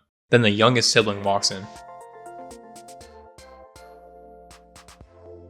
Oh my god, I don't fucking care. As you're asking if you can stay over with some negotiation, the boys are set free.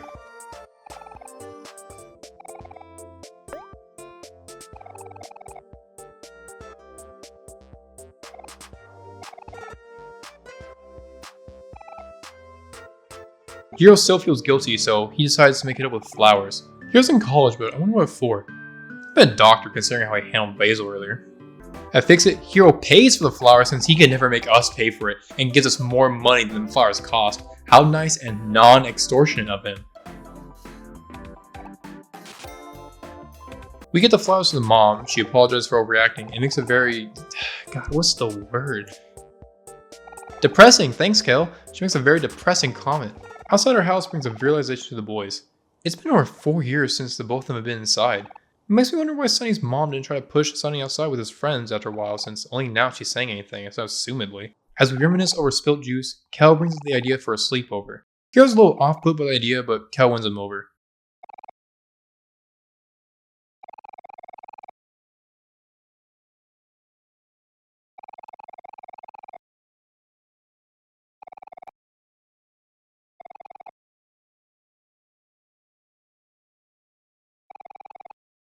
But Hero, there's nothing here. Inside our room, Sunny refuses to go in. Hero plays that piece from earlier.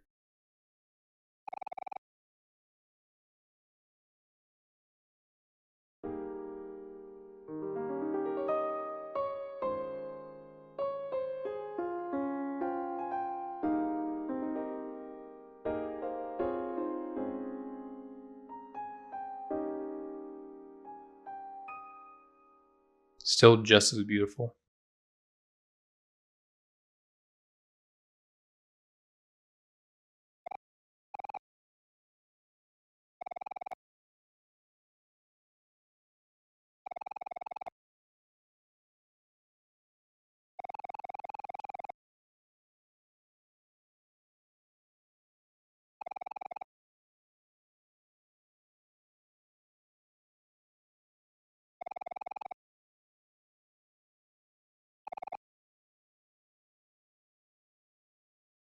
Sunny on violin and Mari assumedly on piano, playing a duet.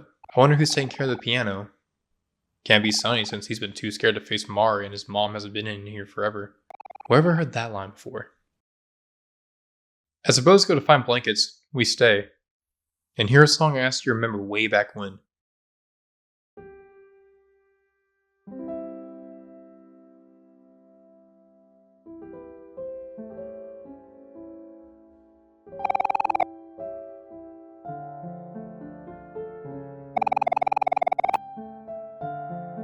The song is transformed from the echoey, almost spooky feeling to a relaxed feeling. Still slow and steady, but now it doesn't have that hazy sound to it anymore. Almost like we've remembered it clearly. The piano says Omori like in Headspace, but I don't see any correlation aside from the name yet.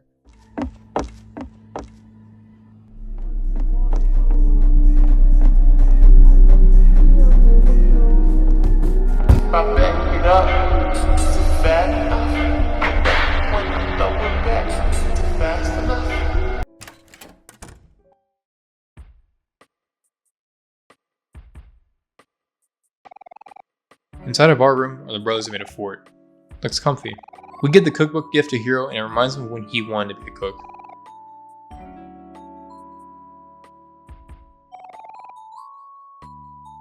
Hiro thanks us and apologizes for not being there for us more and points out that we haven't changed at all.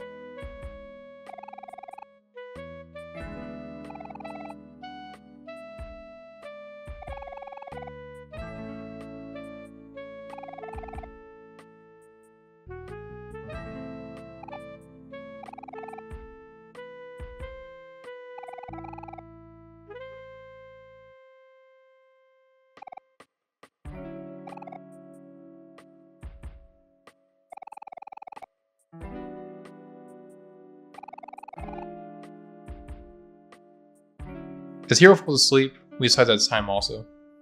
After an eventful day, we curl up in bed.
After seeing a memory of our friends in the stump, we realize that we're alone.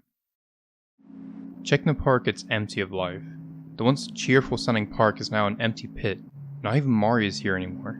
The music is gone, going from the cheery and comforting "let's get together now" to the more haunting, confusing spaces in between. At one point the song was comforting, but now it's been changed to be just confusing.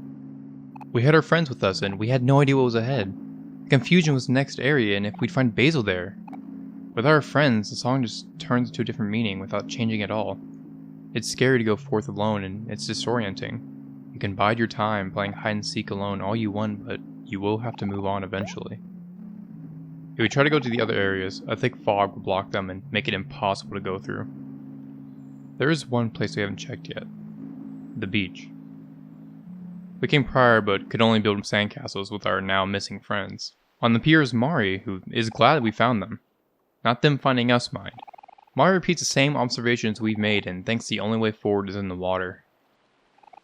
Mari asks us to help find everyone and joins us since Omori hates being alone. If we run around, Mari will ask us to stop since her knees can't handle it. Omori is really pushing Mari to her limits in headspace. First her heart, now her knees. Going to the pier is fear again. But this time Mari's here to pull us through.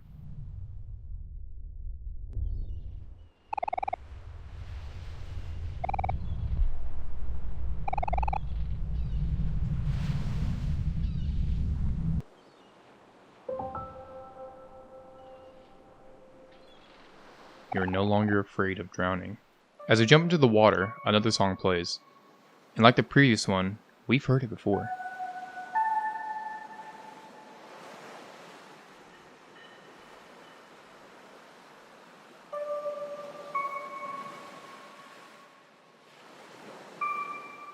Exploring the large, vast ocean is A Place by a Lake.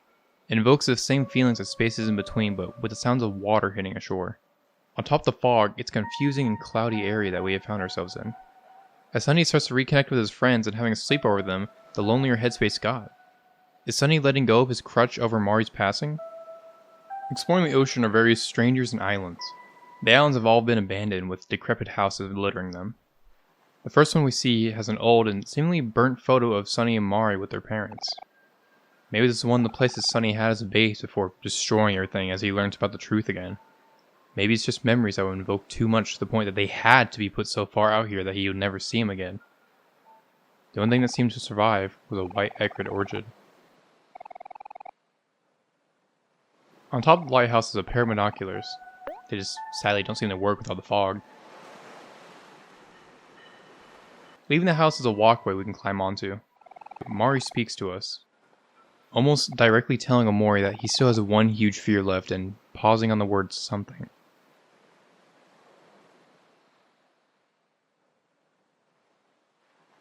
Walking past memories, we see and hear what we read in the library. Kind of. Hanging out, eating a watermelon, the aftermath of swimming in the lake, and a stranger on a stump.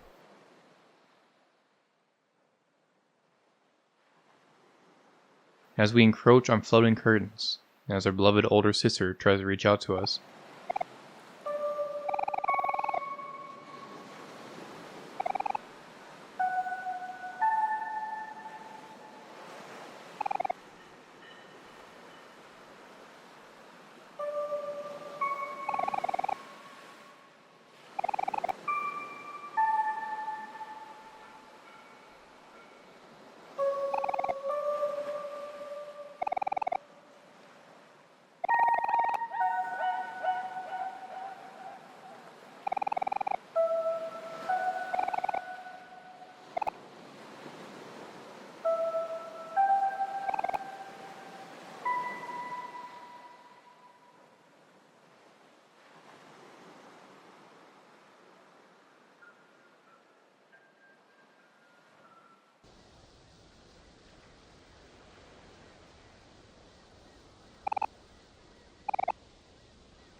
Whether it was true the ghost of Mori coming for where she ended up after she died, like she says, or a part of Sunny that wants and needs to leave Headspace, we'll never know. But we do know that she wants Sunny to still be there. Not in Headspace, but occupying himself and not Omori. Going to the warp hole left behind the curtains, we come across a well, and ascend further than ever in Headspace.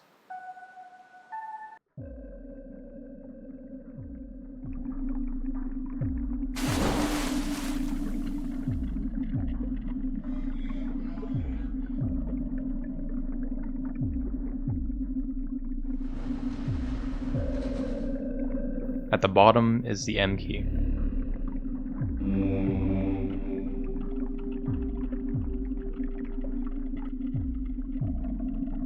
Six keys left.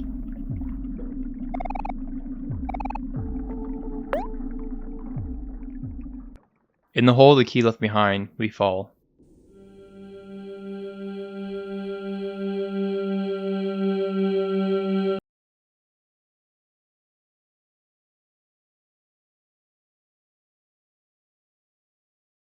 And appear in Basil's room surrounded by Polaroids. All of them have been scribbled over with marker.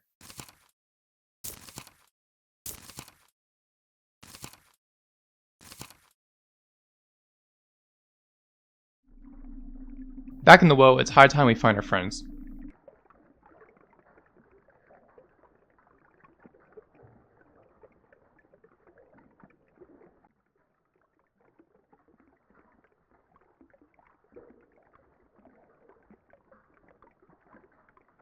Walking outside is a rather bright and perky area with a taxi nearby. I find that highly suspicious.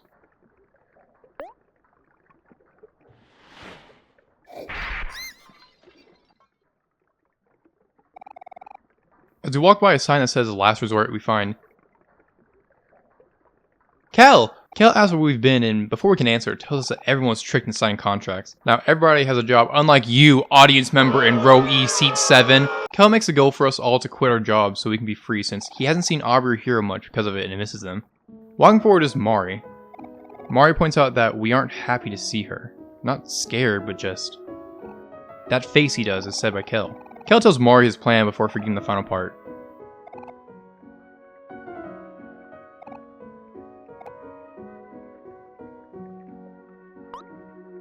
Forgetting Basil's a little worrying, but it's fine. Whatever, probably just work-related brain issues. Probably.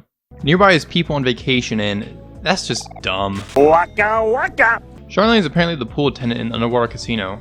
That's gotta be depressing. It's like that one really bad movie about the evil pool. Is he okay?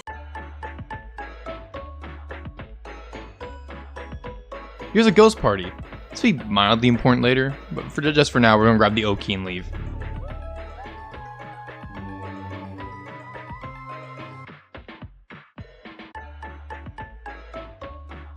Five keys left. In the hole is... Ah! I'm gonna have to...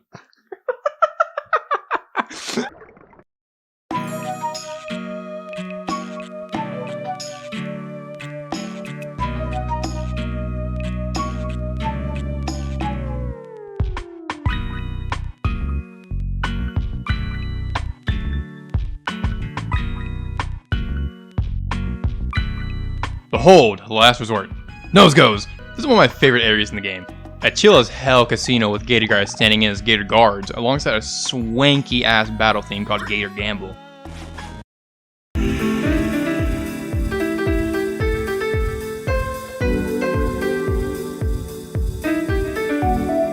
This smooth beat pairs well with Kel's incessant gambling addiction that occurs randomly. Oh hey, look at that, lucky number. The song emanates bright attraction and losing on our clams and pairs well with the song for the casino itself.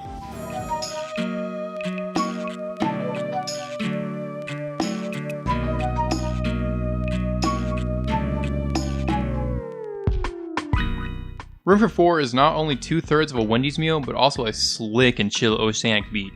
Sounds like a whack-ass vacation that's kinda shady, but you can look past it, you're having so much fun! Wait, that's kinda like Sunny. You can play the slots? Back money! Go home shoot!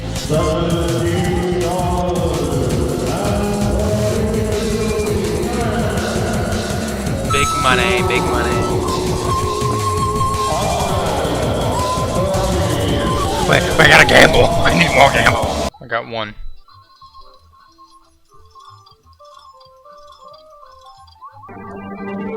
Okay, well, trying to reach the elevators, Kel stops us. Kel, this can wait, please. Kel, there's a gator right behind you.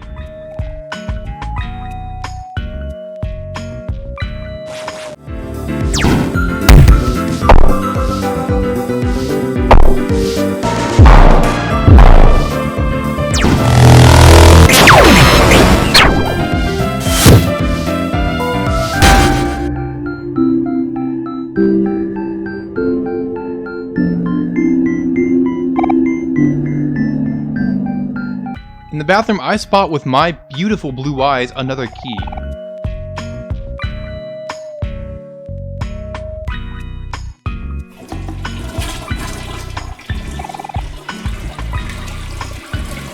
Kel, you squalid bastard! Wash your hands! Can't have the unsanitaries touching the keys.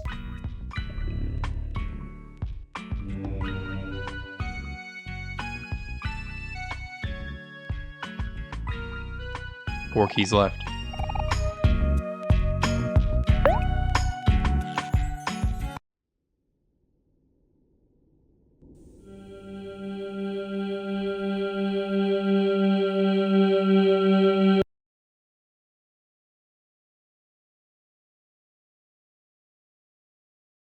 At the bottom of the hole are two tapes. A tape labeled Omori and a tape labeled Basil. Picking up the Omori tape, the other disappears.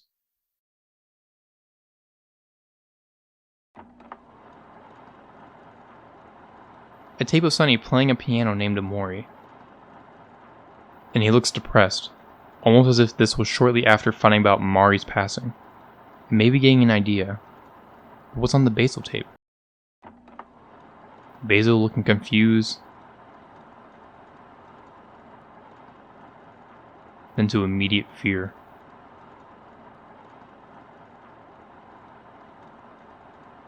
We'll delve deeper into the implications later. In the elevator is Mari. Genuinely one of the worst picnic spots you could choose, but you do you, girl. Aubrey's on the 5th floor, probably. Knowing Kel, there's something we're forgetting. Speak of the devil. And he shall steal your cookie card, god damn it, Kel! Well, once CKC disappears, another appears to let the player further in the game. The last resort is made of 6 immediate floors with some construction to be made for even more. The basement is a hangout for the workers on break. And burp mo. God, I love burp mo. I'm kind of shocked they get breaks. I know I'm writing this and recording this line probably a week later, but this item made me giggle. I wanted to put in the video. There's a picture of the employee a month. Wow. Talking to the Gators, we realize that they are chill as hell. Just don't leave fish in the microwave and you're good. While looking at the punching bag, I noticed something. Our once shiny knife had deteriorated into a dull knife with no reflection of us anymore. Floor 2 is where we see a few people from the park and find a CKC. And the next door is a disgusting doll who belongs in the trash.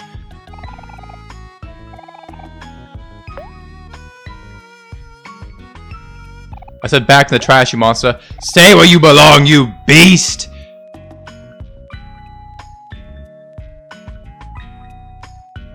Oh. Well, now I feel something. The 3rd floor has a... Oh, wait. It literally has a fedora which attracts all the beautiful women. I'm debating if I can put that in the video. The 4th floor is still under construction and has a surprise for later.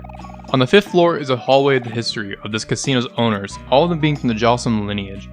Wait a minute, back it up. This is the Blackjack Shark. Blackjack is gambling. Did Sunny base an entire area on Blackjack? Yeah, well, I'm gonna go build my own theme park with blackjack and hookers. Blocking your way is Burley again. Apparently the boss wants no disturbances for his tofu fundraiser. Tofu's cheap as a clam. What are you fundraising? After we lie, Burley agrees we can go in if we get her a crisp bottle of water.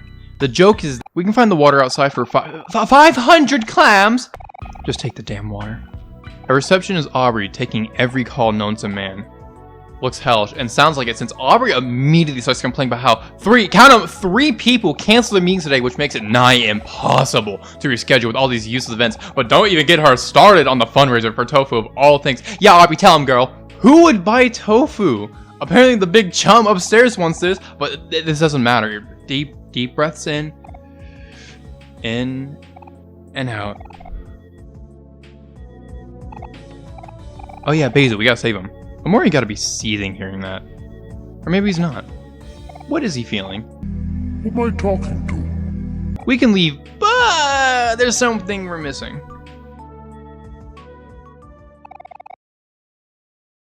Oh yeah, the contracts, right that. After a long period of silence, Jocelyn calls everyone to the office. Honestly, how rude leaving him silent for 10 seconds. There's a reason you're getting fired, Aubrey.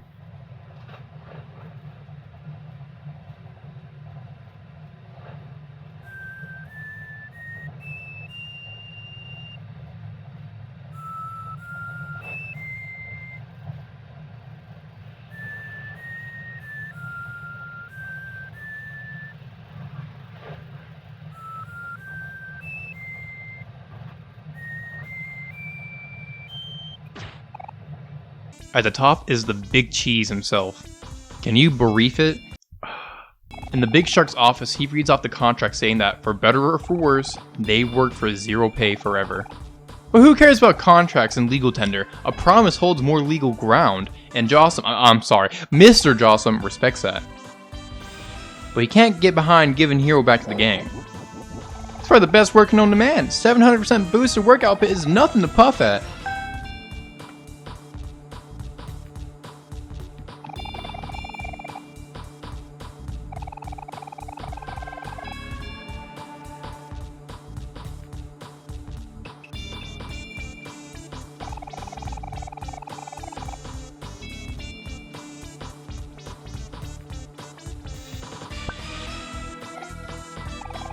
Good God, Hero works hard.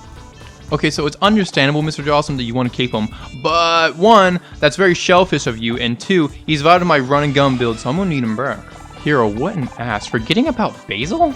Doesn't matter since he redeems himself by saying his friends are more important than just a measly piece of paper.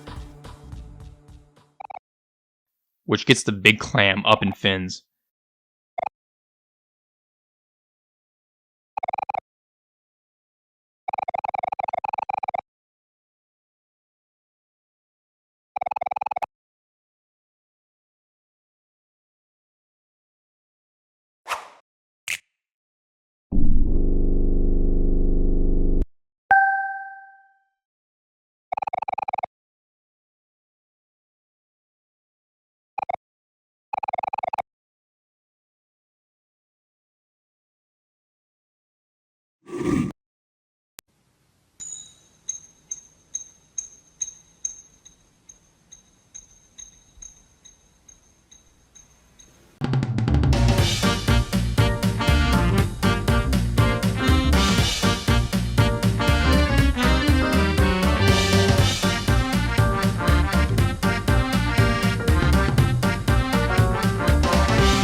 Mr. Jawsome is officially an odd fight. On one hand, his theme Jawbreaker is the cherry on top of the casino with this jazzy set going crazy.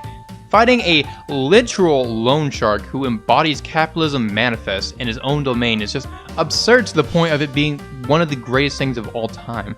It feels like Omori should be pulling up with a Tommy gun and that fedora from earlier, but Kel's dodgeball will have to suffice, I guess. But on the other hand, it's just a bunch of guards. That's it. A long battle of just gator guards with no changes to them, aside Mr. Jawsome going, "Kill these assholes! God, where's my employees?" You can't even hurt Mr. Jawsome, he just never gets a chance to attack until the end. But God, the theme is such a heavy carry for this fight, because I'm a sucker for jazz and amazing names. But God, it's boring just wailing on the guards. It's not unbearable, but it's still annoying. Whatever, we get to beat the house and we win rather easily.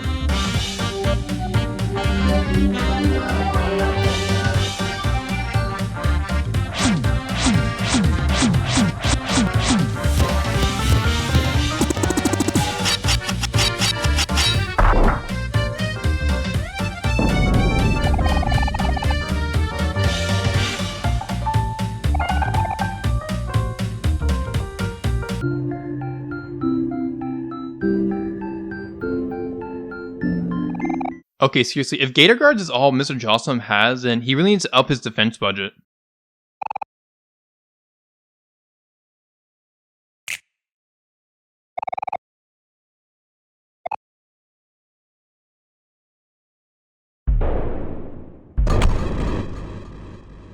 Oh, it's Pluto.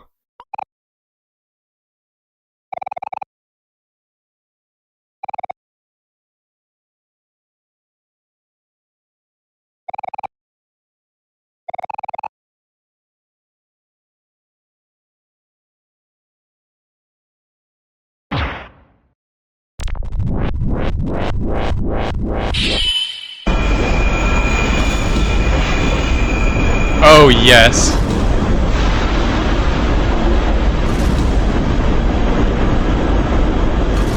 Oh, yes!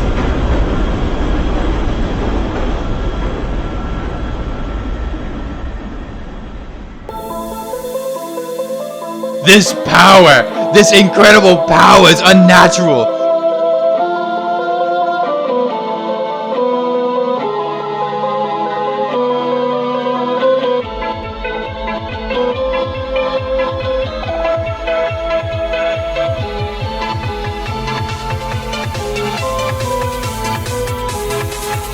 This is the fight I wanted!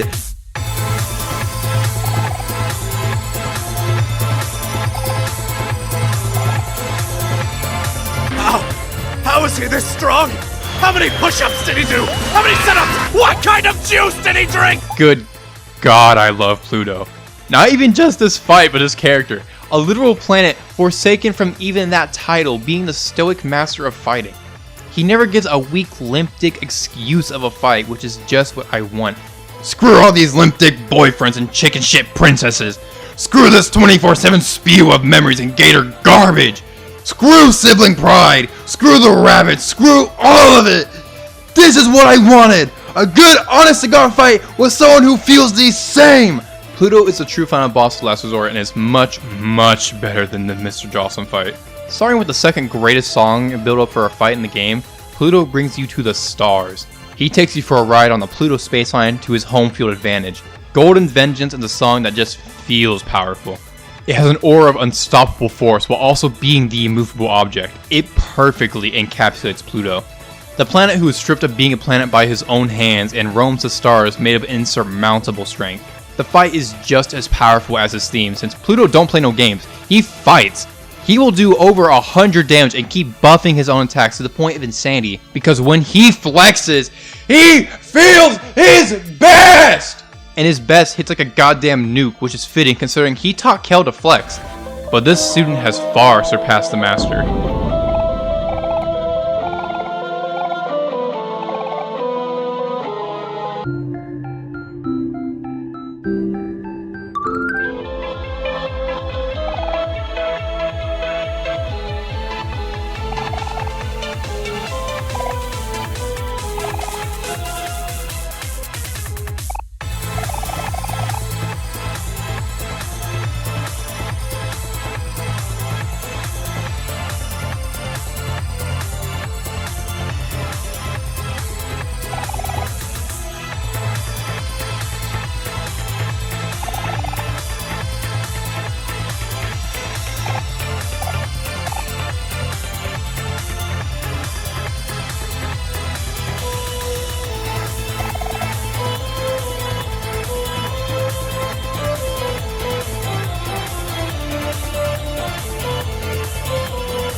This scene always makes me cackle. Just the idea that either Pluto really quickly fixed room or Omori just imagine his true power manifesting like that.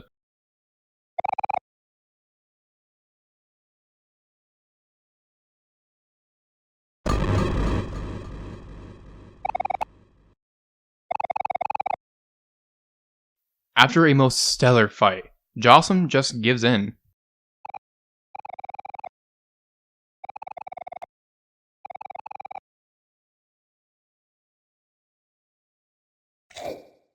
And he immediately goes back into character. Now with the gang back together, we set back off to see Pluto one last time. Talking to our favorite planet, he compliments our strength since we last fought, but we can still be stronger. He has to see Kel's flex, but he isn't going to be attacking.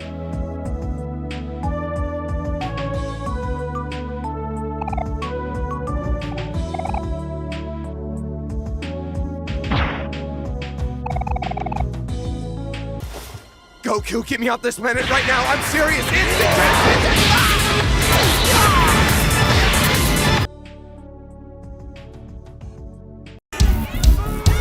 Are you prepared for this moment? Are you prepared for this moment? Are you prepared for this moment? Are you prepared for this moment? God, I love The Last Resort. It's such a chill-ass area that is too damn short. It's so fun just to be here and listen to snazzy jazz forever.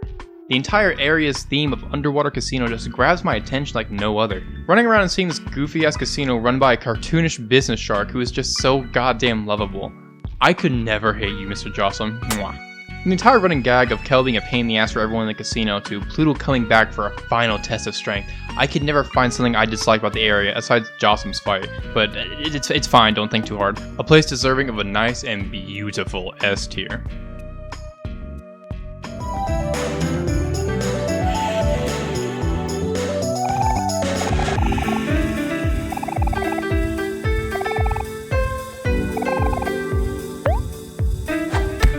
Holy!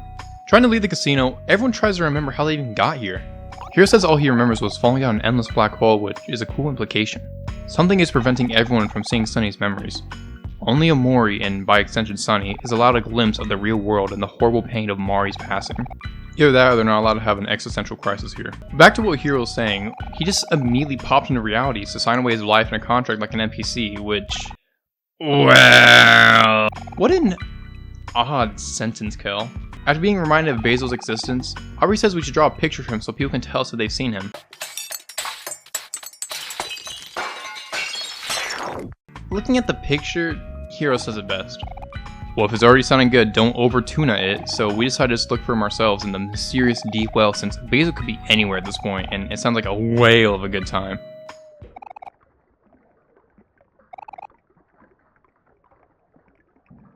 So the gang back, we have two options. The Endless Highway, or taxi. We make the best decision and taxi away from the last resort and sink deeper into the ocean. Hi, Patui.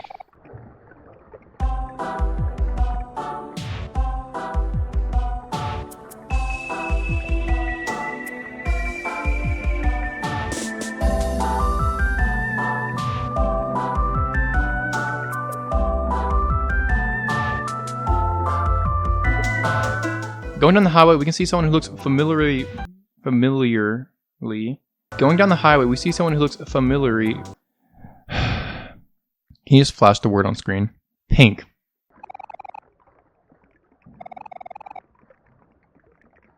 Oh, god damn it. We get more love stories from Sweetheart, as in, the one day we've been gone, she's already got a divorce from our space captain. Guess it's song title. I guess you guys aren't ready for that yet. Sweetheart, in the span of a day, gave up on love since no perfect suitor exists except someone who's exactly like her. Or just literally her, as she's going to see sea witches who specialize in special demands. Now, on one hand, Sweetheart isn't our main goal, but on the other, she could become it if left ignored, so best to snuff that out real fast. But besides that, we have two paths to take. The path of adventure, danger, and most importantly, free. Or the quick path that costs like, maybe 2,000 clams, maybe 3,000 max. I'm choosing to flaunt my wealth for now.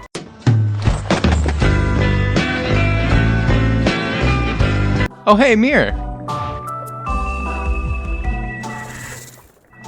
Not even the reliables are safe anymore. Along the way, we found a burger joint with a very recently divorced space boy drowning his sorrows away with soda and corny quotes. After an opener of the song Space Boyfriend Got Married To plays, he sings a tape he made for him and Sweetheart. Man, you just seriously gotta get together. Side note, it's around this point that the aesthetics of Basil's house started appearing more frequently, or at least I started noticing them more frequently. Flowers and plants and pots being strewn everywhere as decorations with some Polaroids being hung up. Almost mocking me for remembering Basil since he's missing and lost, while the gang shenanigans start deviating away from looking at him, but just for things they won't do. Going further down is the S key.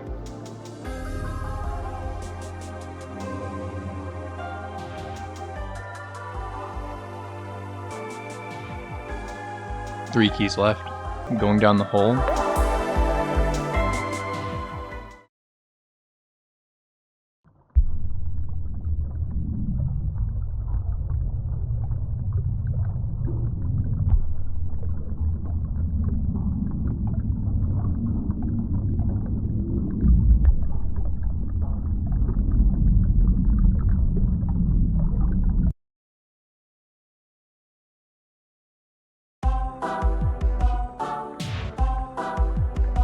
Being eaten alive by a monster who is called Hikkomori in the files.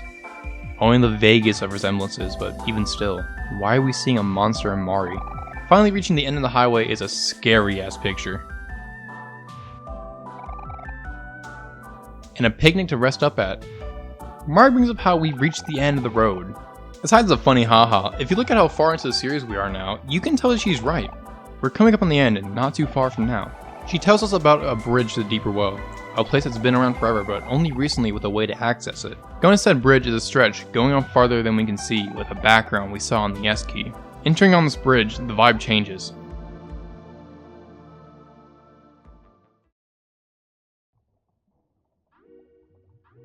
We go from upper tier ocean levels to the deeper depths. The area is not tracked by man, full of creatures almost alien in nature. And at the end of the bridge is an interesting conversation.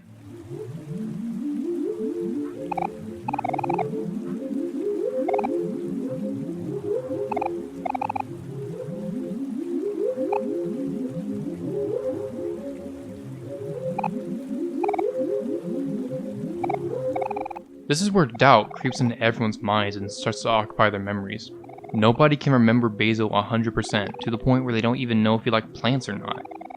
Every the adult of our group, Hiro tries his hardest to remember Basil, but he can only remember him like a stranger. Picking out the standout traits about him, but nothing incredibly in-depth about him besides he'll always manage to smile. but we can't lose focus. We have Omori to keep us on track. Going on these teleport things, we follow a narrow path until we find 3 paths, and someone named Blank. Your memories are not free. To gain a memory, another must be shrouded. And yet, all memories will eventually fade. Perhaps you've already noticed the curse of Deeper Well. Well, we beat an area. We were bound to have our creepy section sooner or later. Something I never really brought up yet is the music for these creepy sections. The Field of Memories and the Lost Library were just altered versions of songs in their area.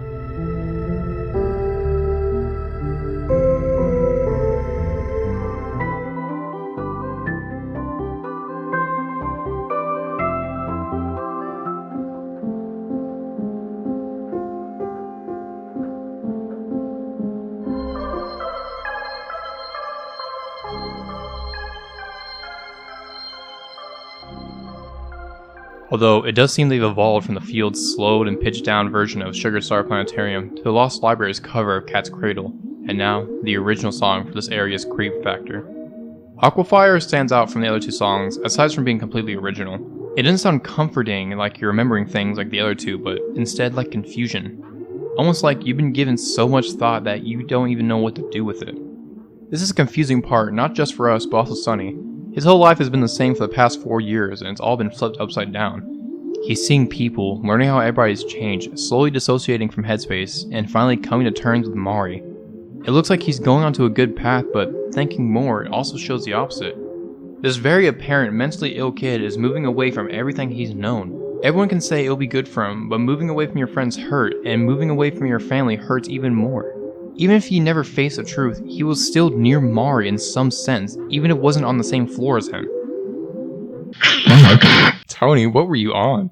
So Sunny has learned so much, but what is he supposed to do with it if it won't matter? The day after tomorrow, anything could happen when he leaves. Kel could become a scholarly genius. Hero could drop out of college. Maybe even Aubrey could undelinquent herself and start becoming a better person to look up to for the people she hangs out with, aka the gang. Basil could even... No, Basil wouldn't change much. So, it's shown to us just how wrong everything is. Exploring the unexplored, seeing the unseen, uncovering the truth we've hidden away. More on that truth later. As we walk around and see the curse of the Deeper Well, we get more cryptic messages from even more people.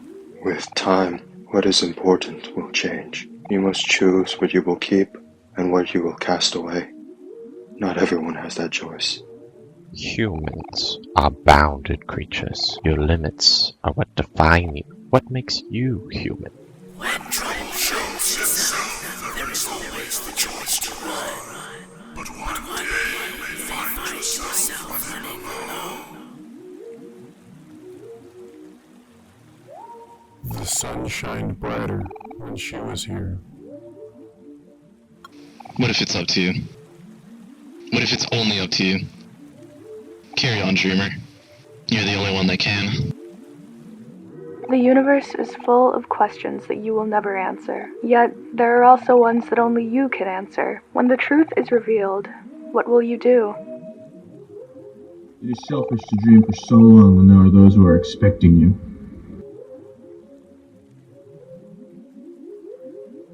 Time will always move forward. Eventually, the truth will become clear. You know this well, don't you? Dreamer. Reaching the end of our path is a branch coral. A long time has passed since you ventured this far.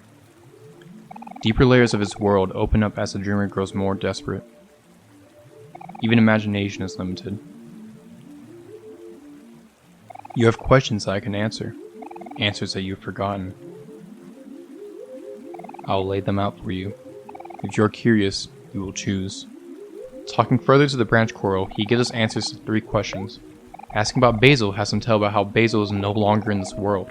Back when he almost gave up the truth about Mari in the beginning of the game, he was reborn. Due to how special of a bond Sunny and Basil have though, he couldn't stay away from the truth. Something only a friend could do, which would go against the everlasting goal to repress it. The only way to find Basil is to give it all up. Remove yourself from Headspace and move on. Save Basil. And Sunny needs to save himself. but Sunny already knows what he needs to do. Asking about Neighbor gives us descriptions of 3 great beings. The oldest, who has had time change him and removed his conscience and has evolved into a parasite into himself. The wisest committed an act that went against the dreamer so much to the point where he stripped her of her wisdom and banished her into a deep special prison. Finally, Neighbor was the dreamer's favorite, and was chosen to watch over the stump and door to white space.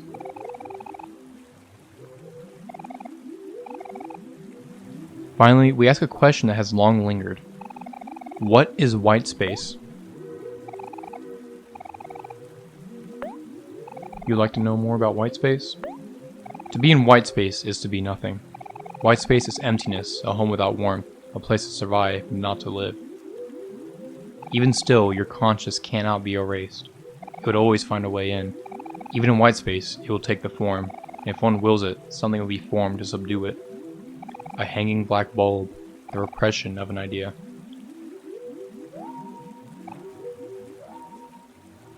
Yes, perhaps it's time to admit that you're a human, dreamer. Once we have listened to the answers given to us, he offers us power on top of knowledge. Just beat his challenge and we'll become even stronger.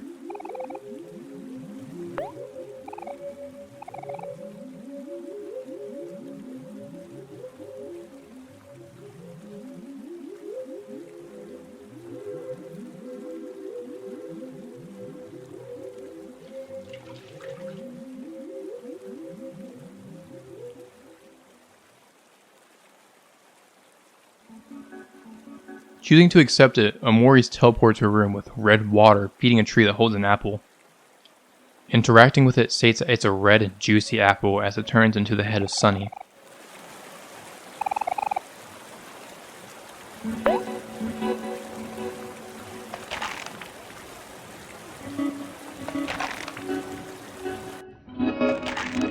Choosing to eat it, a disgustingly juicy chewing noise plays as a frame of Sunny drowning comes up, but filtered red and tendrils burble around him.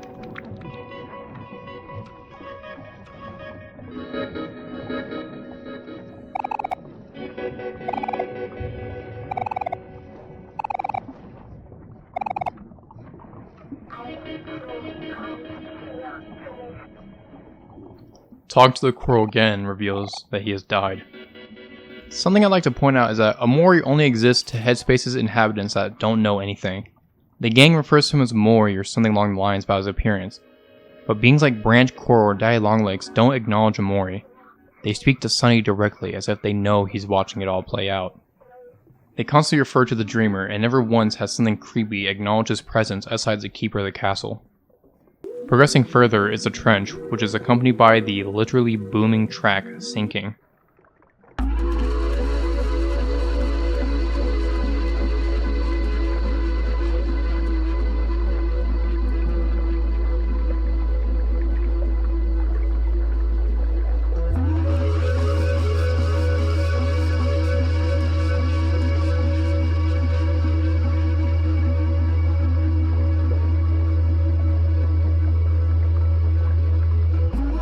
This is it. He's dug his own hole. Sunny has ran as far as his mind can take him. The very bottom of his world. The physical embodiment of repression in Sunny's mind being represented as the underlayers of the ocean. Where does the end lead? What could possibly even be here since we know it won't be Basil? It was never Basil, no matter where we went. But the stranger who looks like Basil kept leading us to our memories in a hope to try and bring Headspace to an end. To bring Sunny back. If he even is still there. This is the part of the game where I had an inkling of a thought about the stranger that I'll bring up later. The last time you fell into deep water, were you truly saved, or were you cursed?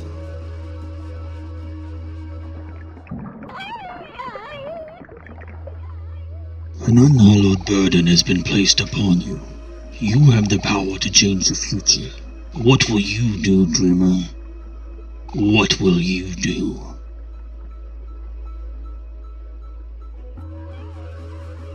How far will you go to save a friend? As we reach the skull atop, we see for the first time ever Mari's picnic basket. Alone. And as all the tension is reaching a climax. What the hell is this doing here? He tells us that Sweetheart went inside him earlier with a really terrible joke, and that a family of sea witches live inside of him and feed Humphrey. Oh, how kind. Since we gotta see what Sweetheart's doing, we jump down Humphrey.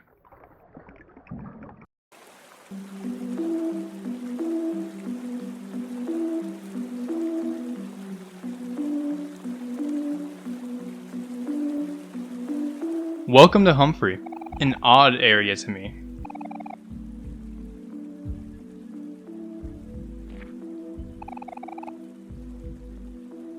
I'm an idiot! You're an idiot!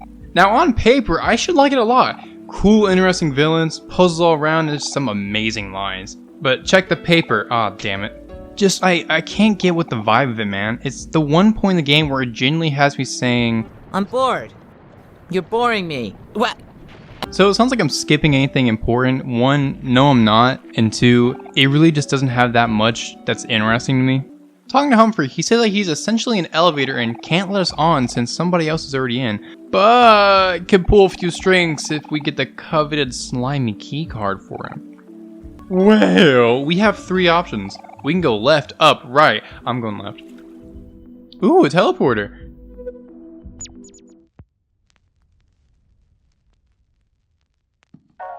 Oh no.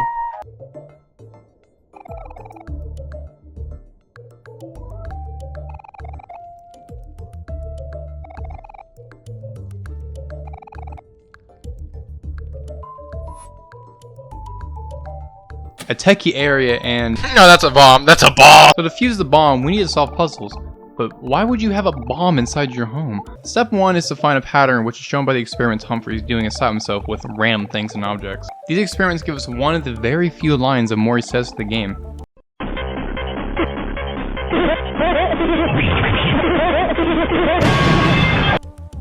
How insightful. Anywho's, it goes, slide to the left. Take it back now, y'all. To the right now. Cha-cha real smooth. Don't actually put me singing in there, Tony. I will fucking belt you. Step 2 is a run through an area with masochistic robots.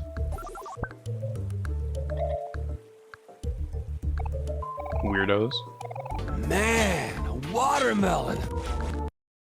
The area's fight track, Squall, is pretty good, though sounds like a PS1 RPG track, which is always a banger.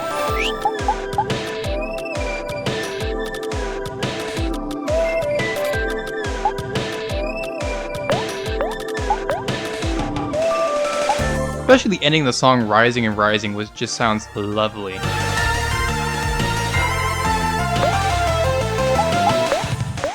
Don't got much else to say about it. Finding a teleport brings us to a large TV, and one of my favorite lines of dialogue in the game.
The gang has forgotten about Basil.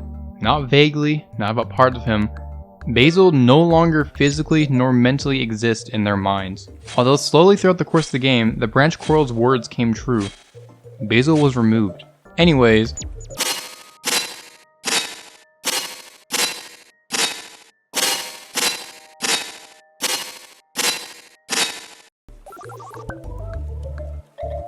be nice.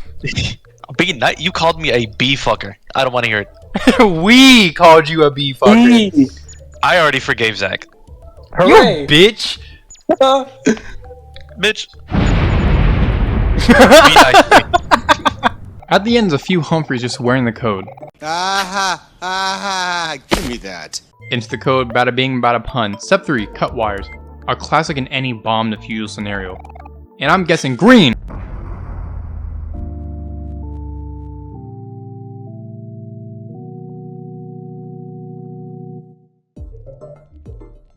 Okay, well, I guess I can find the pattern. Going forward, we have to look at the waterfall's color and go in teleporters based on how many worms there are. Blue, green, red, white! Do a bit where you're trying to find a bit, or just do the Power Rangers. Or Ginyu Force. Yeah, Ginyu Force is good. That's a real note in the script, by the way.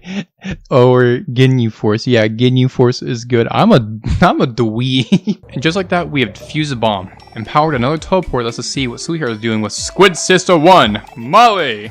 He makes Roboheart, who is hellbent on murder and coded sentences. Now I just feel bad. Sweetheart doesn't like it and runs away before paying Molly. What an asshole! Well, we're back, so it's time to go. A red area awaits us, but that doesn't matter since Marina isn't seeing anyone right now. Oh, that's assuring.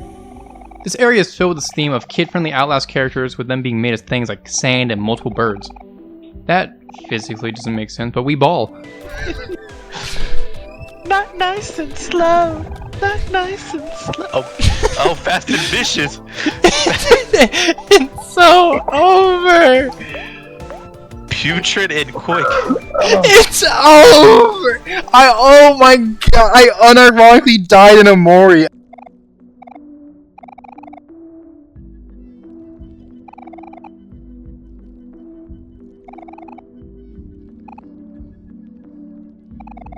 Walking out of her lab is a frankly terrifying abyss. And we find a very familiar crown.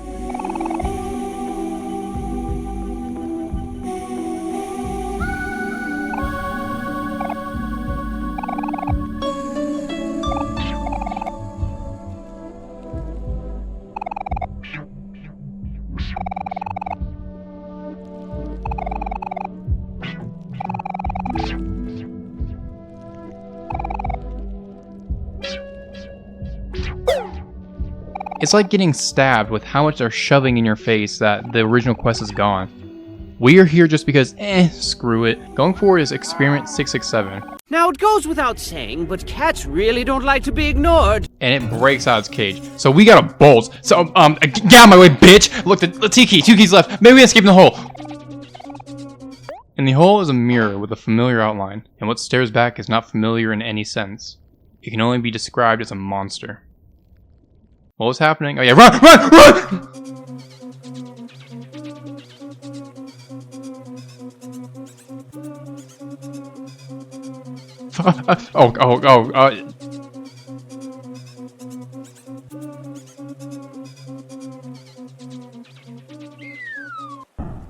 What?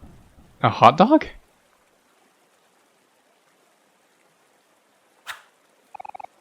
In the lab is Marina making Sweetheart's perfect suitor. And instead she makes something far greater. Something that's more beautiful than the waning sun.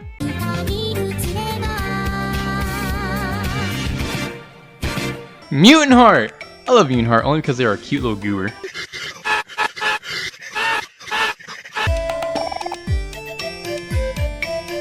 Well, only one way through now.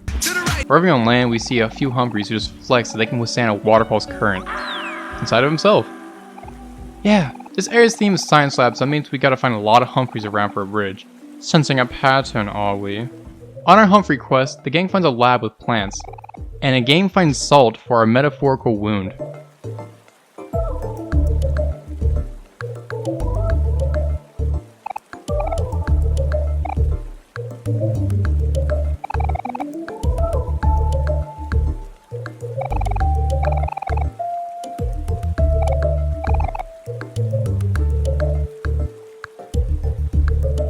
They don't remember the name of Basil. From the way they say it's familiar, it's like they have horrible amnesia. But that couldn't work since they are in Sunny's mind, right? I don't mention a lot of the areas here, but I like to mention this area. Oh my good god, I hate looking for these stupid ass Humphreys! I am satiated. What are we doing now? Something about long cross bridges? We'll have to raft across falling debris, which is just food. Okay, where the hell does this come from? Actually, it's never explained. It's just wacky and zany distractions. Oh, hi, Headspace. What are you doing here? Oh.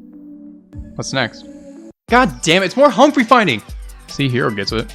At least the water slide is a neat theme. And a very out-of-place theme. But I want to see it all with you as a sped up version of I Will Catch Up from Otherworld. Compared to every other theme here, though.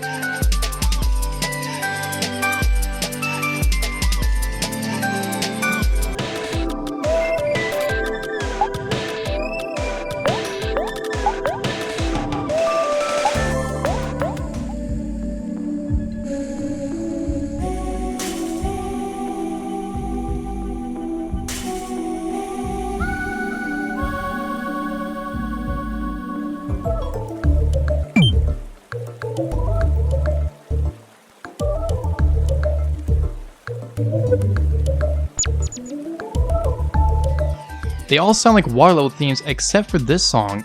It's so out of place. Anyways, what we're doing? Oh yeah, going into the lab. Medusa is cooking up a test tube baby, and this baby has a blinding power.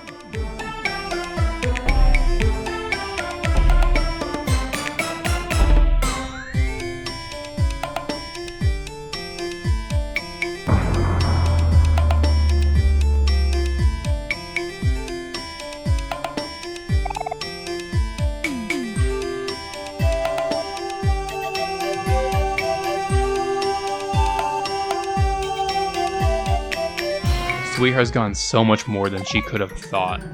Perfect Heart is Sweetheart, without imperfections. Powerful to an abnormal degree and glows, exudes perfection. She exudes grace and has the most splendiferous face. Unlike this jackass here.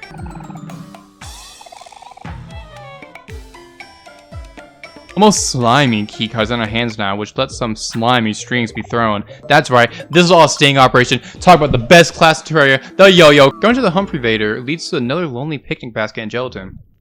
Maybe there are more lonely picnics in Headspace, but I couldn't tell you now. It's only noticeable here since this place feels wrong. You will relive every key mistake you've ever made in your life, over and over and over again. As Sweet tries to create and dash out of her check, she's stopped by his sister since Marina is getting angry at not being paid. Out of clams and out of options, Sweetheart does what anyone else would do in the situation. Oh, you dick! As she runs, the witches call upon Humphrey to stop her and...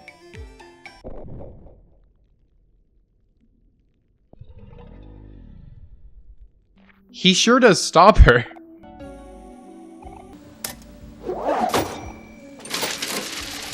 You've got 17.5% in T-bills amortized over the fiscal year. 8% in stocks and bonds. Carry the 9 to buy... Okay, so how much do we owe you?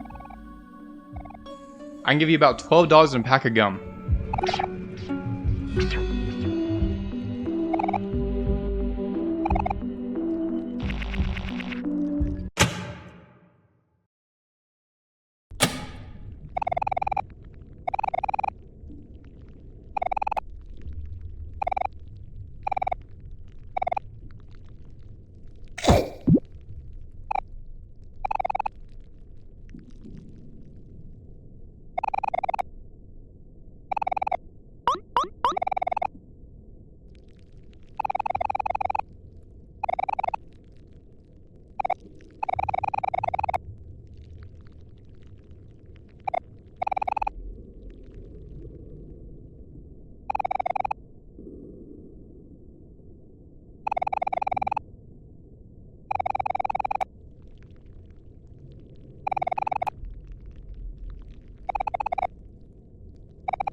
I'm bricked.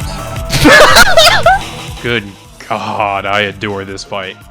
This fight is just so fun and has such an amazing theme. Underworld Prom Kings goes so disgustingly hard, almost as hard as, and is an amazing boss track on top of that. It sounds like it's revving something at parts as it gets this tantalizingly addicting beat. It sounds like, dude, I don't even know, it's just good. It's using random samples from other songs in the game like a Frankenstein monster of a track, which is just so disgustingly fitting, man. This track just goes so crazy hard that it's hard to find an explanation of the song. We're literally fighting people because we're broke. Broke nigga alert. Broke nigga alert. Is it talking about me? Broke.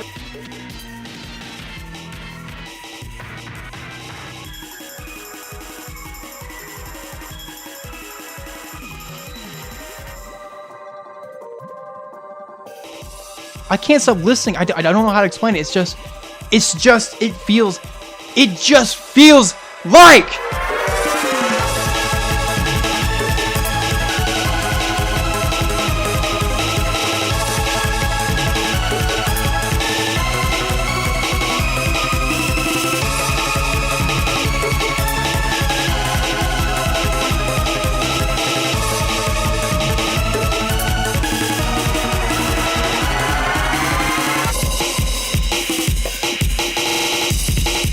The fight is fairly basic on paper, but that doesn't detract from it. Gas, bombs, chainsaws, and projectiles. Wait, have I been sent back to the 1960s? Around halfway in though, they really screw you over by swapping your juice and health stats, which is so damn cool. Why do other bosses do cool things that aren't just emotion related? Speaking of emotions, look at the cast of 3. A happy one, a mad one, and a kinda sad one. Just looks like our system that we are currently beating their asses with. Near the end, they throw everything they have left, which removes all juice and smacks you for some heavy health. It's such a good fight, which is so sad that the rest of Humphrey isn't like this. They said I would make a call. But sadly, we do kick their asses and the fight ends.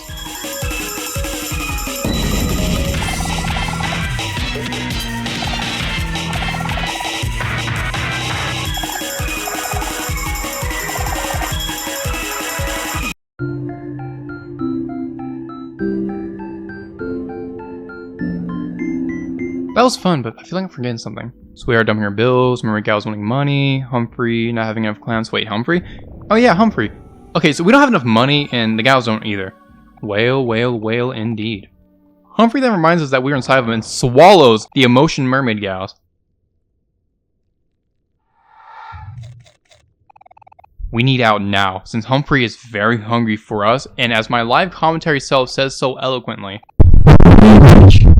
no matter how we beg and plead, Humphrey hungers and hungers.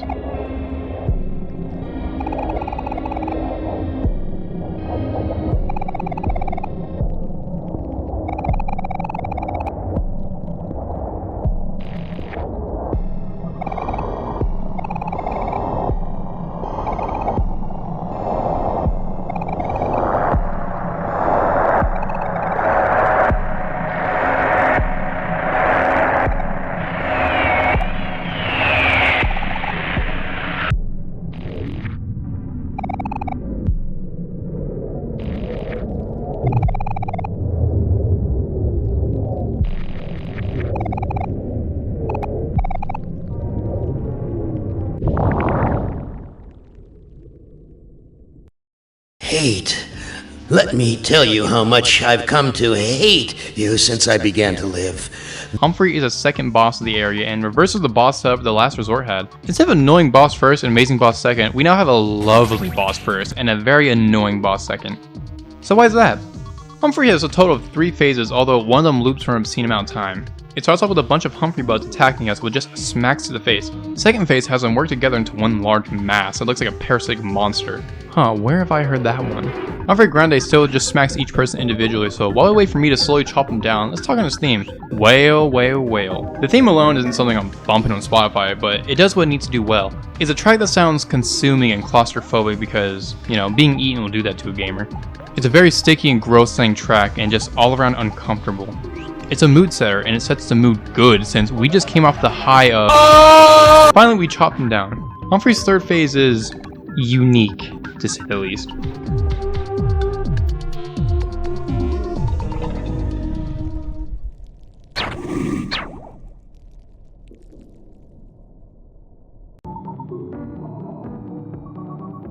A face of a monster of a whale with a background of human bones, and as we know, there's only 5 humans in headspace. So how could their bones be in Humphrey alongside us? Phase 3 Humphrey just continuously swallows the party as we sink deeper and deeper inside of him, with a pitched down version of his Phase 1 theme called Swallow Hollow, which only adds the uncomfortable feeling. Besides an absurd amount of health, the unique part of Humphrey's fight was never the attacks or the theme. It's both the setting and the lines Humphrey says. Aside from some bizarre lines, Humphrey says 3 unique things. Like, perhaps he may be saying the fight's cycle, but the bones offer another theory. Is this the first time Omori is made to Humphrey? Why does he specifically call out Omori? Nobody's done that since a party, so why Humphrey?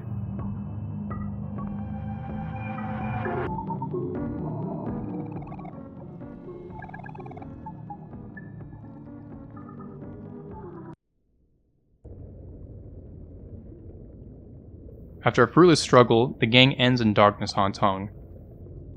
There is one way out, a very gross and detailed uvula. I hung onto that sucker, and I swung back and forth and back and forth and back and forth and back and forth and back and forth and back and forth until finally I let go and I shot right out of his mouth.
And after Humphrey, the only remnant of Basil left is this terrible, terrible picture.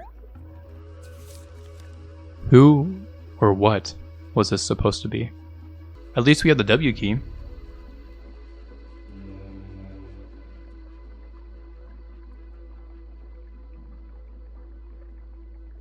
One key left. Oh, you asshole! Going through the whirlpool, we find ourselves somewhere new and hidden.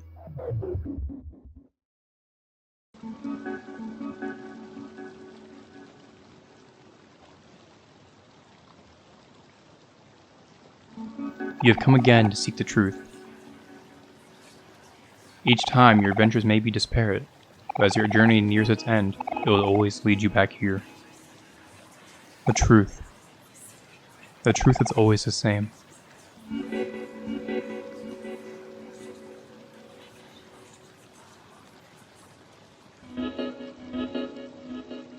path to the truth was once here, but it has been removed. It was moved to a lighthouse and a pier, then to a library banished deep underground, and after that to an old barn on a distant planet. And this time, it will be in the heart of a vast forest.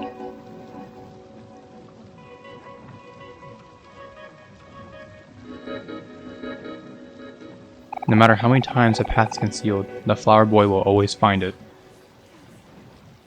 And your dear sister Mari, she will always guide you to it. Even as hollow shells, they will continue to evolve. And each time, they will grow wings and fly too close to the sun. It is in their nature. They are the only ones who know, and one has it carried with her to the grave.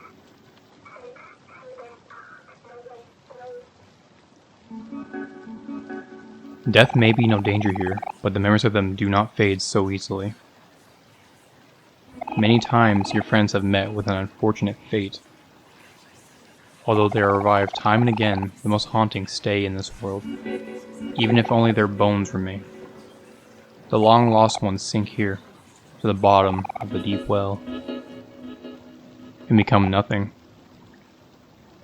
You have forsaken them, yet they still yearn for your care.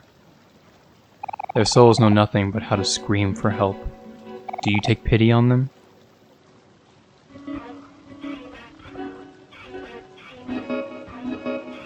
Your dear sister Mari with a bad knee. You cannot bear for her to die again, so she was given the safety of a picnic blanket. Yet it is her nature to leave and to protect. And when she does, she will leave you again and be born anew, with the undying soul that you have cursed her with.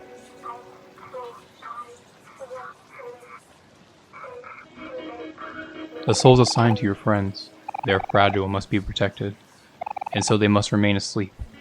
Yet, the path to the truth is closer to your most precious room than ever before. Will you be able to bury it this time? Perhaps it is too late for you.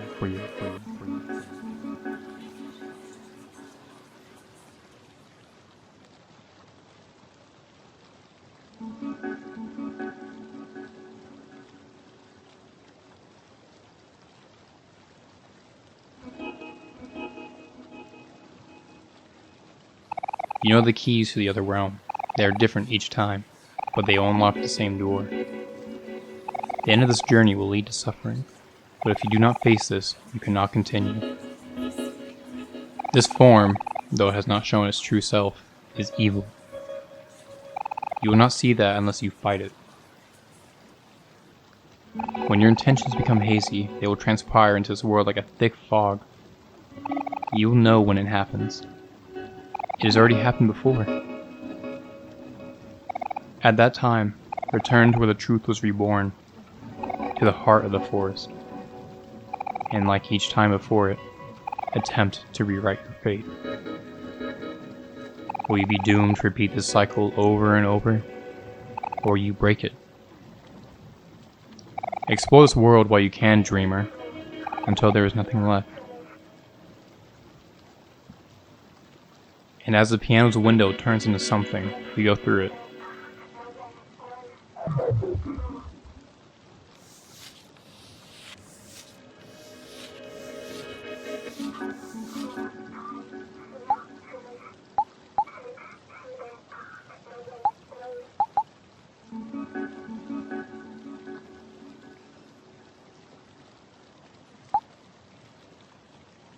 And appear back in neighbor's room. You know you're a great being, right? Something I never mentioned since it has no real use is that you can go back into white space if you want to. I don't know why, check on the boys, how are they doing?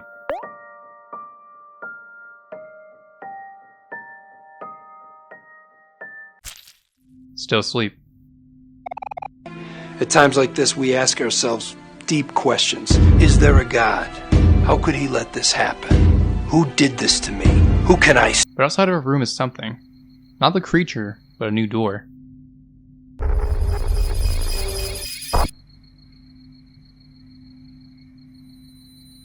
There is nothing here. Well, back to Headspace since nothing to do here at 2 in the morning. Huh? Since we're missing one more key, we still have to find it. And it's closer than you think. In the vast forest, I mentioned a ladder that wasn't as tall as a really tall ladder east of Stump. Now, in my infinite wisdom, I chose to come here near the end since I definitely didn't forget about it. At the top is Kite Kid and his kite, but since we are over leveled to the extreme, we just kinda... Next to him is the C key, aka our final piece of the puzzle.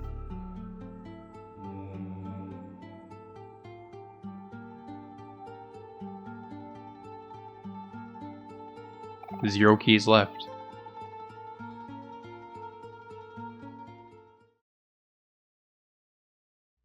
Welcome to Black Space. We flash to what used to be Basil's house. As we hear the melody for A Home for Flowers play and echo in the background, we see the floor collapse.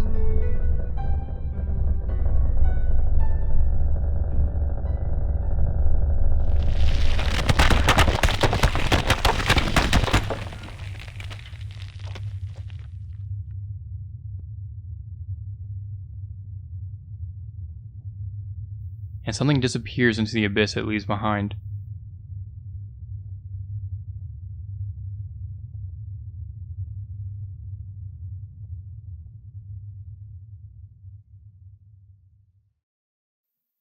Falling down the hole left by the sea key is a monochrome area with a thumping sound. And if we go ahead, we see someone chopping a tree down with a noose attached to it. This is Sunny's dad. Not anymore, apparently. After Mari passed, he chopped the tree down, and since we never see him again, he kept true to his word about Sunny not being his son anymore and abandoned him and his mom.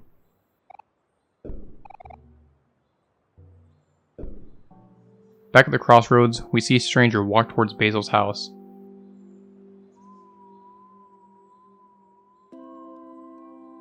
As we follow it, we hear Basil for the first time since the beginning as he described the flowers and who they represented.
Except for the white tulips, where we hear the stranger's words instead.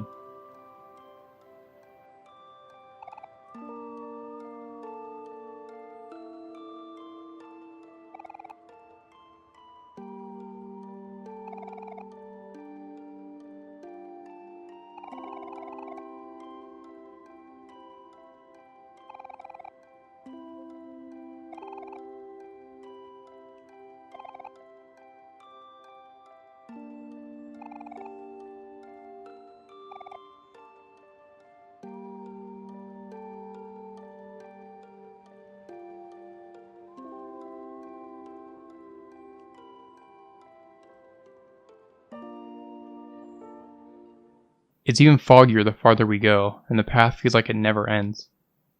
Mari's picnic is nowhere near to save us. Even if it's hard to navigate, we find ourselves in Basil's old home, so far removed from what it originally stood as. So far away from the park and neighbor's room. So far away from friends. As dead trees surround us and a red lake with black hands swarm Basil's shoe house, Aubrey wants to leave. This isn't right. It's terrifying. But we march forwards.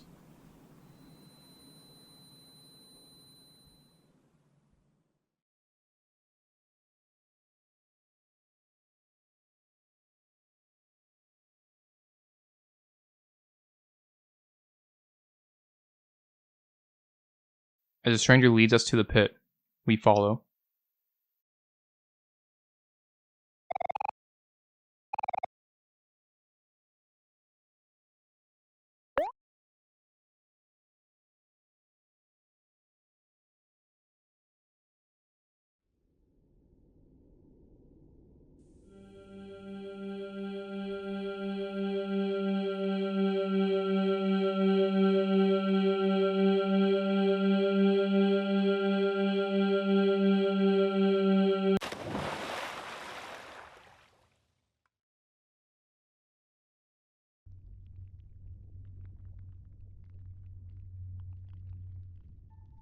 Emerging from a murky black ocean, we see a beach,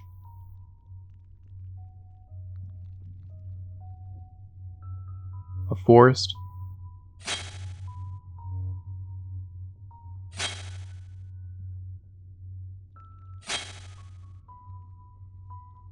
and stairs, all set to the tune of Mari's picnic theme. And at the top,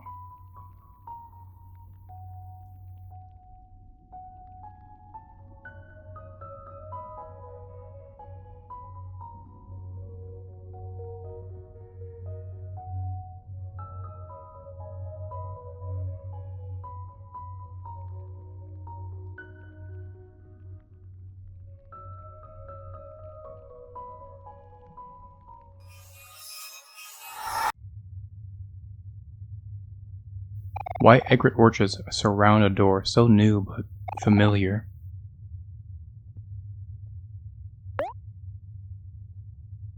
In entering it, we are welcomed.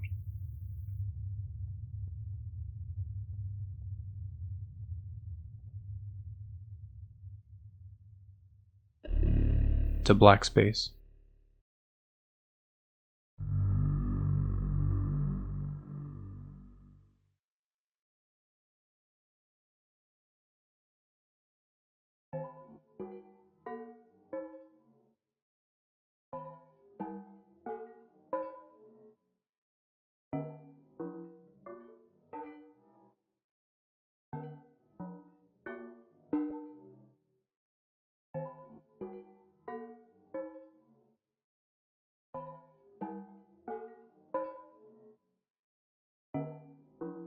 This is the section of the game.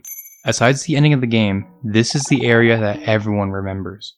Black space is the direct opposite to white space. Instead of being a safe spot that was comfortable, although eerie, we were protected. Here, we are far from that. Black space is made of rooms all like this. It's made of worlds painted with chaos and bathed in darkness. This is a dark world Daddy Longlegs told us about. Black space is what Sunny was hiding away from.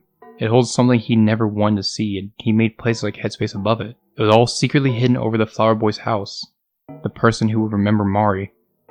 But wouldn't everyone remember her? I know for sure Hiro would.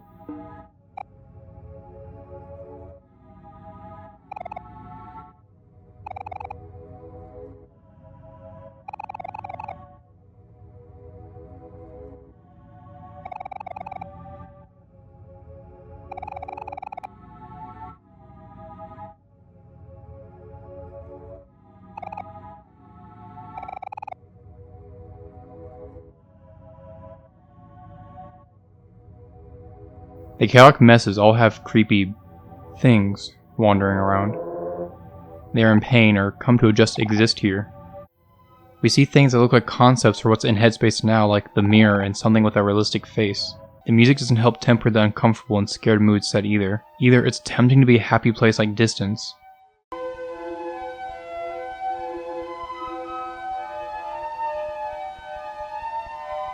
or a regretful and suffocating song like Fleur.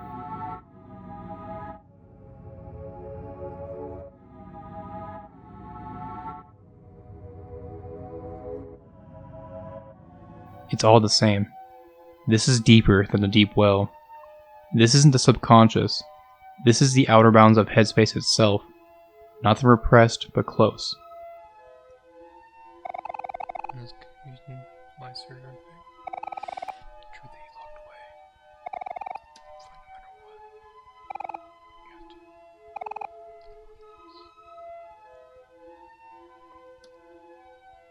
As we collect a key in an area, a red hand will grab us and bring us back to the hub.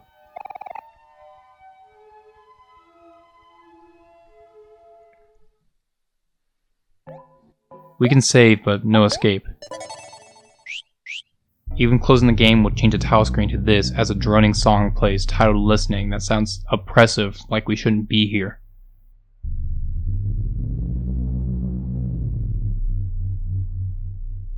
The hub isn't much better with the song Welcome Back.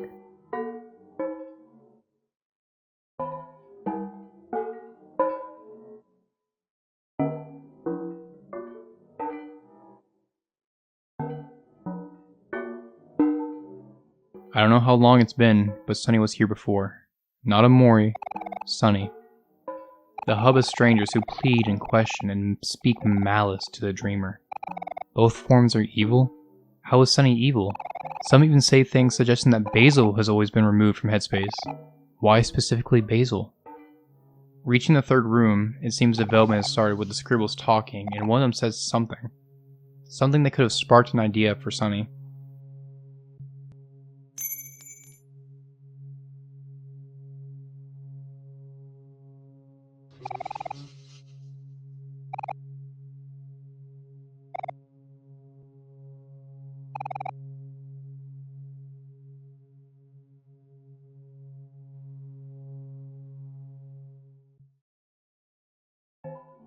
And once we come back, more things appear like our sketchbook.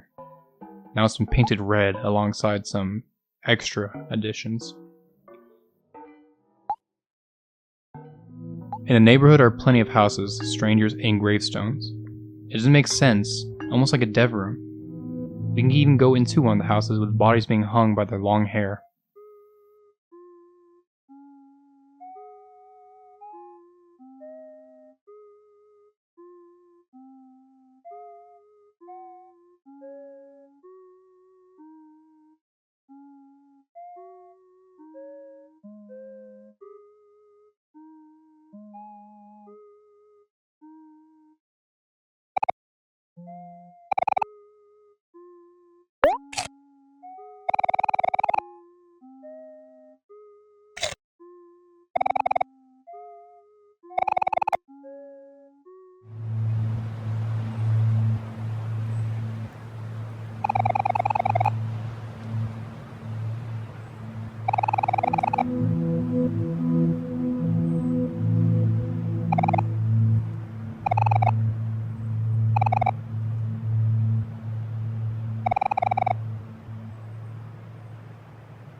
The forest of stumps hold things that call us liar. The song playing, named Glade, is only a piano with something falling in the background. Distorted, but still there. It sounds like guilt. You did something truly wrong, but you aren't being scolded or yelled at. Just them trying to make you feel loved. At the end is something. The black figure we've associated with fear and uneasiness. And it says the only line it has in the game.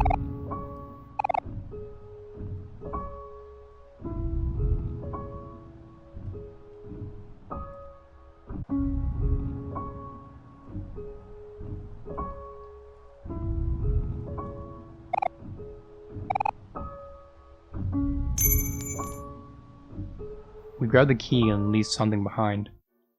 In the next room is a butler who says one thing. You has been very, very bad.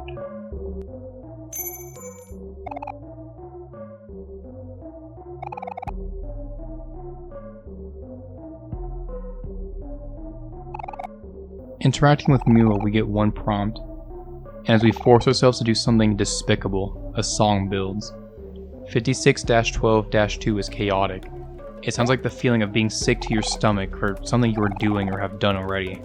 Tensions rise.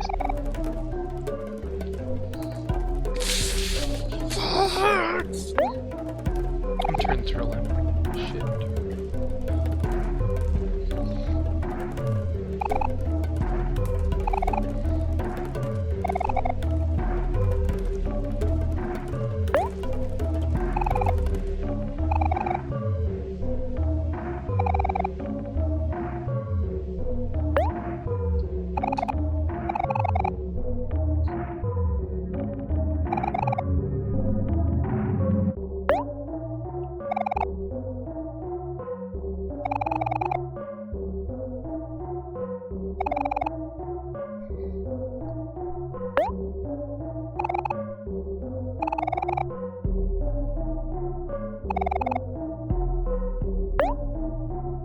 As we cut open Miwo, nothing happens. We killed Miwo.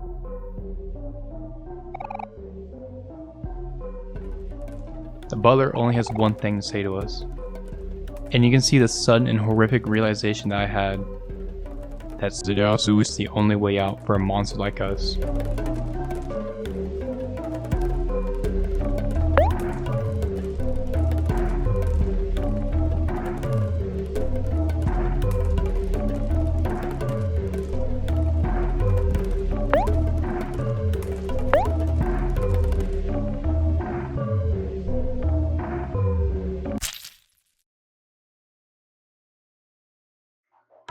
Opening another door is Basil's crown alongside of watermelons.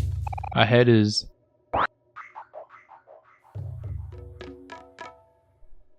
Basil? Basil is happy we found them and fixed his crown. He's been growing watermelons but misses his flowers and reminisces over the beach. There's nothing but watermelons and us as far as we go.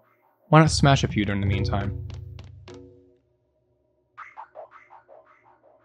There are no words telling you the key is in one, just the built-in system in your brain made that breaking watermelons grants a reward. The song here is Bloom. It makes me feel untrustworthy of others. The song doesn't fit the watermelon smashing.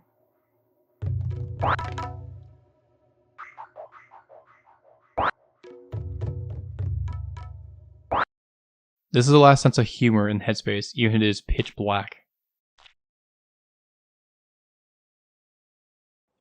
Next door is the beach.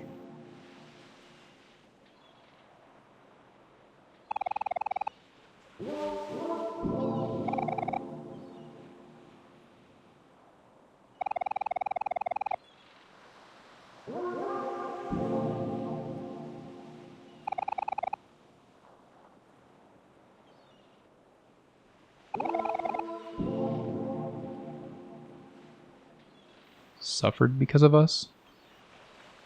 Searching around the beach nets us Polaroids, which we do something Sunny did in real life.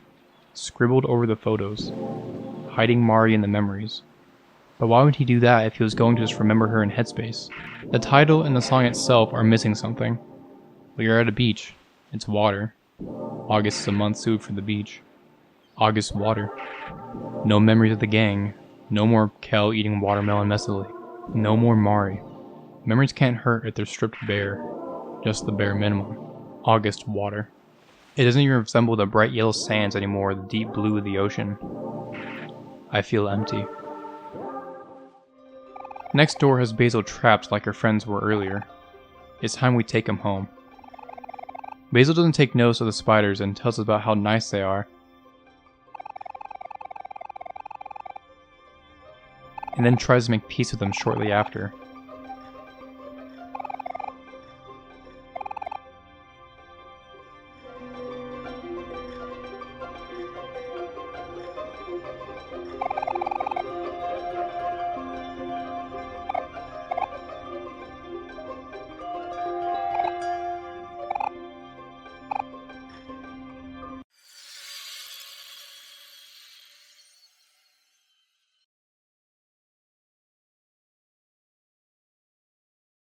What the genuine hell could this even mean?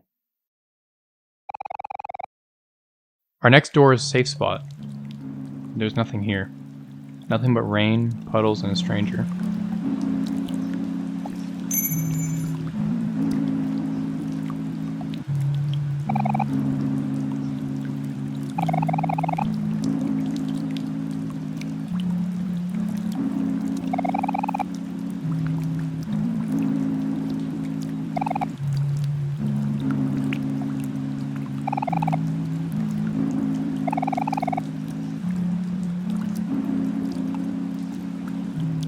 And he leaves behind a daisy.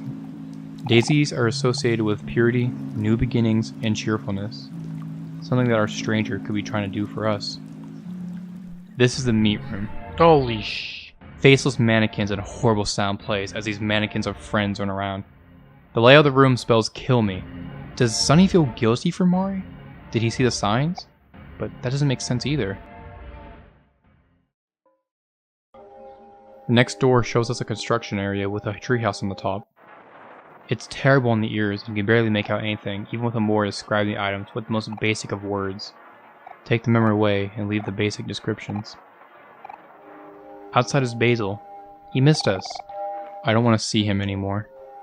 An elevator appears with a key.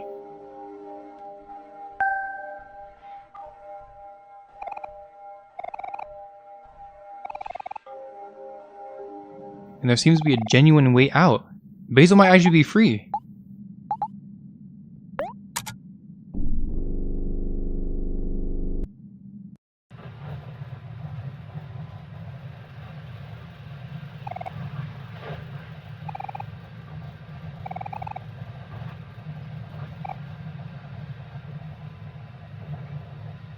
Why did he do that? Why is he a jackass?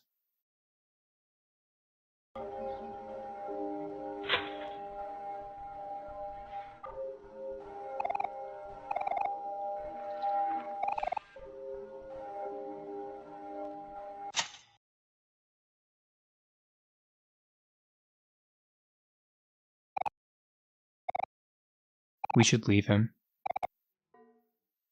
Next room is a white room with Mari hanging on a desolate white area.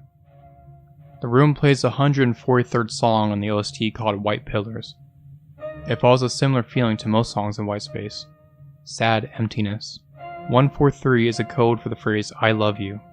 If you look around the game, it's been everywhere. Experience, attacks, and other small occurrences like this NPC giving you 143 clams. The number is synonymous with Mari and her endless affection. I wanted to mention it at the 143rd before we reach the end. Up ahead is a fish out of its bowl and a stranger.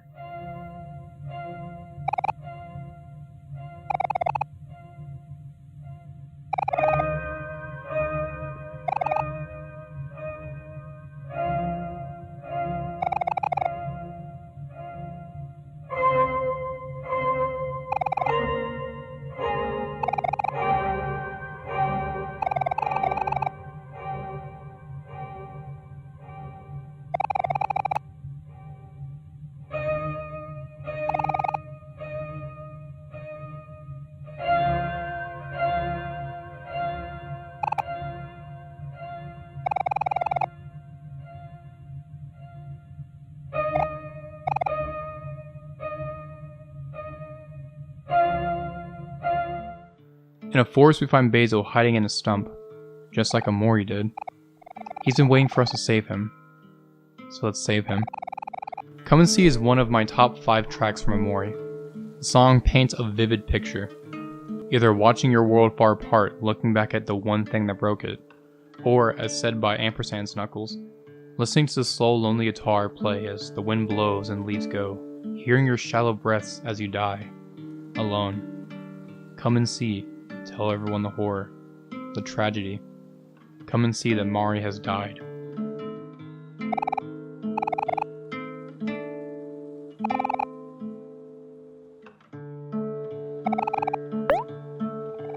On the raft ride, Basil feels scared but is assured that we're here, and asks if we can talk about something that's been bothering him.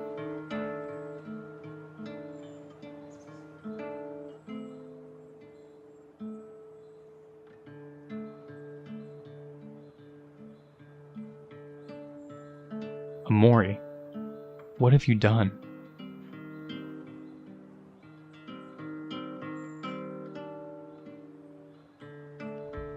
At the stump, a voice speaks to us. Another option. One way to escape.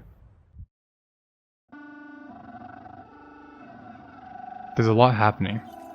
Our reflection only gets bloodier and bloodier as we try to look at it. The next room is very short. A clock ticking, a phone ringing, and a stranger.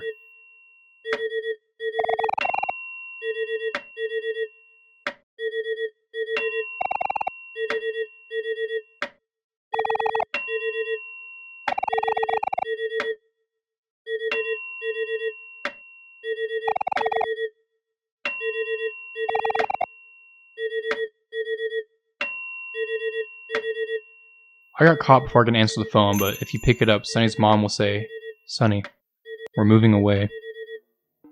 The next room is the incubation chamber. From the name and look, it looks like the second attempt at trying to replicate Sunny's friends. It also looks like the deeper well, including the tree from the Branch Corals challenge. The song here is Numbers. You'll recognize it from the Branch Corals challenge. The same feeling of emptiness and sadness carries over here. About a minute into the song, a voice is heard. It's from the number station, the Swedish Rhapsody, which was used by the government and spies to communicate without being tracked in World War I through Cold War. I don't think it holds significance though. The next room is... neighbor's room?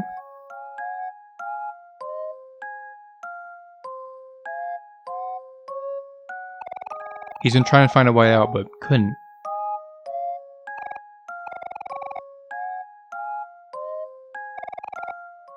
He's happy we're here, so let's go home. But I don't think home is this way.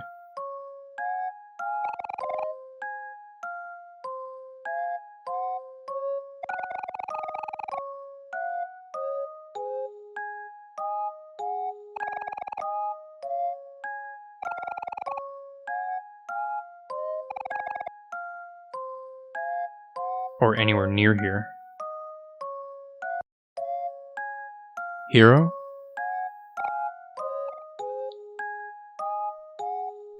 Fucking That's not right.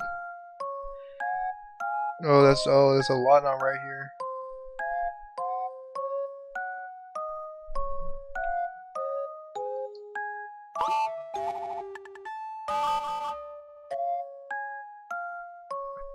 Fucking hate this.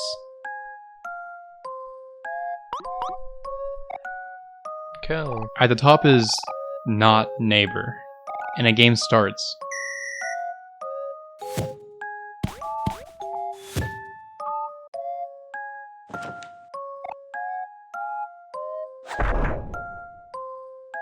Good fucking god. There's only one door left now. The door with a red spotlight.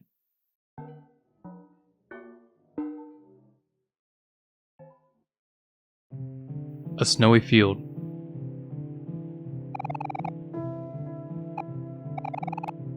Why would Sunny feel judged by a holy figure? The slow song plays your tiled orchard. It's the feeling after you cry. The emptiness. The deep sadness that's not physically apparent anymore. A cold steak is also here. Don't know why I'm mentioning the steak. Why the reaching top is Mars' picnic basket and the church.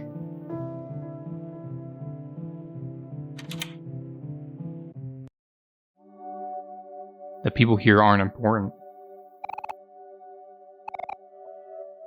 But ahead, we can do it. We can save Basil. We can face the truth together. Basil tried to help, but it wasn't enough. Maybe it was the wrong help. But now we can save him. Save ourselves.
There is no light bulb here.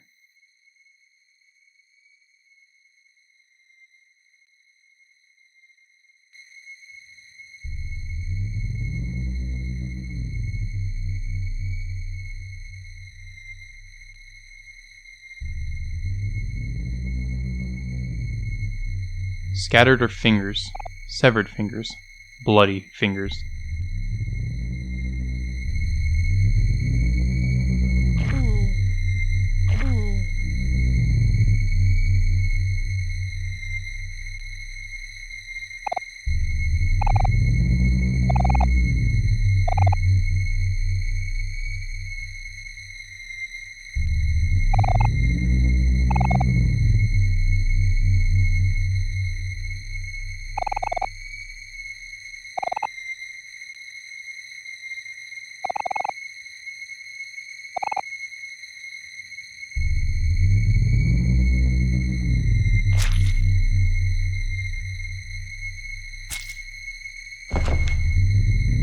It's at this point in the game where we lose control of Omori.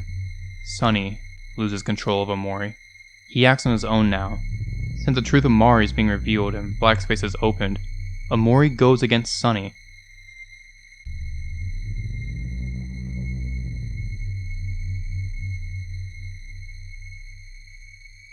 And sits upon his crimson throne.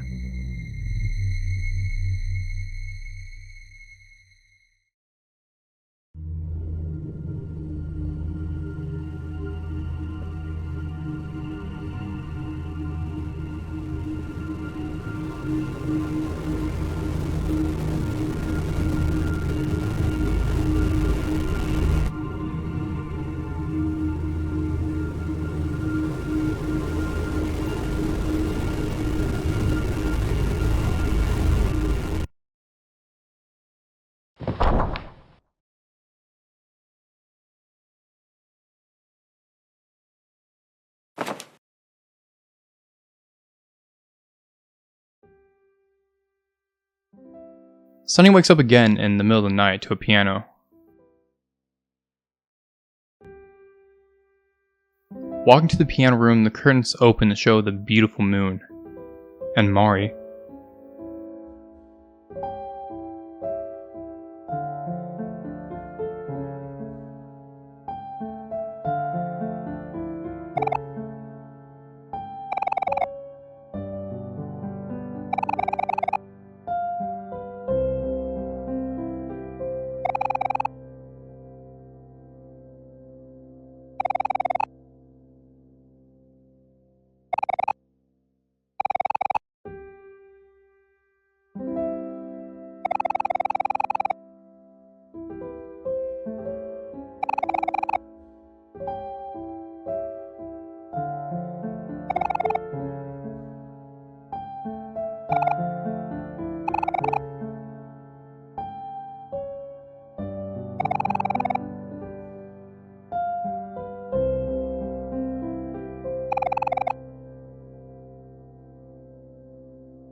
It's times like this in the ocean headspace that makes me wonder, is this ghost of Mari real or a hallucination? I like to believe she is real since she's pointing out her faults, something Sunny seems to be unable to do with this depiction of her being perfect in headspace.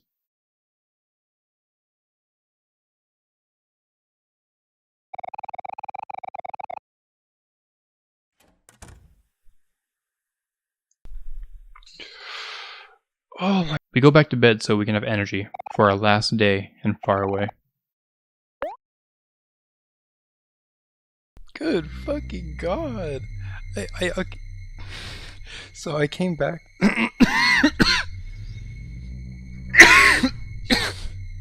I came back.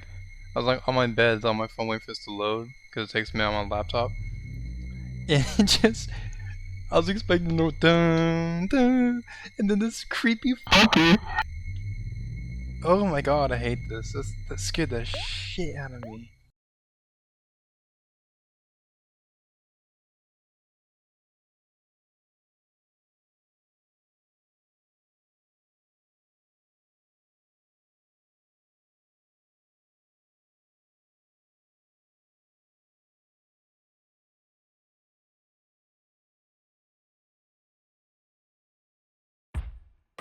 Waking up, the house's ambience is gone and replaced with the upbeat track Hanging with the Boys like last night. Speaking of, hi hero! What kind of superhero is Hero, by the way? Doing all the chores, making breakfast, going on his run, and still standing with a smile like, I don't know, maybe he did it all in 2-3 hours? Man, I need you in my life, baby. I love you so much, man. You my everything, you my heart. Walking in the kitchen is just immediate joy. Kelv's munching away, Hero's making food, someone's at the door. Who's at the door?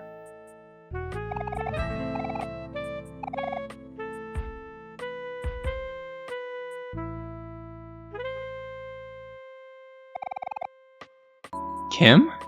So apparently Aubrey got so upset yesterday that she won't respond to anything, not even the rocks kerchunked into her window. Well, Kel stands his ground and says no! Hero shows just how understanding he is. And his unwillingness to give up on helping those he loves, he convinces Kel to help lure out Aubrey.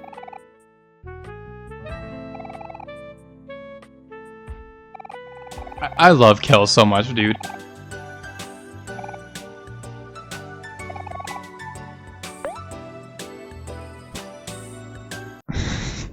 I'm such a dweeb, I actually high-fived myself here. At Aubrey's, the hooligans are worried for her, in their own special ways.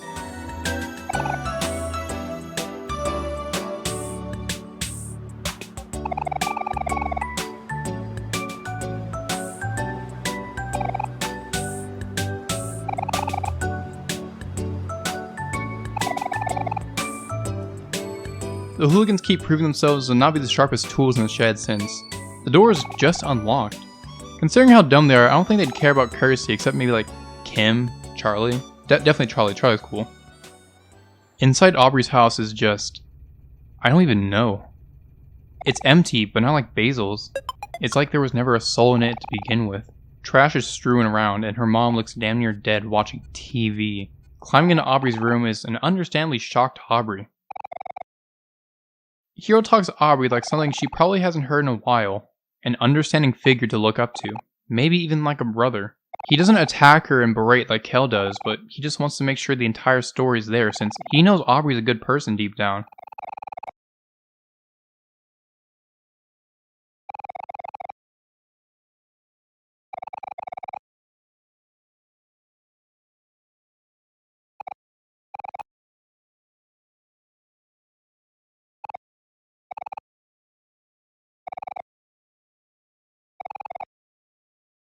Kel and Aubrey argue and argue until Hiro steps in and stops it with kind, gentle words. Hiro is just so cool, dude. Just wow.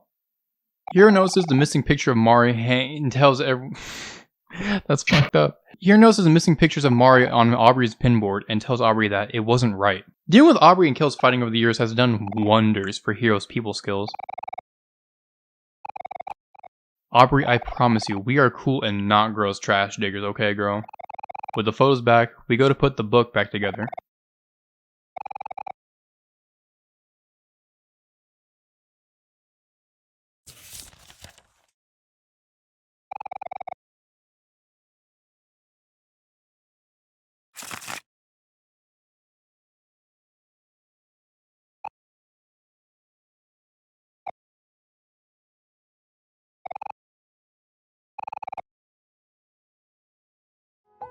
How fitting is it that we hear Mari's picnic theme? Remembering all the fun we had. Remembering Mari.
There's a photo missing, but it's alright.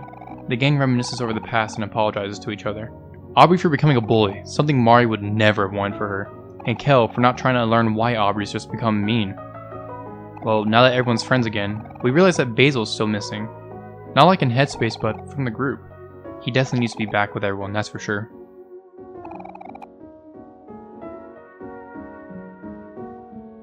Even if they are fools, I love the hooligans. They genuinely care for each other and watch out for one another. At Basil's, Polly says he isn't home, but in the hospital.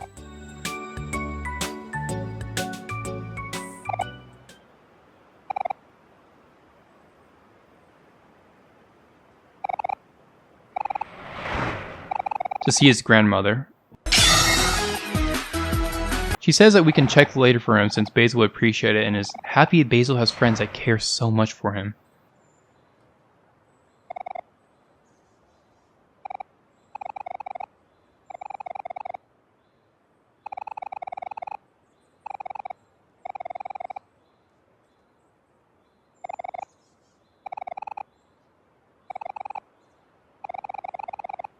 In a character flip, as we lose control of Omori, we gain complete control over Sunny.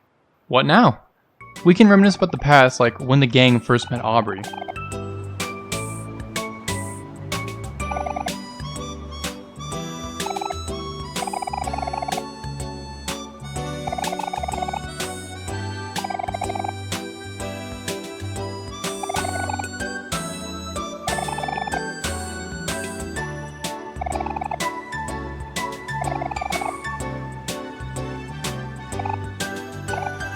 Or Aubrey can be true to herself and apologize to Sunny.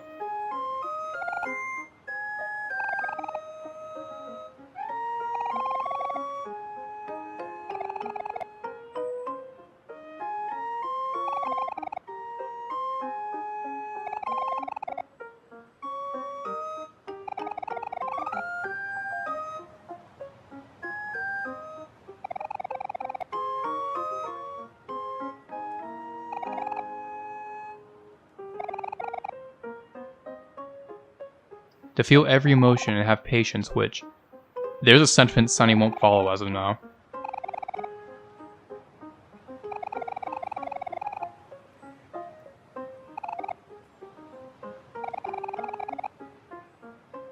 Ah, like father, like better son. We can read comics of hobbies just like old times.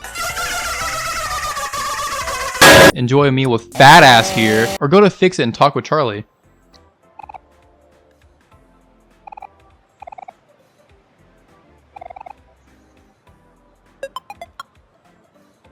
Aww. I'm gonna put that on. That's cute. That's cute. Nobody can make me hate you, Charlie. You are my favorite non-story character. Walking back by the park has a short conversation play. Aubrey's getting a soda and Kel says Orange Joe is the way, man. And they argue about whether this drink is good or not. It's not important. I just wanted to note that, A, I tried Orange Joe and I actually enjoyed it enough to get a second cup. And B is that Kel's just gulping these bitches down with 150 milligrams per can, which, mind you, takes about 180 milligrams to kill an average person. Good God! Here's the meat, Data, my friend. Oh, I just remembered. We can also feed this cat.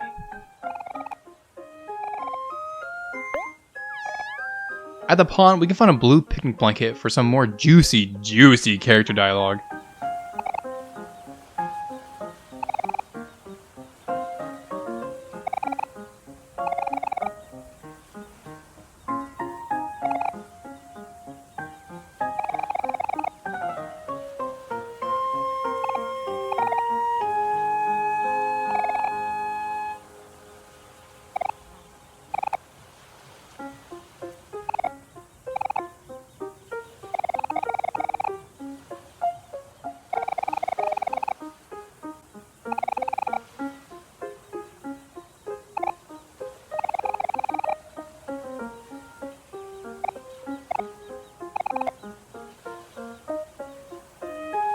At this point, I realized just how natural it feels for everyone to be together again.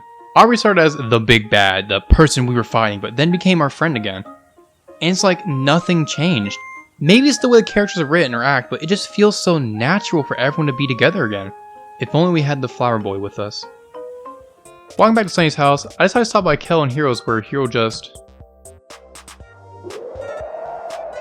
becomes a stone statue essentially, witnessing a spider. Show it. It's Show right, it. it's right here. Show it. It's right here. Show it. It's right there. So Kel, that's a loud as hell toilet, good god. You lazy bum, Kel. Why am I being so mean to Kel? I'm sorry, Kel, you deserve the rest. Leave me alone, baby.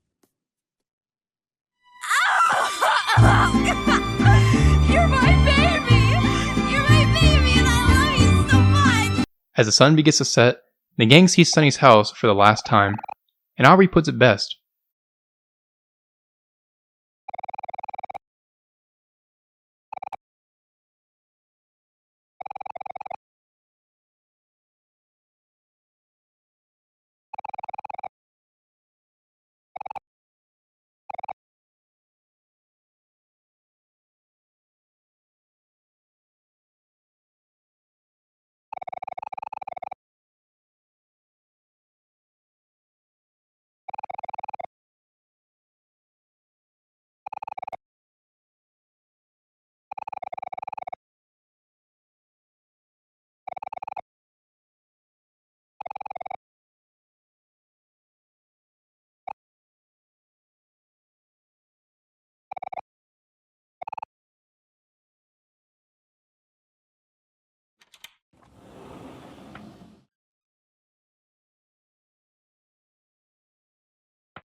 And as the game has been building up to it, we finally enter the backyard.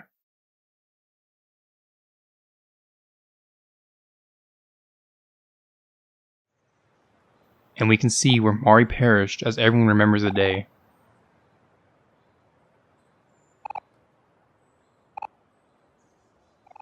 Hero went shopping with his mom, Kel got a haircut with his dad, and Aubrey was with her dad getting ready for Sunny and Mari's recital. Nobody understands why, and it starts to become too much to bear.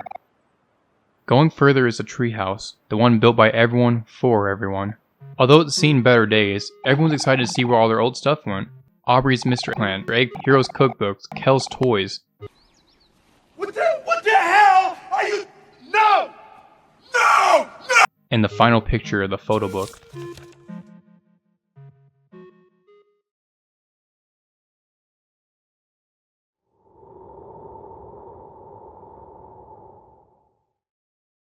And now that we have every photo, we can finally complete the book and recall every memory.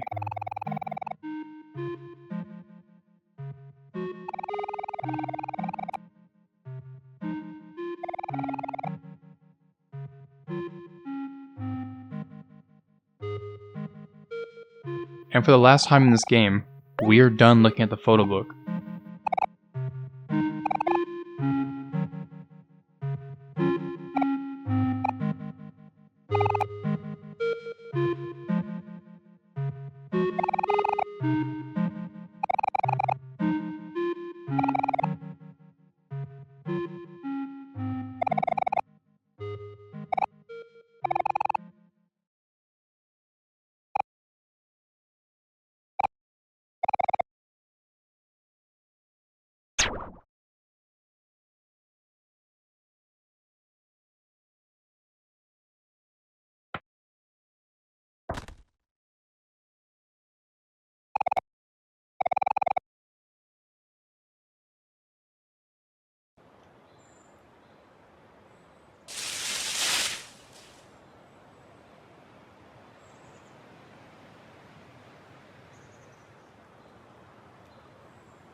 Oh my god, I love this game. The music, the dialogue, the character growth, it just hits me so hard.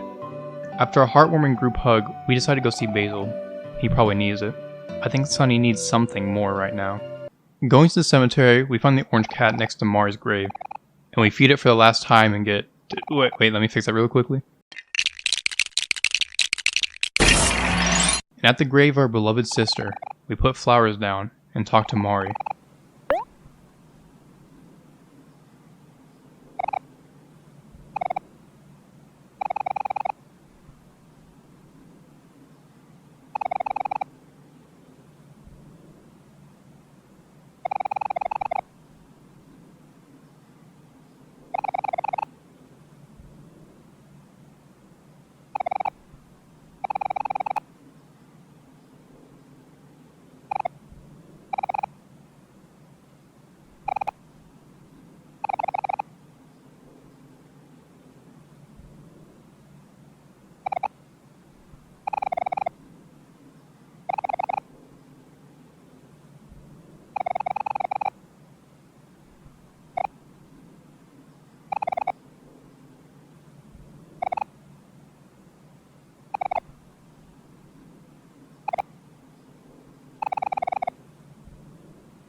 For the last time for a long time, we have one final picnic with Mari. A slow but touching version of By Your Side plays as everyone relaxes with Mari.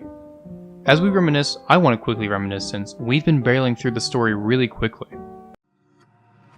Hello. It is me, the Guitar Chair Gamer. Just legally distinct enough from Nikki Jakey, who is also just legally distinct enough from Anthony Birch. Let's get silly.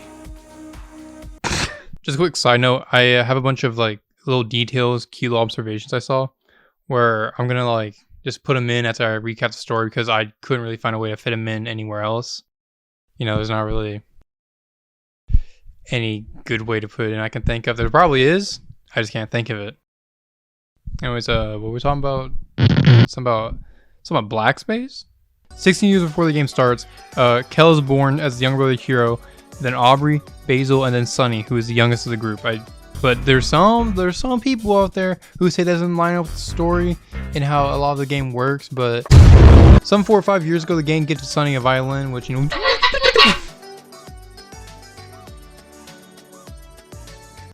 So they go to intervene, and if we follow the comics or the manga, Aubrey just smacks the shit out of Basil with the bat. Like I get how in the game he he gets back up. He's got ran into with the bike. Like that's gonna hurt like hell, right? But it's just a bike, not like not a full force dome to the skull with a nailed baseball bat. What the fuck was she thinking? Censor that out, Tony. Oh my god. And then Sunny, there's geeks out. And he crashes out and just pulls up the knife and yeah, there's a manga, by the way, and I don't personally like the manga. I feel the game's story is best told through an RPG because this shit is the funniest thing I've ever seen. It removes all tension from the scene. And at this point in the manga, this is your first time experiencing Omori. This is not as crazy as it is, because in the game you meet Aubrey in Headspace and you see how she was as a kid. Then you see her all grown up at the age of 16, so she's still a dumbass teenager who doesn't know how to deal with her emotions, and she's just smacking people with a baseball bat now. In the manga, you get to see one time where you see young Aubrey, And it's like when the manga starts off with them giving the violin to Sunny. Why would you do that? I think the pacing is too fast right before, say, RPG or anything like that, because it immediately goes from, hey, we got you a violin. Oh, hey, Sunny, I know you haven't come outside in 4 years, but anyways, hey, what's up? What's going on? Come out, hang out. And then, like, a page after that, they're at the Aubrey place, the park, and they see Basil. And then, like, a page after that, they stab Aubrey. It's like, what? So much. It's happening so fast. What the fuck? I mean, it's only 3 chapters in as of right now. It might be a 4th by the time this video comes out, maybe even 5. But this is a very concerning way to start the story. On a story I already know how it starts and ends, and everything in the middle. Here's what we're talking about. The manga draws everyone like a twink. What the fuck is this, hero? Anyways, after coming down with the metal, yo, watch out, he's coming in with the metal chair. Oh my god, Sunny in the middle with the metal chair. We see Aubrey at church. She's just in one of the pews, just praying away, doing whatever. And she tells us that Mari is dead. What? And that's why she's at church, to pray away guilt and how bad she feels about Mari? What? To come to terms with her death? What? We beat the shit out of Aubrey in church, the middle of church. What? Side note again about the manga. The manga, I like to think, does a better version of this than in the game, right? The game, it's really good, right? It means everything. Amazing song, you know. I mentioned already Moody and all the fun buzzwords I put on there. But in the manga, they don't fight. They're still friends. They're not. No, I wouldn't go that far. But they still try to help each other. Like, Sunny is going, oh, Aubrey's tweaking out. She's hearing a million real voices against her. I think I know how she feels like with a million fake voices against me. So he covers her ears, and Kel yells, "Stop fighting!" to all the bystanders. And Aubrey is chill in the manga. She's like, oh, she's like, I don't like you, but whatever. I guess we're chill now. And I threw it away. And she's like, okay, that's kind of cool. I like that a little more than the game, honestly, because in the game we just kind of look like dickheads. So, you know, we leave. You know, we leave him alone. You know, don't leave me, not again. Oh, I'm making fun of this poor boy. I'm such an asshole. Sunny, no! Don't put that in the video. Don't. I know you're thinking of the bit. You already have Gary's mod loaded. Don't put that in the video. Anyways, we go back. We go back. You know, we say goodbye to Kel, and inside our house we fight arachnophobia. Eek, spiders! We see the door. The door is there, and you know, arachnophobia is just one dumbass spider. You know, looks like I mentioned it earlier. This isn't a dick. This is supposed to be like hair, which, you know, could be like Mari's long locks of hair, you know, when she was hung. It's like kind of an odd design choice for the one spider boss. You know, maybe change that up a bit, make it not look like a dick. A really cubic dick. Maybe I'm the problem. Maybe I'm the reason it looks like the dick. Oh, yeah. Anyways, we go to the castle. We see the show, and Sweetheart's like, "Oh my, what a fine specimen you are, mine." I don't know if they did a crossover or anything like that, but It definitely did something. Anyways, maybe Sunny was a prolific shipper. Do not let that boy on Tumblr. It will be over for every community. Hello? Someone's in my house.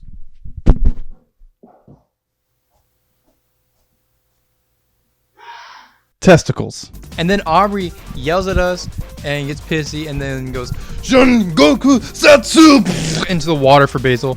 And you know, he's drowning now. What's up, big man? How's college? Mari talks to Omori on the way to the deep well, hoping that Mari can bring Sunny back somehow. And then after that, she disappears, saying she shouldn't be here, but I hope you can come back, Sunny. I miss, you know, yabba yabba boo yabba yabba dabba doo. After they go like, no, I must ponder. What does Basil look like? Is he a green? a green-haired fellow, known for plants that bellow. Joke's on you. You can't pay him. If you have 1 million clams, Aubrey will say we're not spending that much. Like the punk-ass bitch she is. What is your deal? You're not even good at fighting at this point in the game. Hero heals. Kel does 1 million damage. Omori's, what do you do? They get eaten up and we fight Humphrey as he keeps swallowing us whole. And the fight in the game is called the Writer's Barely Disguised Fetish. He keeps swallowing us until we get to the end, which, I mean, I guess you could put it as swallowing your emotions, you know, as like a funny thing. But it's kind of uncomfortable seeing just for like 20 minutes, it feels like. How long was that Omori fight when he started swallowing us, right? Put how long that was on screen right now.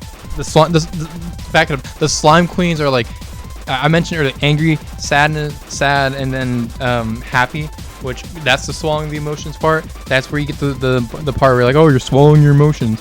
Anyways, we punch his uvula. We go through the portal left behind after Humphrey leaves, and Shadow Edge Basil talks to us, or most likely him, you know, I don't know, maybe it's Mari. Maybe it's Kel. Basil gets dragged away to the backyard by a bunch of red hands, and then Omori follows him with a bunch of fingers laid out, you know, like, ooh, finger, kid named Finger, ooh.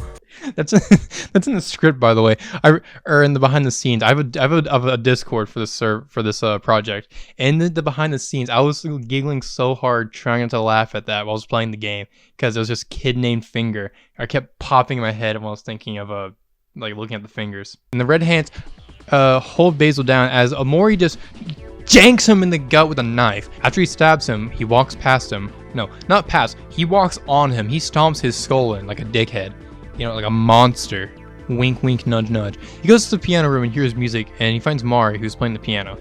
Mari says she's sorry, but she just wanted everything to be perfect, and that they never got to play the duet. Do you want to do it now before Hero comes in and... Hero comes in violin blocks. It's a Vok blocks. Oh my god, this is a dead girl. Hero's making breakfast and does all the chores. Yeah, fuck you, Mom. You can't do all the chores in one day. There's my one use of the F word for the video. It's to diss my mom. They go to the treehouse and Sunny finds the last picture with the key attached to it. You know, remember, don't forget, it's in the toy box. What's in the toy box? Huh. I mean, I do know I've beaten this game. I've got all achievements. I do know. I'm lying to you. I know everything. And decided that we should actually just go see Basil now. He's probably back home before, you know, doing a group hug. Give me a freeze frame and perfect.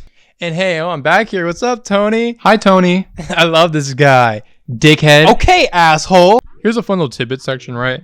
The dreaming is a huge part of this game. We know that Headspace is all dreaming and all that. So I was like, okay, let's look up dream meanings. This could all be random garbage, but it sounds good. Padding the video. I'm getting that ad revenue. There's no ads in this video because I love you. The game starts in white space. To dream you're in an empty white room indicates a fresh start, you know, like either A, you're starting a new game, you know, on the literal level, because, you know, you ain't gonna be playing the game unless you can start a new game, or the bigger level. Sunny, or not Sunny, let me rephrase. Omori has remade Headspace yet again. What was the last one, I wonder? Was there blackjack and hookers? I guarantee there was blackjack. To see your dream that you're in a treehouse indicates you're trying to escape from your waking problems. You're blocking off the harsh realities of daily life. Which, the waking problem of, you know, your friends drifting away and Mari being kind of, you know, not there, is very prevalent when you're living in a literal treehouse, you know, the stump. Or it means you're trying to escape to a simpler way of life. You're feeling weighed down by it. You know, if you're trying to escape to a simpler way of life, cough, cough, when you were 12. See, a garbage can in your dream symbolizes unwanted ideas, thoughts, or memories, you know. Not one the idea and memory that Mari is dead. How can I push this thought even further? Sunny and Omori don't want to remember Mari dying. Dream of an abyss signifies an obstacle that is creating much anxiety for you. You need to work through the difficulty and blah blah blah blah. Perhaps you're afraid of taking the plunge.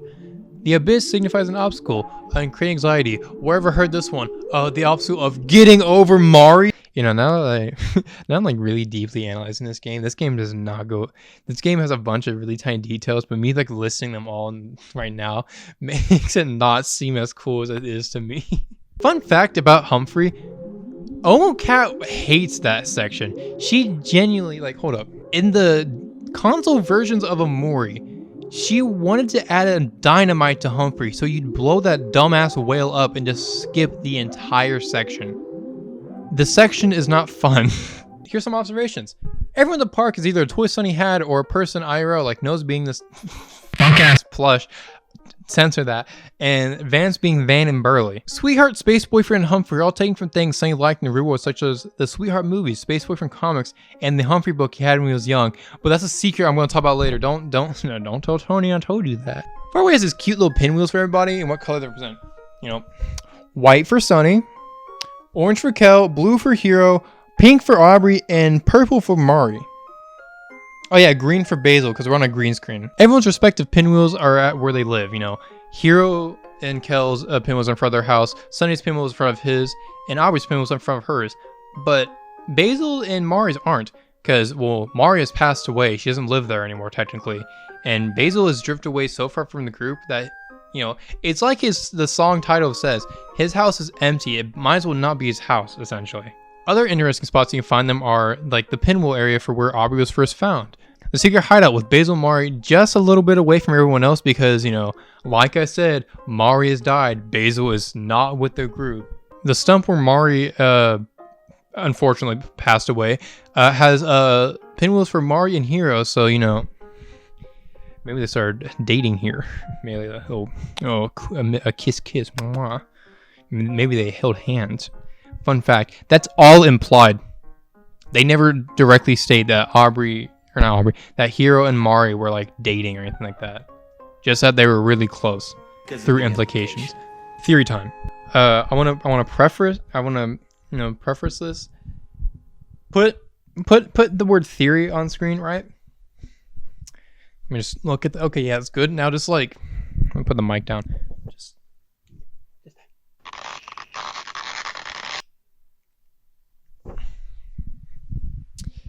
This theory is a stretch. So a few questions I've repeated a few times now is one, why does Sunny go as walking piano instead of, you know, himself? Does he not believe Mari would love him? Did he do something to make him think Mari would hate him? 2, what did Basil do to become such like to make Sunny so scared of him? And 3, why does Sunny feel so abhorrently guilty? I can answer the last one. The guilt is simple because everyone felt guilty about it. Hero felt guilty for not being there for Mari and then not being there for Sunny after she died. Aubrey felt guilty for acting the way she did because, you know, Basil was one of her closest friends and she started bullying him with like a bunch of her friends. And then she felt guilty about not being there for Sunny. Kel wished she could change it but knows Mari wouldn't want him to be stuck in a cycle like Hero was. Or like Sunny is. But speaking of, Sunny and Basil are really confusing because we know Sunny because he never attempted to go past it. We know he feels guilty in some sense, but if we look at this cutscene that's presumably shortly after Mari passed, we can see Sunny looking at the piano and just horrifically distraught and maybe even getting an idea.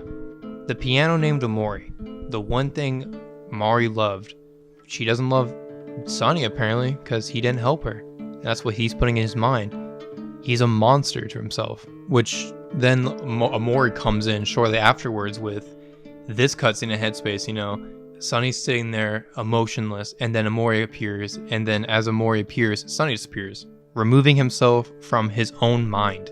I don't know why he doesn't speak at all though, and why he just seems genuinely rude, but maybe that I can just chalk it up to Sunny was a very shy boy, you know, he didn't like to talk. He has like 2 lines in the game, piece delivery and 1 way later, and maybe he just kind of thinks he's a dick about Mari, you know, he's like, he wasn't there for her, so maybe Omori's gotta be kind of a dick. But Basil is the really confusing part. if you think about it, we barely see Basil in the entirety of the game. The game, the game tricks us into thinking he's there a lot, but he tricks us into thinking about him, not him actually being there. Like, let me look at the notes real quick. But on screen, where he's awake in both headspace and faraway, Basil's on screen for a little over than an hour and a half from my footage, roughly. Now, there is a bunch of fights in there where he's with the party, like in the beginning, but you know, I'm gonna give it to him. You know, I guess he's technically there for that because he already has so little. After doing the math, for the footage we've seen so far, not all of my footage, the footage I have put in the video up to this point has been 18 hours and 51 minutes. Basil is in this game for literally 8% of it. The game has tricked you, probably, and tricked me into thinking about Basil. For all I know, I could have been adding characteristics to the flower boy. But from what we do know of him, we can garner that Basil was a kind person. He was always there for his friends, and even when he wasn't feeling good, he would always put up a smile. He was there to listen to his friends. He loved flowering. He loved interacting with his friends. You know, whether it's listening out to their woes, helping them identify bugs, chilling out, taking pictures of them. Basil was always there. That's it. That is it. That's why we think about Basil so much. The photos. We think about these photos all the damn time. The game puts in our face a lot. You know, it's like, oh, hey, the photo book. Want to look at the photo book again? Oh, hey, Basil took these photos. But we never see Basil. So why does Sunny see Basil and get scared? What did Basil do? Or what was he present for? See where I'm going with this? With a bit of that stretch theory I mentioned earlier, I would warrant that Basil was there, the first to find Mari, alongside Sunny. Now the stretch of this theory comes from why Basil was there. I'd like to think he was there just to see them practice before their big recital, but one way or another, he was there. Now, Sunny or Basil, you can flop them around. One of them saw Omori first, but the first person Sunny saw directly after seeing Mari hung was Basil. Maybe even Basil saw it first, because if we look at this cutscene outside of, it looks like he goes from scared confusion to just fear in his eyes. A little odd that he's looking down, but maybe he was looking at the second floor. Of course, there's a few questions like, what's the key for, and why did Omori see it fit to kill Basil when he was just a bystander? Is he really that dense that he can make Sunny forget that Mari died again? Or did Basil do something worse? So now I'm thinking about it, Omori really is a lot like the Battle of Stalingrad, Lily of the Valley. They're said to be able to ward off evil spirits and help people see a brighter future. Rest easy, Mari. I think Sunny can move forward now. Enjoy life, Mari, wherever it is. I don't know where to put it, but since we're here, at the old hangout spot, Kel and Aubrey talk about all the fun swimming that took place here. But one time, Sunny almost drowned after trying to jump off the statue like Hiro and Kel were doing. And like she did yesterday, Mari jumped in to save him without a second thought. The gang never went swimming there due to how much Mari didn't want to after almost seeing her brother drown. Almost ironic if we're following my theory.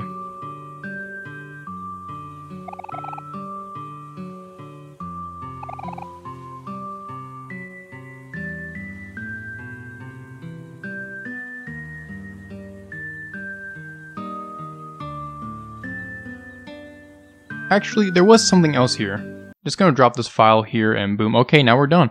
There's an entire labyrinth here. I forgot to get the setup to start it, but my glorious king ITR on YouTube is so cool and awesome. Like, anyone can use such charity. This is a dungeon that appears in the middle of the day full of recycle cultists. They're hanging around town, but I never paid them any mind. The dungeon is just like in Headspace where we can tag fight and mess with the environment. Kel can throw stuff, Aubrey smashes, Sunny slashes, and Hiro is still a charismatic little devil. It's a fun, albeit short, detour in the game that leads to fighting the recycle path, the one who made this cult. It's not important, the game wouldn't be the same if it wasn't here, but damn it, I want to show off the tag photos, it's so cool!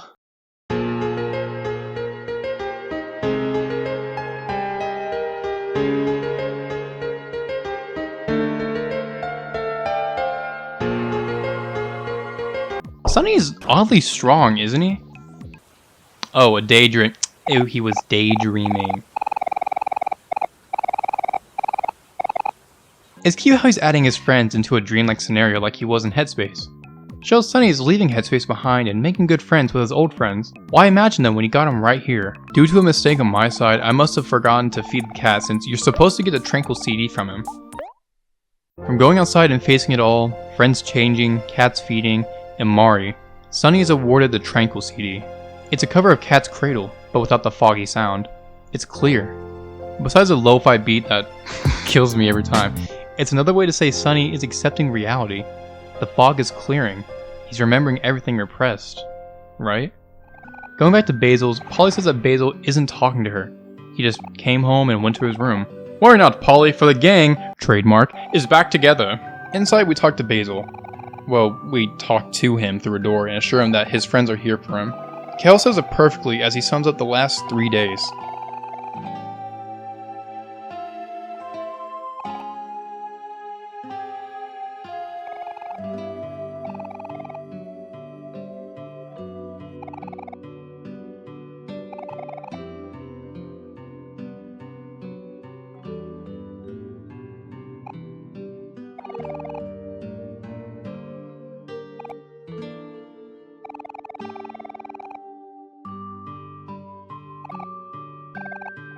Polly is 100% A-okay with us staying over for Basil, so we get ready with quilts.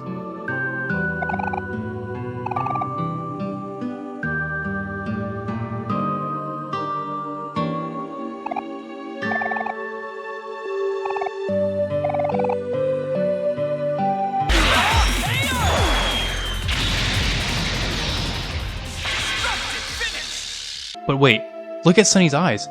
Look back when we first looked in the mirror compared to now. There's hope, light, life in his eyes. The last 3 days have taken him through a journey, and I know I keep saying it, but god damn! Sunny isn't the empty-faced boy Omori is. He has a sparkle in his eyes saying, I'm alive, because of his friends. Something Headspace could never do for him. As we hang out on the couch, chewing on snacks and watching TV, the gang passes time just hanging out together for the first time in years.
Waking up in white space is...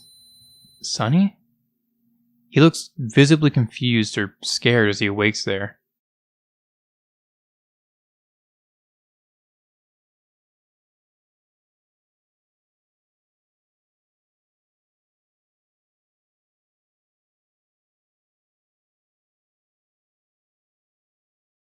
Walking forward is the mat, with all of our, or should I say Omori's, objects, with the boy himself watching us. We only have one way out. Destroy the repression.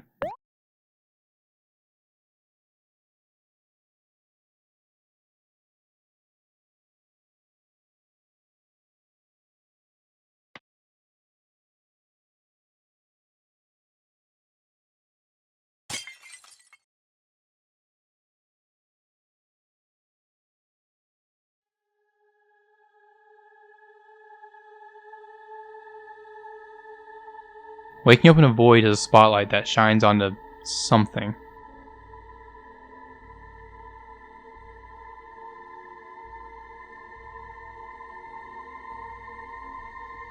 This is something Sunny's had to do for years.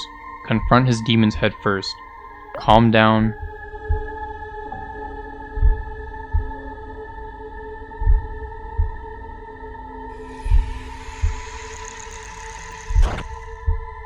Focus.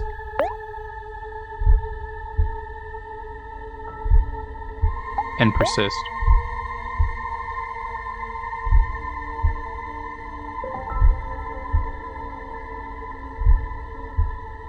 Once we do that, something reveals who it actually is, or was.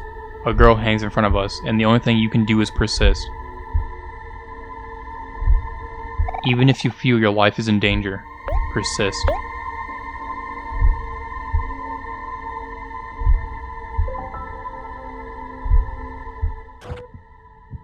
Even if your lungs tighten, persist.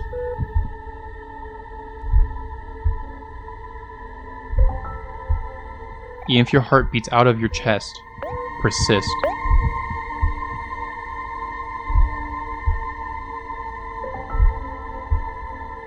Even if your fingers won't stop trembling, persist.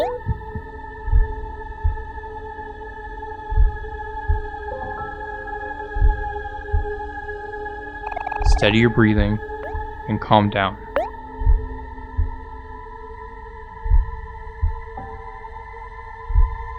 Steady your heart and calm down.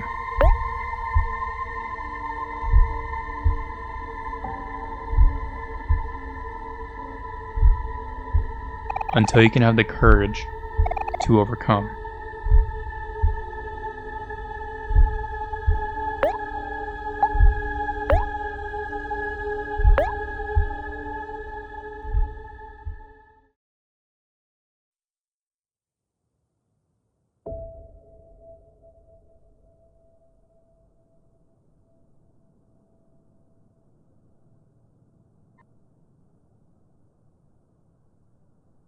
Sunny overcomes Mari, and she leaves behind a white light bulb, the opposite of repression.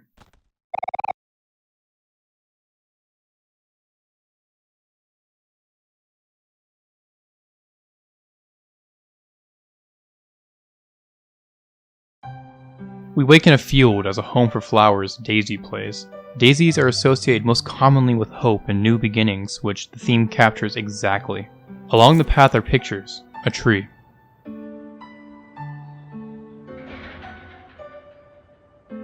Another tree covering a fence, and basil up ahead.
Sunny's living room.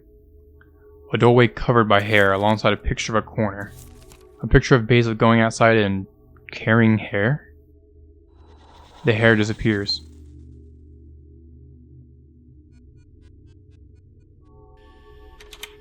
A hospital room of people, all breathing sadly. A picture of Sunny kneeling. Some patients disappear as a droning noise amplifies. A picture of Sunny shaking Mari? Another picture of Sunny crying next to her. No, Sunny wouldn't. This person is not breathing.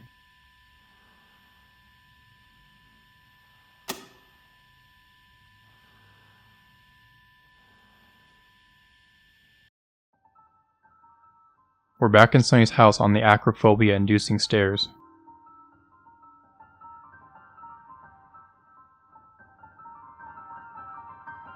A picture appears of Sunny dragging Mari upstairs. Why would he?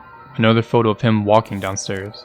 And a final photo of Mari at the bottom of the stairs. But that doesn't... In Sunny's room is a photo of Basil grabbing onto Sunny.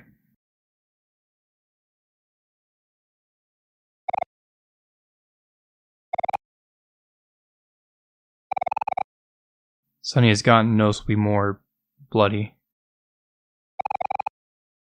Exiting her room is a stage.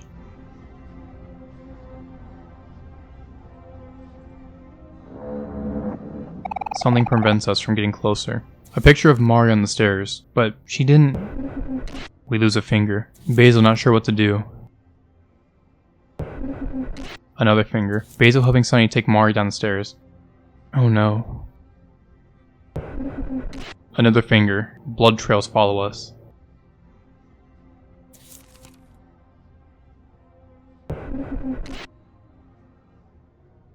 A photo of a broken violin.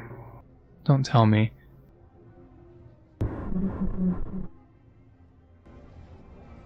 A black void filled with instruments. An argument. And Sunny pushing Mari away. Sunny and Basil did more than witness Mari's suicide. If you could even call it that.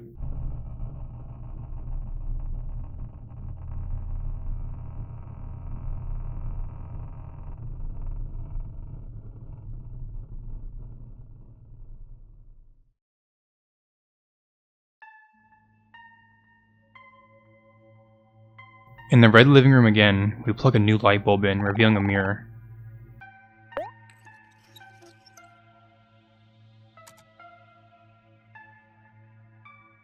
A monster looks back at us. It's what we are for what we have done. Another photo of Sunny trying to reach out to Mari as she falls.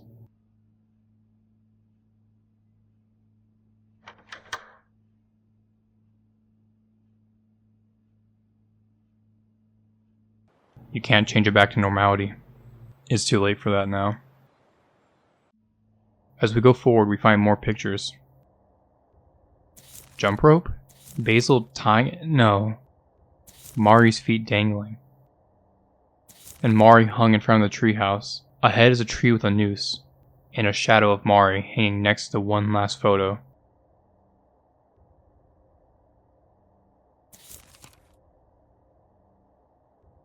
You heard some scoffing from behind the wall, but paid it no notice. You were in no mood to focus. You were overcame. You were sick of everything. You know it wasn't a big deal, but you couldn't control yourself. Your precious violin lay shattered at the bottom of the staircase. You threw it in a rage. Your fingers were shaking in pain, practicing over and over. But you still make mistakes after mistakes. This was all a bad idea. Mari was yelling at you. You couldn't understand what she was saying. She didn't understand you at all. She didn't understand that you weren't good enough. The only thing you held on to was your anger. This pain. Was it her fault? Mari blocked your path. She says that she isn't finished talking. She tells you not to run away, but why not? You did this all for her. Why was she yelling at you? You didn't understand. You lose all sense and push her down the staircase. You watch Mari crush on top of your broken violin. The sound wakes you up to nothing but silence. You called out to her, but she doesn't answer. Your heart sinks into your stomach. It happened in an instant. You didn't mean to do that. Well, you did push her, didn't you? It was an accident, right? You're not sure. You tremble your way down the staircase. You call her name, but she doesn't answer. You sweep the bits of wood from her body, nothing but scratches. You turn around and see her face. She looks asleep. But then, why isn't she answering? You pick up Mari and drag her up the stairs. She feels lighter than you think. She just needs to lie down in bed. She just needs some rest. Your heart beats out of your chest. Your head feels fuzzy. You lose vision. You push the door to the bedroom open and make your way to her bed. She's going to be okay, right? This is just a dream, right? You call her name over and over, but she doesn't answer. You watch the light from the window cast a shadow over her face. She's expressionless. You sink your fingers into her arm and break down in tears. You want to scream for help, but you're afraid. You mumble to yourself, "What if they ask what happened? There's no way you can tell them the truth. Who would be able to forgive him? Who would believe that this was an accident?" A whisper comes from behind you, but you ignore it. A cry comes from behind you, but you ignore it. You cover your face with your arms. This isn't real. None of this is real. Why won't you wake up? Everything appears dark. The shadows slither around you. You don't understand what's happening. Your head starts to feel fuzzy. You sink into a crevice in your mind. An empty, white room. Your shoulders feel heavy. A familiar voice whispers something unspeakable. Your eyes widen. It tells you to follow its lead. It says, it's the only way out. It says that everything will be okay. You pick up Mari's body and lift it down the staircase. She feels lighter than you think. You feel multiple eyes shift their gaze to you. You keep your eyes on the ground. You hear the sliding of a familiar door. A voice tells you to walk. A gust of wind enters the room as a light outside engulfs you. You keep your eyes toward the ground. As you face forward, you listen to the crunching of the grass and feel the coolness of the wind. You hear the leaves in the trees riffle as the sun begins to set, but you try to ignore it. It's all just a dream. You lay down Mari's body and look up for the first time. Small rays of light shine through the cracks in the leaves. You relish in its beauty and savor the moment. You think, even if this is all real, if you keep looking at the leaves, that everything will be okay. You hear pacing, the crunching of grass shifting back and forth. You think you see a figure pick something off the ground, but you're not sure. You keep staring at the leaves overhead. Everything will be okay. You think everything will be okay. You hear shuffling, you hear dragging, and creaking, and pulling. Something is happening, but you refuse to look away from the leaves. Your head feels fuzzy again. You bite your tongue and attempt to wake up one last time, but it's no use. You're still here. You feel a cold hand clutch yours. You try to jerk away, but it squeezes back, unwilling to let you go. The hand drags you backwards. You look up and see your best friend for the first time, Basil. You see the tears falling from his tired eyes as he looks ahead. You suddenly realize that none of this is a dream. All of this is real. As you and Basil step into the house, you look back towards the trees and see it. The life engulfs it as it sways in the wind. For a moment, you feel at peace. You hate yourself for feeling this way. Is that all then? Is everything going to be okay now? Suddenly, Basil stops. You look up at his eyes, but this time, they're wide awake, staring at something. You turn your eyes towards it as well, though you wish you didn't. An eye meets yours. Your heart sinks into your stomach. You shouldn't have looked back. You just shouldn't have looked.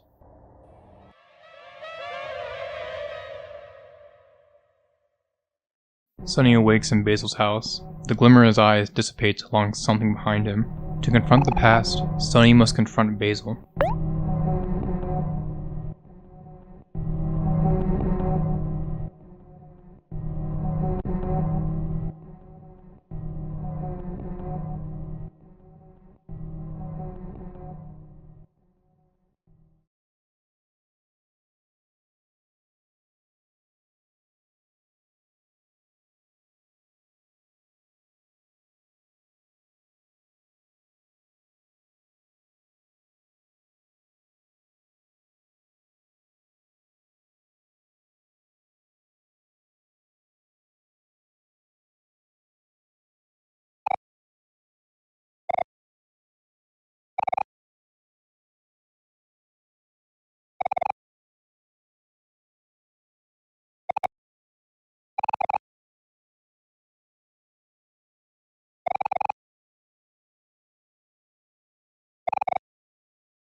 two scared boys, frightened and traumatized by one of the most horrific things you can do to another.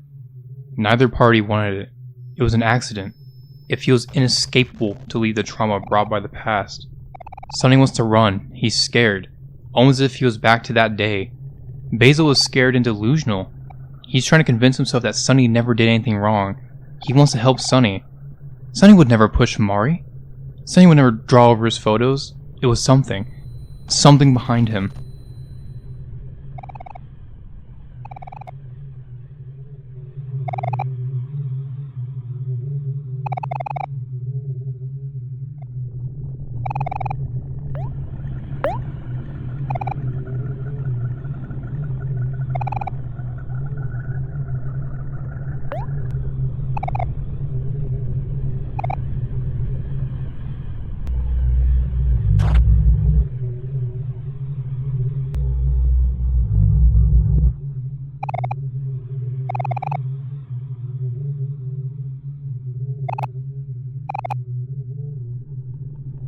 As Sunny and Basil become more and more scared, it comes to a boiling point.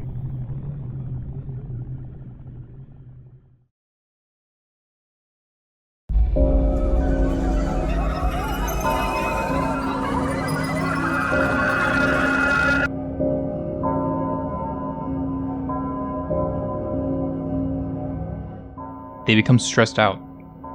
As they fight from raw fear, they lose their minds almost. The only thing going through Basil's head is help Sunny, get rid of this trauma, take something away from Sunny. And the only thing in Sunny's head right now as he tries to calm down is, everything is going to be okay.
Sunny wakes up in the crossroads of Faraway as Miwo leads him around. The music crossroads is calm, peace-filled, almost as Sunny has reached a new understanding or is on the verge of it.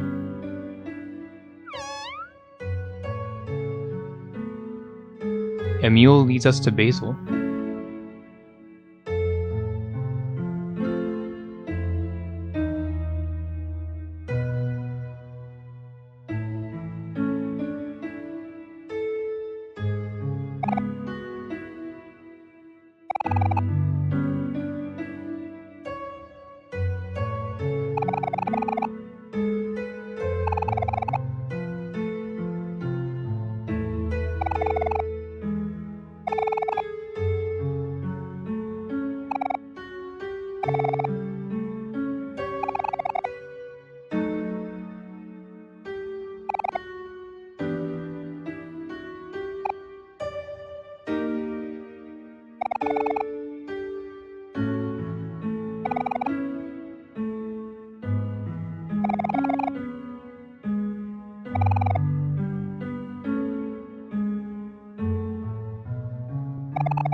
Align used hopefully to take Sunny away from the horror way he did, used to now genuinely try to push Sunny forward.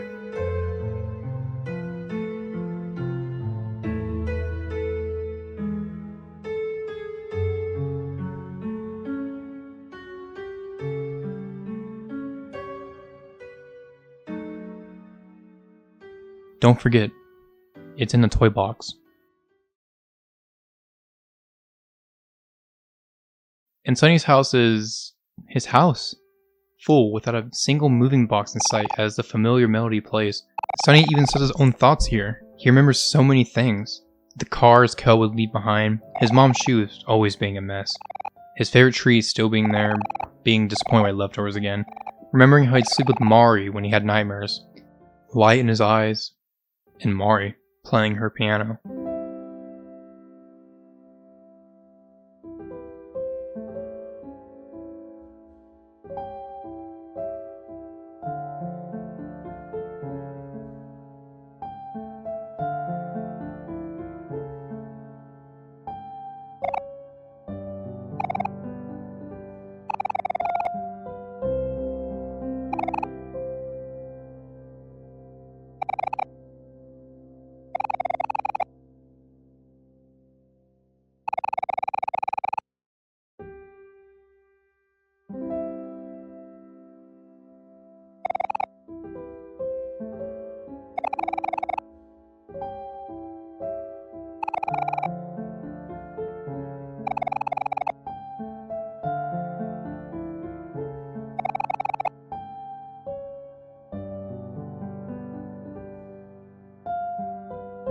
Mari pushes us forward.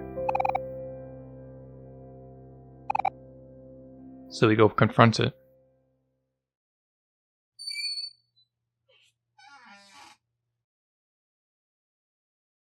In the closet that Sunny had blocked away is a box under an unlit light bulb, a black light bulb. And in the box,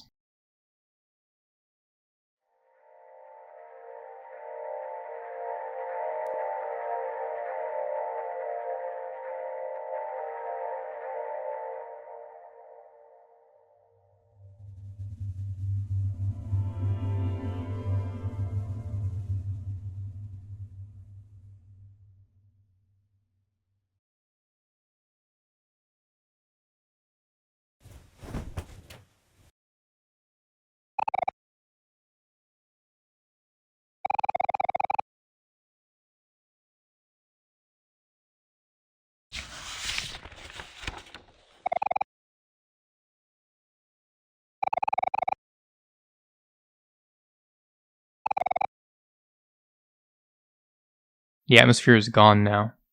We have to persevere.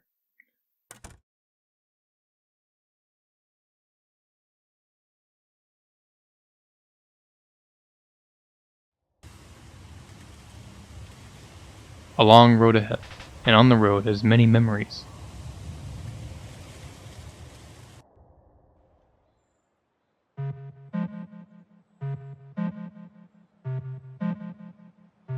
The memory when everyone was playing cards together, Kel losing horribly and not having good poker face, Mari bringing her beloved cookies, Basil ready to win without a shadow of a doubt.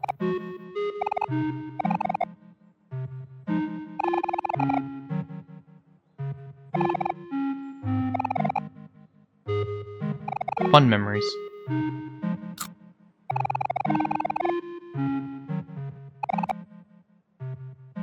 The smell of freshly baked cookies. It smelled better knowing Mari made it from scratch.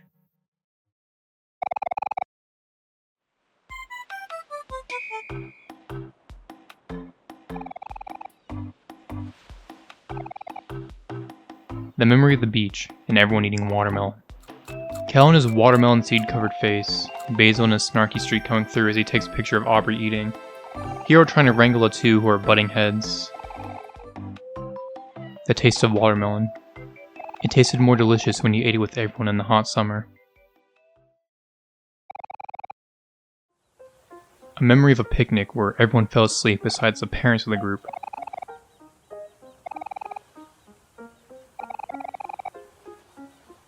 Sunny wakes up first. The peaceful serenity, everyone asleep as Hero and Mari talk with Basil. The feeling of sleeping in Mari's lap. It felt more comfortable because you knew that, no matter what, Mari would always keep you safe. A memory of the rain. Aubrey showing off her new raincoat and arguing with Kel with a very odd statement. Aubrey talking about how she and Mari were going to dye their hair purple and pink together. Basil picking on Sunny for having a crush on Aubrey. The sound of falling rain as it hit your umbrella. It sounded more calming knowing you were standing next to your best friends.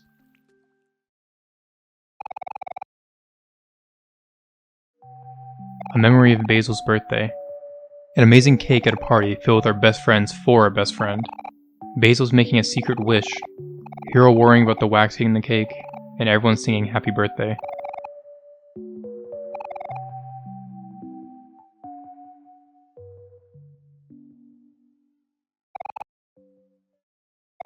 Basil smiled as he was about to blow out his birthday candles, but you also remembered.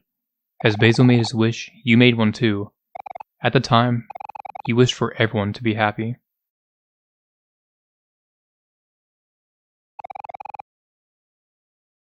And one final memory. Christmas Day. Kel getting his new basketball and Hero making sure he does better in school. And one big gift, just for Sunny. Everyone talking about the work they put in raising the money, how it was Basil's idea after hearing Sunny would sit with Mari as she played her piano, and opening the gift to reveal Sunny's very own violin. A happy memory.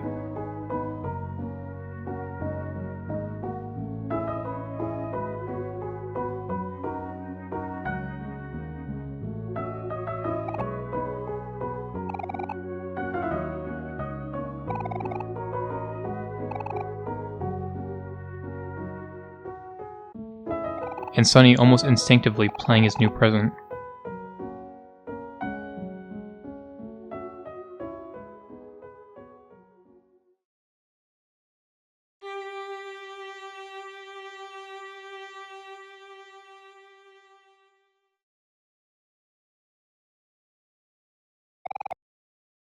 The anxious feeling in your heart as you played the first note on your new violin. That it scared you, but you didn't mind. Because they believed in you, and no matter what, you don't want to disappoint them, because they were your friends.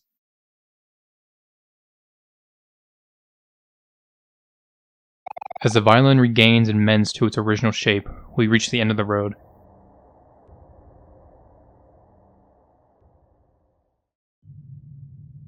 And find ourselves on stage with our friends.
As we prepare to play our song, our friends disappear. The monochrome look comes back.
And as Sunny finishes his song, he breaks down on stage and cries.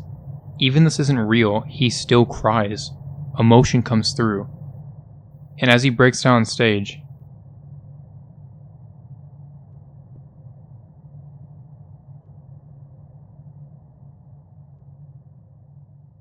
he ends up back in white space, only to meet a familiar face.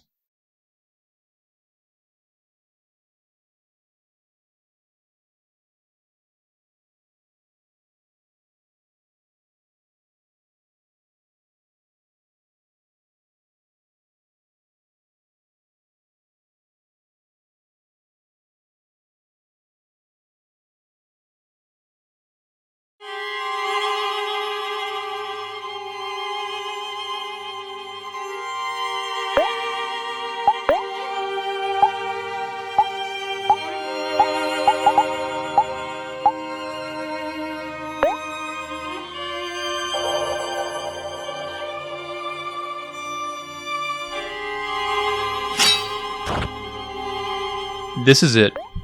This is the entire reason I have made this multi-hour long video. Why I have spent so long trying to write scripts, edit videos, and then publish them.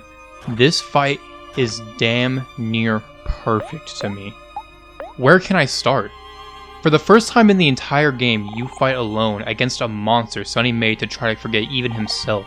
You have 4 skills: Calm Down, which will heal you about half your health; Encore, which takes away any juice cost or skills for 3 turns; Allegro, which has Sunny attack 3 times; and Cherish.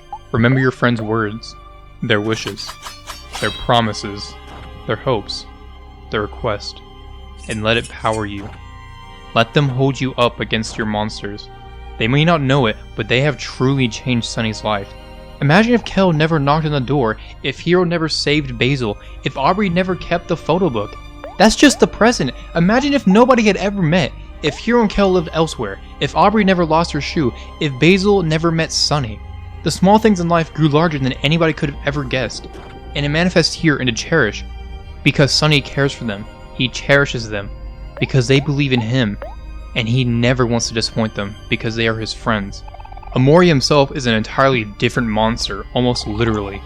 Created by Sunny in the style of Mari's piano, Omori controlled headspace. Basil needed Sunny to know the truth, which led him to remove him. His own best friend, because he would bring back a darkness. He would bring woe to his perfect world he had made. A world where Mari was alive, his friends were still that, and they could have all the fun adventures they want till the end of time. He would reset the world more and more as the truth kept getting closer and closer, leaving behind his friends just to remake them. Omori is the demon in Sunny. In the fight, he will say things to Sunny just to make him feel guilty.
These are the only lines he ever says in the game, and is beating himself up. He even changes the background throughout the fight to not have only Hikkomori, but to have his friends also hanging.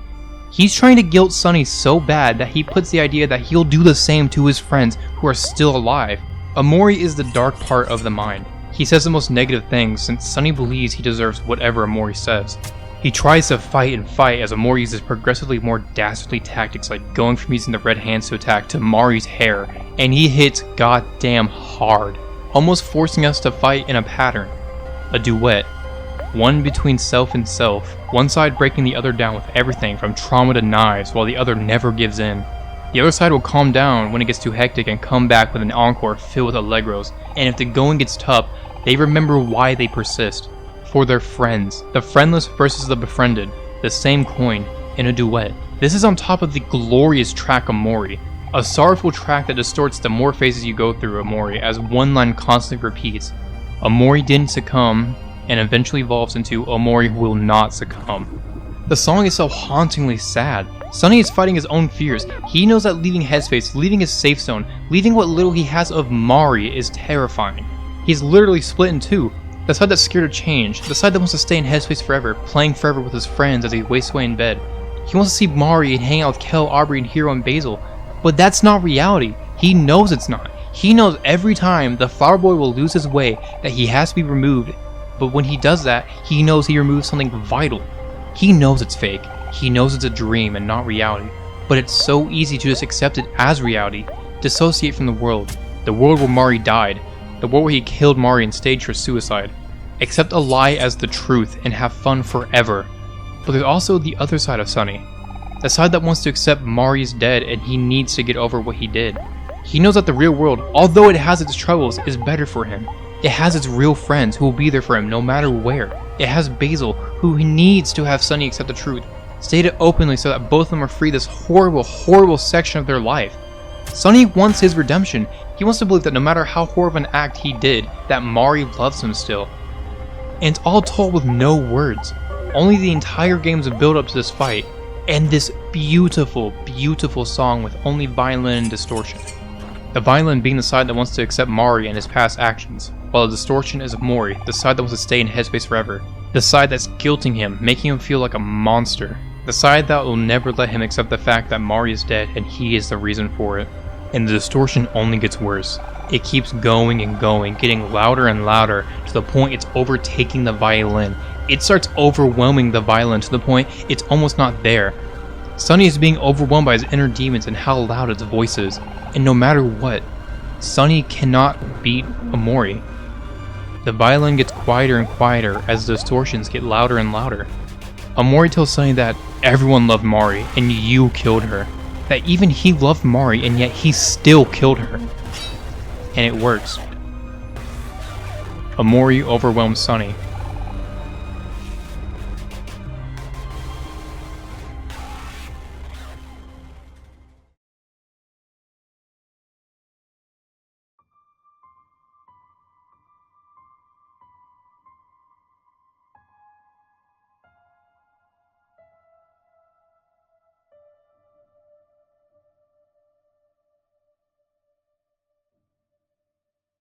As we see Sunny's face fade in just like when we first met him, we're prompted a question.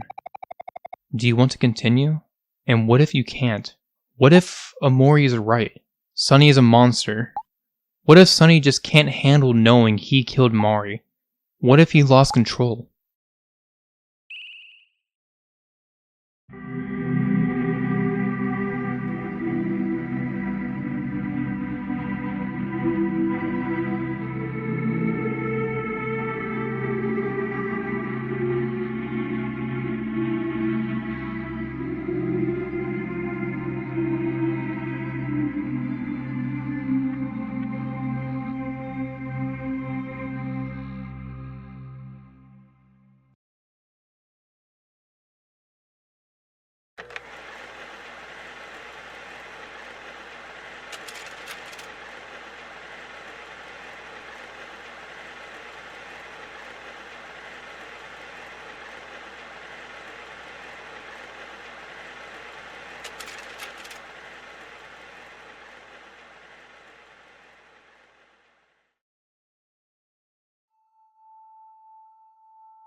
We wake up with Omori in white space again with the first tune we heard at the beginning.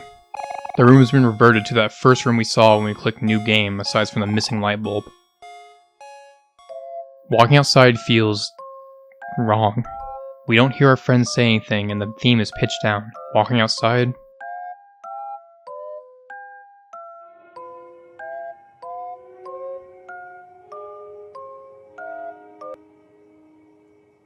We're alone.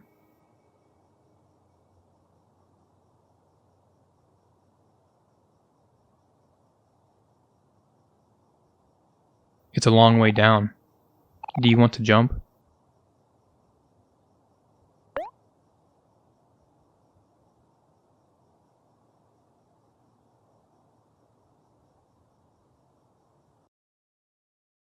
Close your eyes, you'll be here soon. This is a bad ending.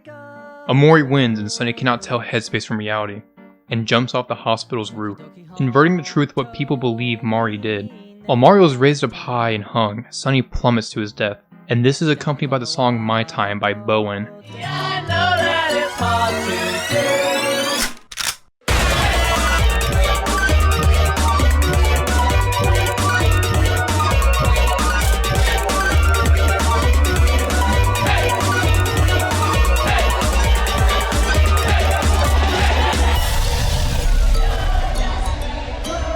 It's so outlandishly different from the mood you'd expect.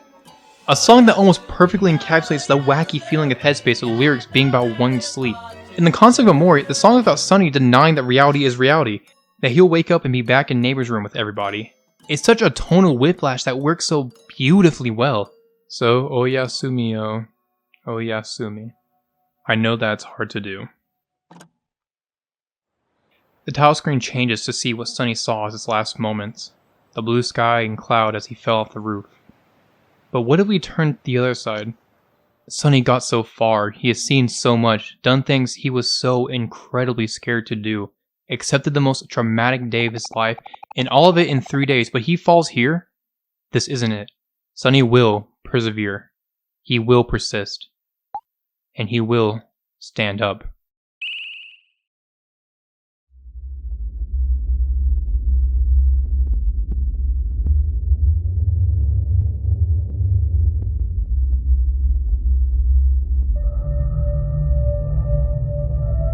And as Sunny rises to his feet and raises the violin with light in his eyes and anger towards Omori, he does something he was supposed to do 4 years ago.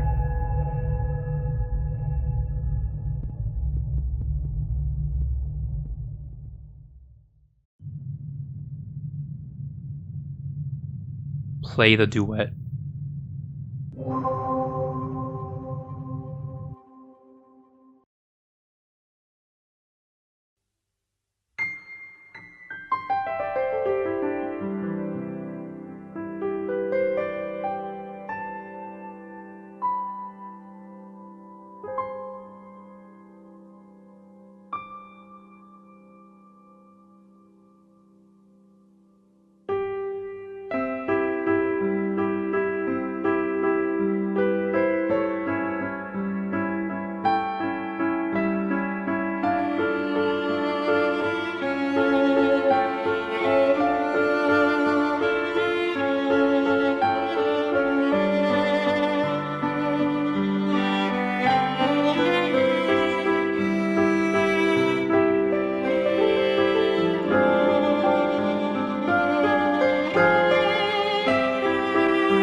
After Omori gives up and drops his knife, Sunny is left in white space, with one door.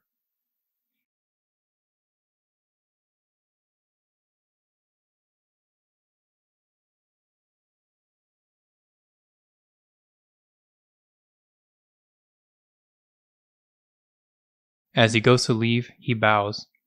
He played the duet with Mari, made his peace with her as he says goodbye, and now he bows to the audience.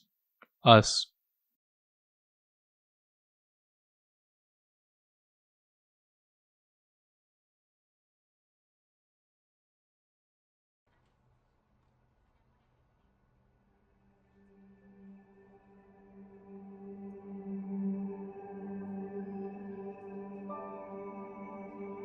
As Sunny wakes up, he does something he's needed to do for 4 years. He cries. He lets his emotions out of the bottle. He feels so sad for Mari and cries over her, for what he did to Mari, for what he and Basil did, for how he and Basil have ruined their lives to that point, over everything in the past 4 years.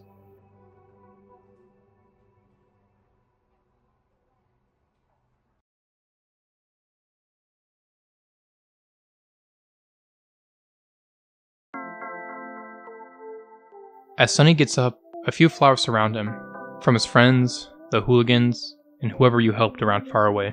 The song Clean Slate is just that. Sunny has a new lease on life, no longer chained by the past and letting it go. He now has a clean slate. He's free. It's a painful release, but he's doing what's right. Not just for him and Basil, but for Mari. We can look in the mirror and see Sunny, almost snow-colored. As we walk outside, we see our friends from Headspace. They say goodbye and we do the same. They've helped us to this point, but we don't need them anymore.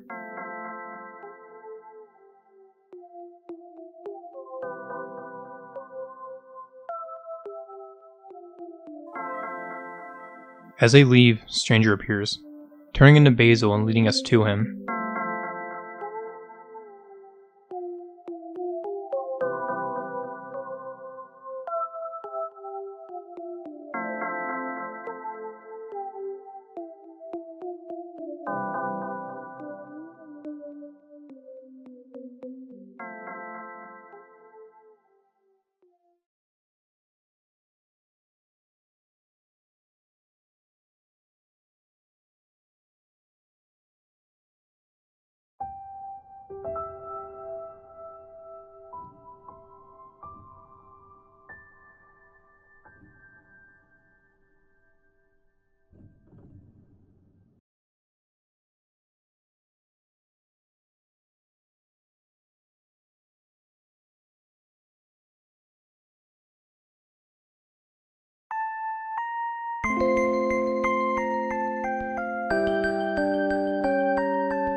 We don't know how they reacted. I'd be a dream if I said they immediately thought it was fine, but I'd also be a liar if I said they all hated him and Basil immediately. The credits song that plays here is a fitting tune as a car drives by telephone poles. Good Morning. A song that gets me crying every time I hear it. It's so happy sounding. It sounds like forgiveness. The karaoke lyrics are about Sunny's experience in the past 4 years dreaming away. It's hard to get out of bed and the morning starts without him while memories of the good and bad overwhelm him. He wants to change the past, but he can't do so, so he'll do the only thing he can. Even though it may be hard, I will carry on. And finally, he wakes up and says good morning. After 4 years, he can finally say that since the guilt consuming him and Basil are gone. They can empower themselves and have their own life.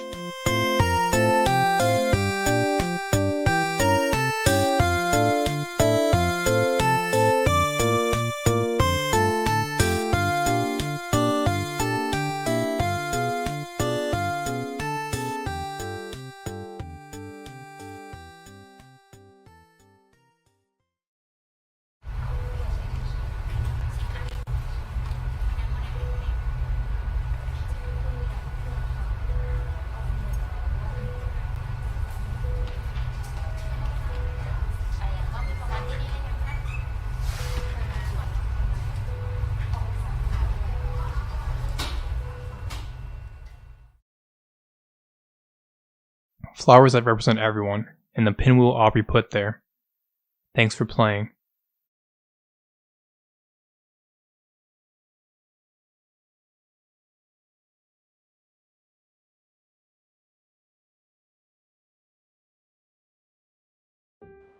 The tile screen changes from sky to sunny, his eyes full of light. Mari playing the piano. He is free.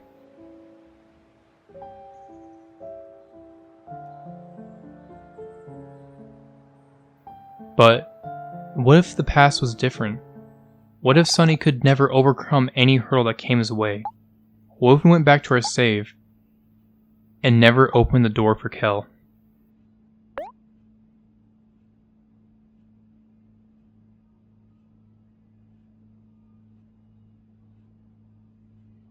Saying no to Kel, we walk away.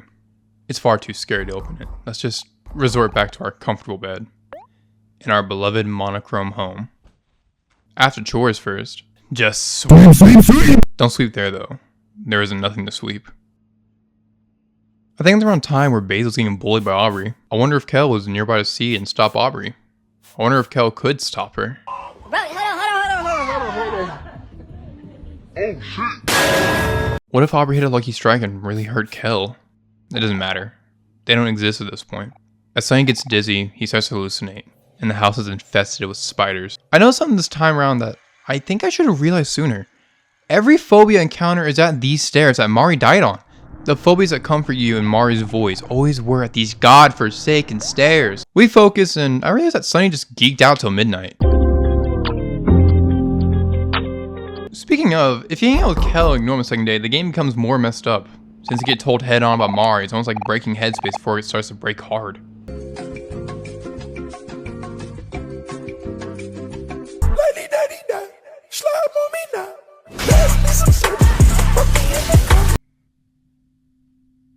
Oh, hi, stranger. Just gonna... That's... That scared the shit out of me. Oh wow, look, it's when Sunny isolated himself and made Omori so he wouldn't be that monster. What? Welcome back to Headspace. Nothing's changed here from last we saw, so highlight real thing? Yeah, let's do that.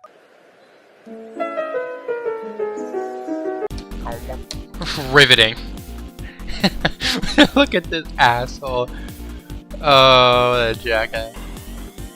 Oh, hi, the lake. Like in the real world. What? I will tell you a story. In the beginning, there existed 3 layers. The noob layer, the probe layer, and the master layer.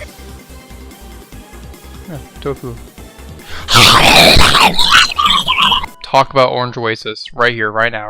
Oh, come on, I was hopefully really getting my strive going with these edits, man. Okay, well, give me a film dissolve. Way earlier, we mentioned this train station. It was goddamn packed. But thanks to Space Boyfriend, we have a ticket for the train, so we need to get on it. Bitch, do you know who I am? Boarding the train, we see plenty of strangers who, Oh, wow, look. Where is home? Here is not where home is. Home is not here. I think they're trying to sell a point to me. But after a few seconds, the train starts shaking. And it gets really dark, really fast. And we find something.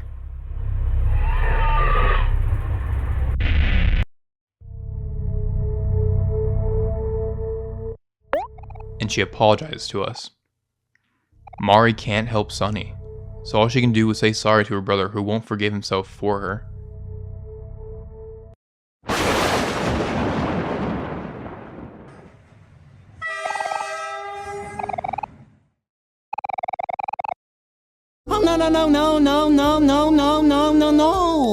No. And look, we made it! Gay tour guards!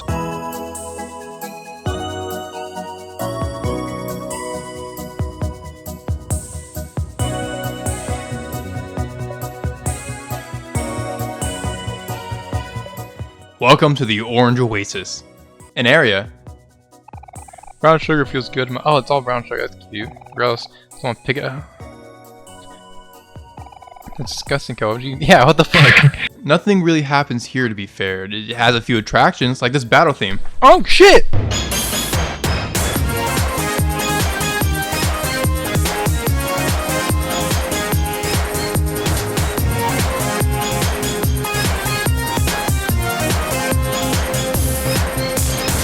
Those Who Forget History is an upbeat and sick-ass track, even outside its name being referenced to a quote, "Those who forget history are doomed to repeat it," which is an obvious reference to how Sonny is just sleeping away again and doing the same thing he's done for 4 years. Ignoring the IRLs pinging him to get on the 4 like, oh come on guys, I'm this close to perfecting my running gun build! This song sounds like a mix of everything and not like the Slime Girls theme. This one feels like it was purposely done like baking a cake which is sweet, like this song, which is in a brown sugar desert with desserts. God damn, I can write! It's spacey sounding like Otherworld, a wee bit grounded like the forest, and 2 notes away from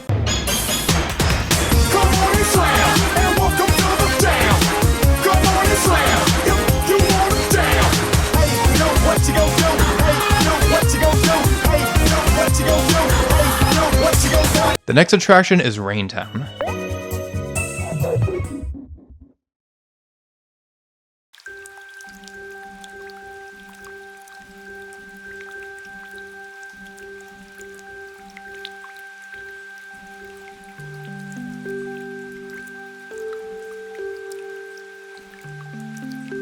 Familiar memories are stirred here. I do not know why there's a stage introduction here, since it's literally just a garden with plants running around, and really watery soup. We can bring one of the kids along with us if we save the plants though. You'll be named Kashmiri. Third attraction of Orange Oasis is the Dino Dig in the Food Pyramid. You get a shovel and can dig around for food, or the illustrious Pyramid Key, which lets you go to the next floor, which lets you dig up better items and fight stronger enemies. And that's a dino guarantee! You can also dig up dino dollars, which lets you buy a better spoon. And you can also dig up Hector!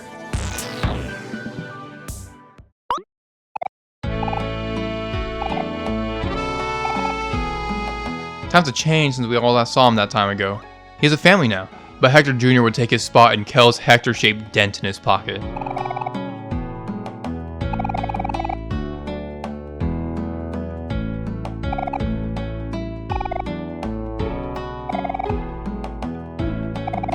The food pyramid is the farm area of the game. The enemies offer insane XP gains, and you get some of the strongest food here like the Dino Jam and Dino Pasta, or my personal favorite, the Dino Clumps.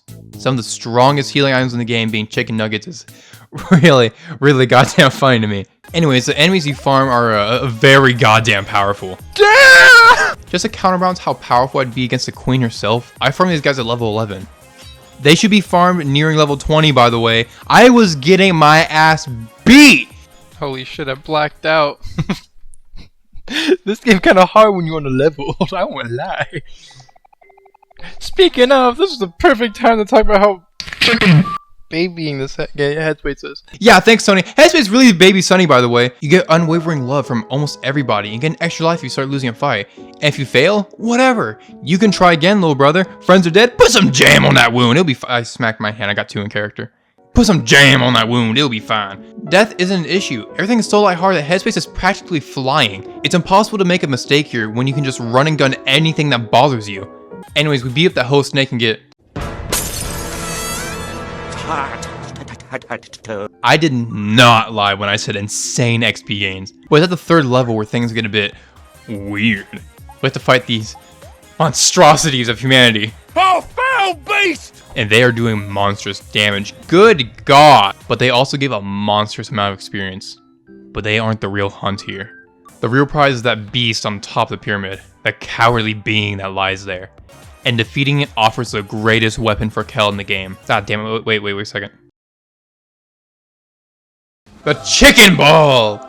A weapon not built for attack at all, but instead, speed. Now with just run and gun alone, it's doing insane damage. Now stack flexing, ecstasy, and coffee on it, and well, you will have something called Kel Nuke.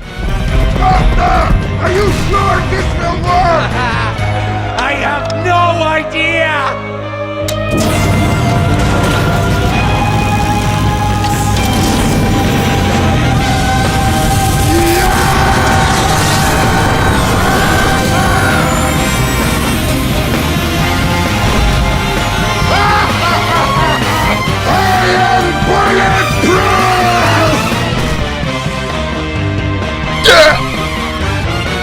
It probably does enough damage to cause a hole in time, to be fair, but after that first nuke, I'm resistant to this stuff now. Not sure about anybody else who gets hit by it.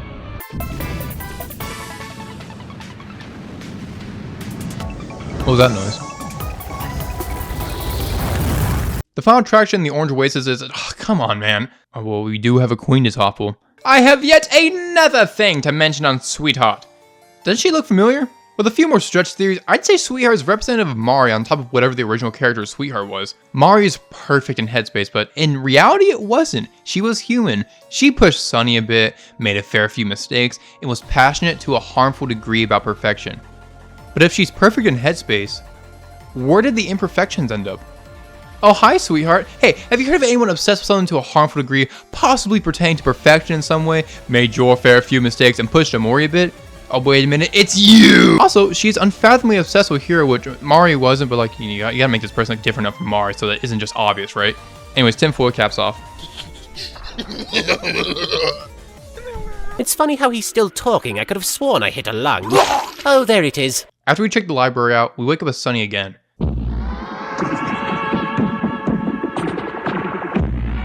We have more chores to do. Time to clean the dishes. I wonder what Hiro and Kel are doing at this point. Hiro's on his way here still, probably. Maybe Kel and Basil. I bet Kel comes outside at night and blasts a radio to get Sunny outside. Maybe just cries with his original friend group being split now. Ah, damn it. Maybe Mom won't notice it. After we do the dishes, Sunny realizes that, good God, he stinks. This dachshund, Rusty, suffers from narcolepsy, a condition that causes him to suddenly fall asleep when he's trying to do other things.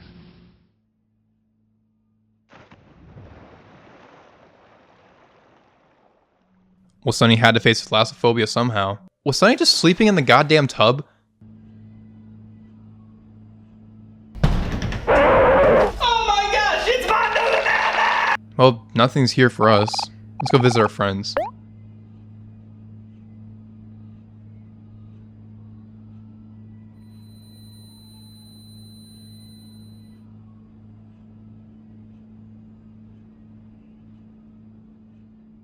Going to the shore is not Mari, but Kel.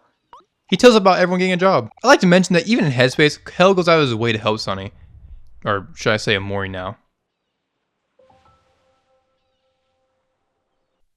I will kill you with the hand of God!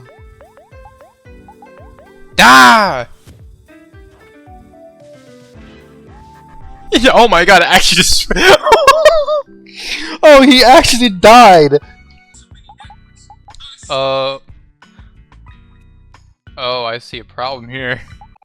Wow, it's crazy. Just a few hours in the video, I was fighting this guy. And God himself, Pluto. Okay, so I already paid for the toll, so let's be cheap, evil, and stingy. The backways don't have too much except construction and items. Huh. I've seen this shit somewhere before. I think it was called Fernway? Drive, no. What was the place called? I've seen these all somewhere familiar. As we go forward, we find Snaily. He wants to become strong like us. Everybody knows that the best way to learn is under intense life-threatening pressure. Well, it makes sense that Suhara took the cheap bum route. Snaily wants to fight again, but this time he has learned some skills to fight with. But I'm a hater, so I hit him with Super Vegeta's Big Bang Attack!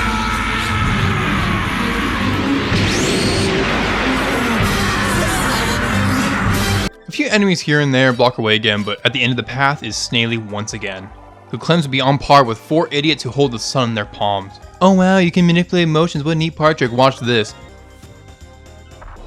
How? Okay, so Snaily kinda got the moves now, and offers a decent enough challenge. He did learn from the best after all. But Snaily ain't no Kel. He will not surpass the Masters just yet.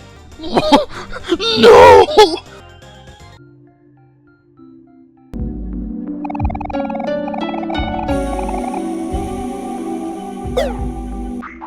Oh, hey.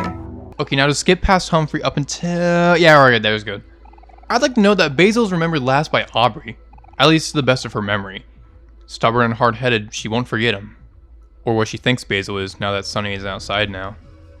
Now we can go back to the Orange Oasis and finish it outright. Hidden under a graveyard for bread is a secret artifact. The Big Toast.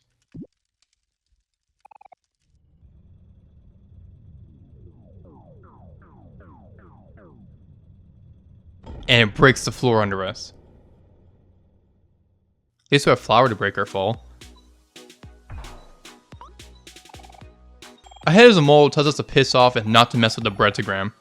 I'm killing the cat! I'm sacrificing the cat to the dark ones! Oh no. After a plenty of sacrificing, me even Papa Chip himself and killing its evil twin, we get a recipe. Sacrifice the mole. A recipe for disaster.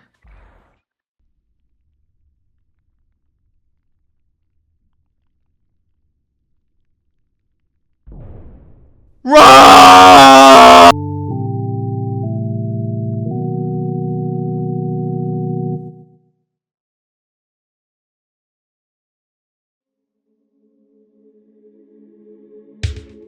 Well, I guess we didn't die.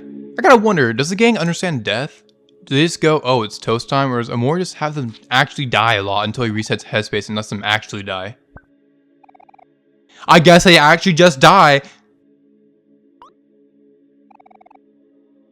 Up ahead are the unbred twins in an area called Brevin. They wail in sadness since they've been making bread since the beginning of time itself, aka 4 years ago.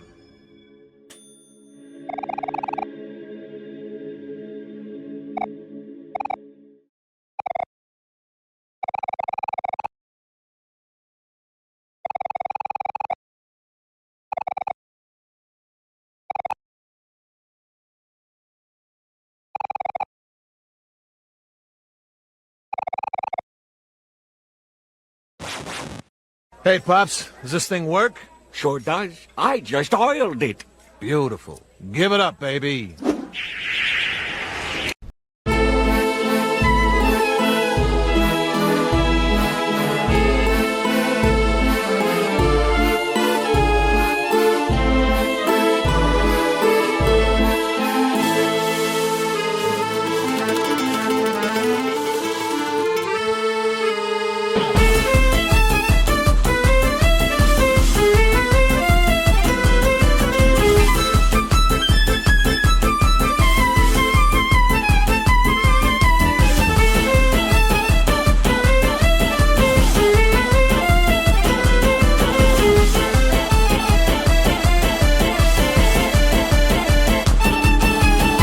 This is a secret boss and the tip of the Orange Oasis' pyramid.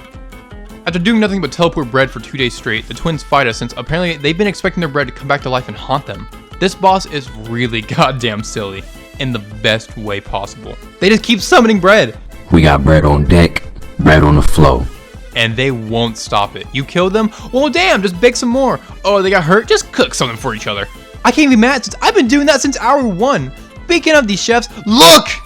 It's the Maverick's older siblings!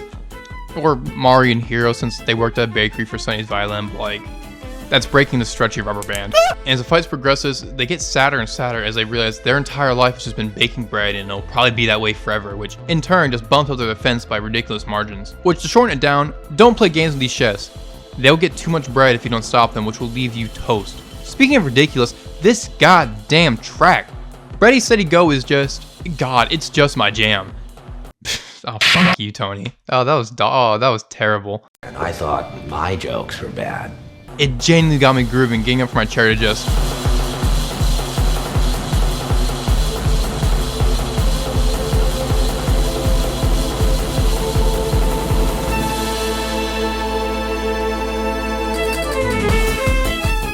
Oh, it's over?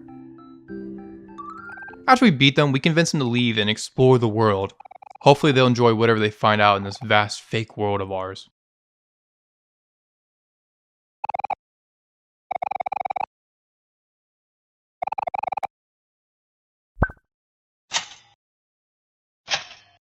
And I hate on anything. I'm not good for it. Oh, Jesus Christ. Are you prepared for this moment? Are you prepared for this moment? Are you prepared for this moment? At a very high, border on A territory is Orange Oasis and B. This area has some goddamn amazing tracks and some of the harder fights in the game. Like these stupid ass raps. Yeah, think about the Lenny's, rabbit. And the fun, funky fight at the Unbred Twins. But why is it in B? Well, that's kind of it. I know I'm spoiled for choice with areas like Sweetheart Castle with how much more there is to do, but I don't know. If I could refight the twins, it'd be more content. But anyways, Orange Oasis is a nice and pleasant B.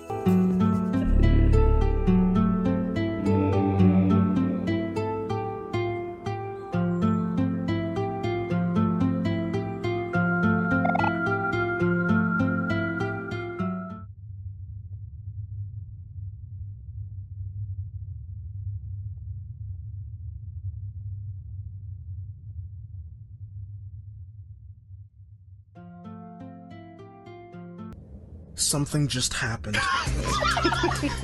Well, it's time again. Let's go back to black space.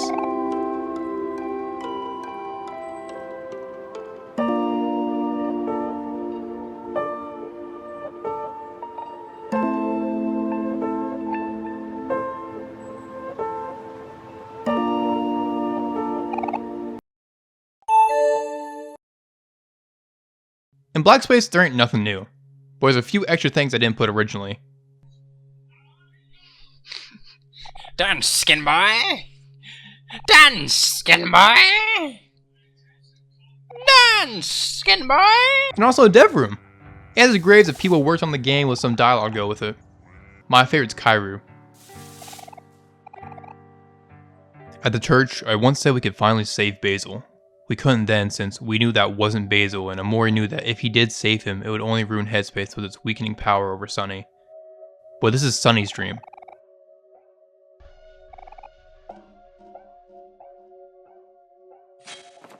Omori's dream. We can do anything we want.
Stranger is tired of fighting for Sunny.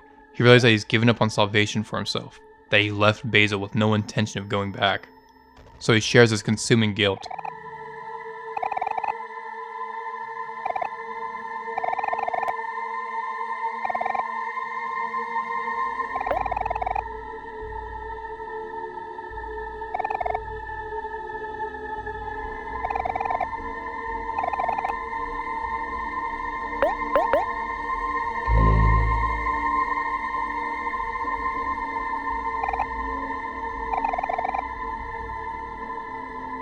Not only will something always be behind Sunny, guilt will always follow him, but now it will consume him alive. He will never escape it now.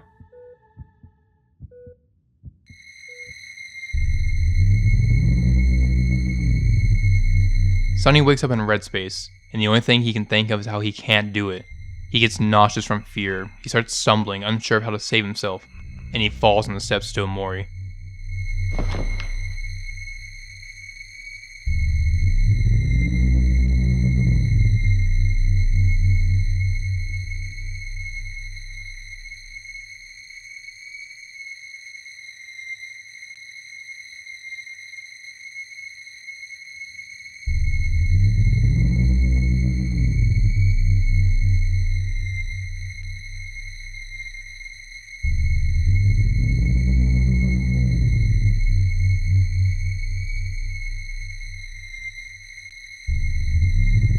And Omori leaves his throne.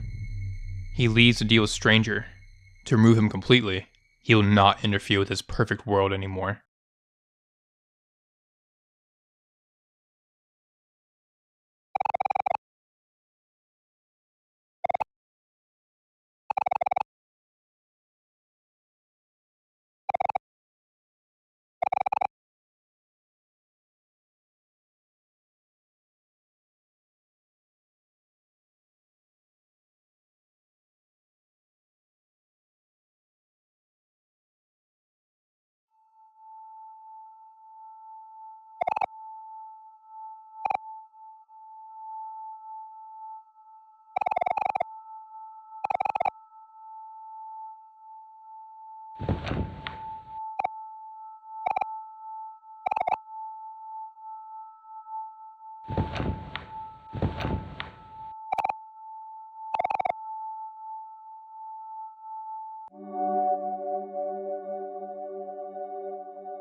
As Omori wakes up, we see that he's fallen down the stairs. But Basil's here now. We saved him. And now the red hands guide us over black space.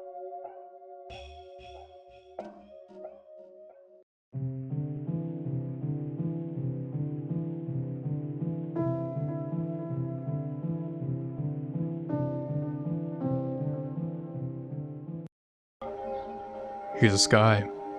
Far, far away from all of it. Far above it.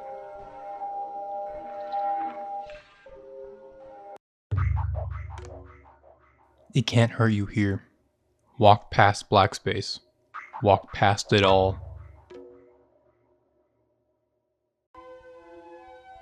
There's no reason to look down or look back at any of it.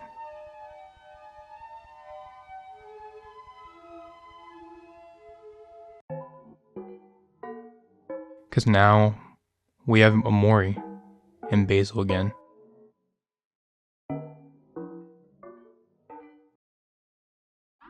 And we're safe like this.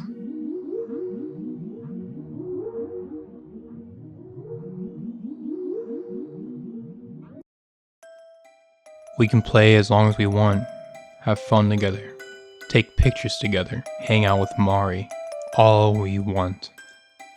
And as we approach neighbor's room, we hear a song, playing forever. It's twisted, it wants to sound innocent but fails in every way, and we hear it.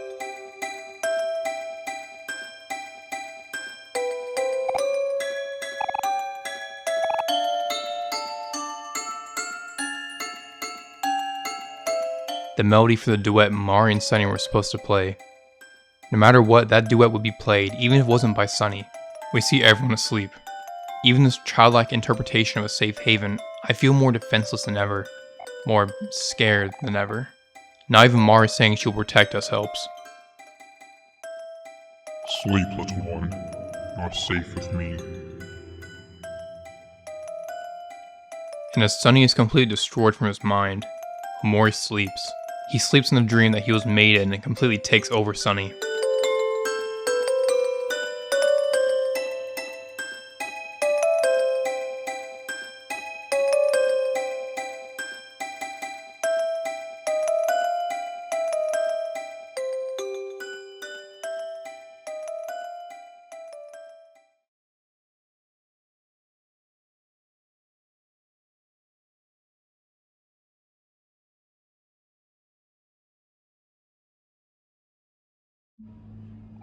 Waking up, we have more chores to do.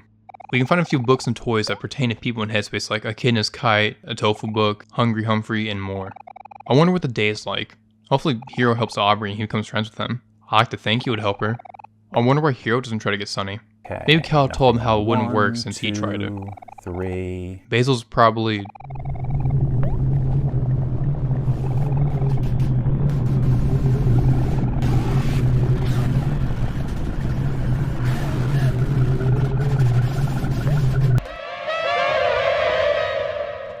I don't want to think about Basil. As we finish, I decided to check the mirror, and Sunny is no longer here.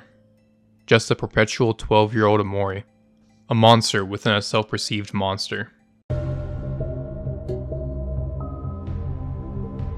We decided to go back to Headspace.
As the light bulb of repression glows dimly again, we return to white space.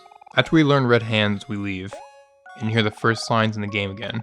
A card game again, ruined by a very excited girl running to Omori. One new dialogue is here though.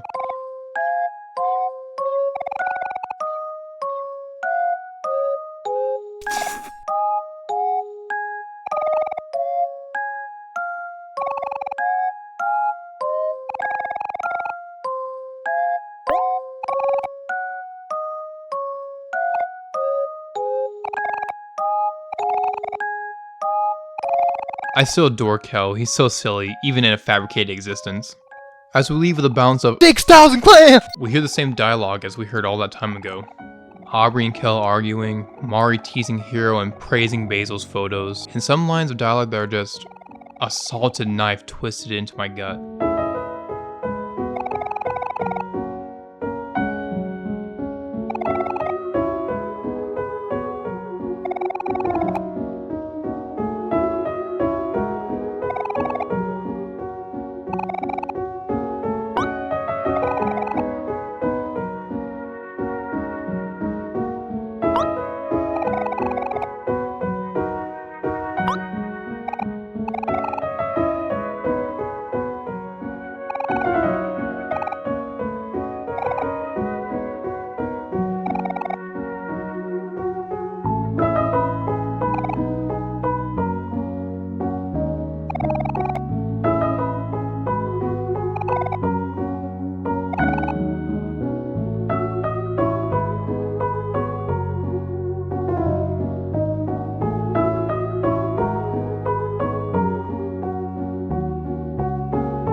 Basil gives us his flower crown with some more painful dialogue.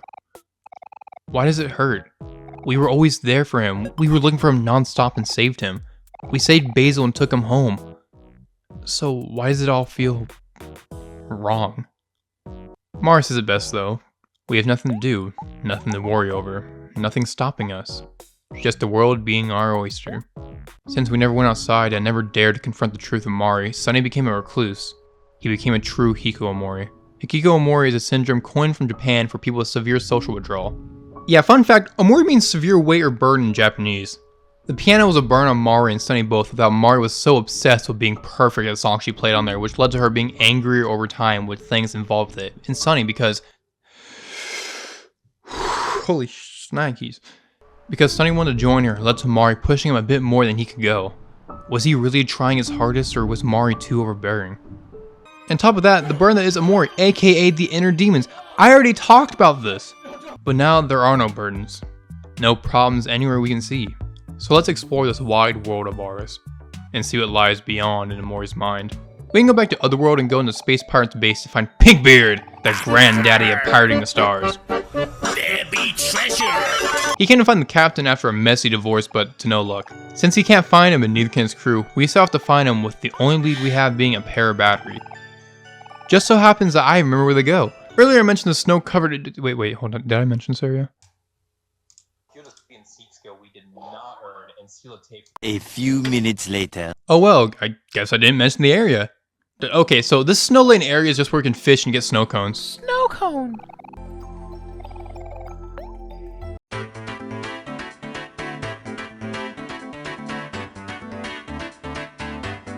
Yeah, I'm gonna get me a big one. Ooh, I'm gonna get me a big one. Go to the right, to the left. Reel it in, reel it in. Don't get me a big one, I'm gonna get me a big one.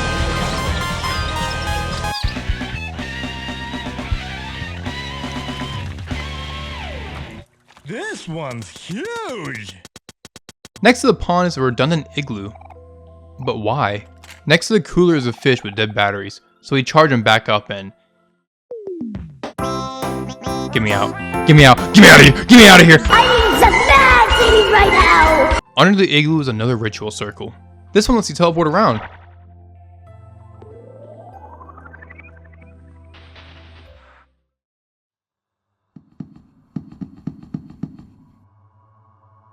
Oh, hello, G-Key. Up the ladder is... Oh god. Oh god, get me out of here. Outside the igloo is a vast white field. Snow pierces the sky, goes as far as you can see. And you are welcomed to the Snowglobe Mountain.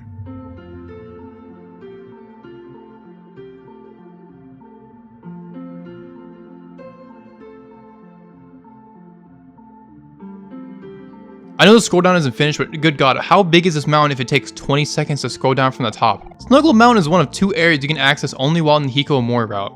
An area filled with ice caves, nice views, and warm memories.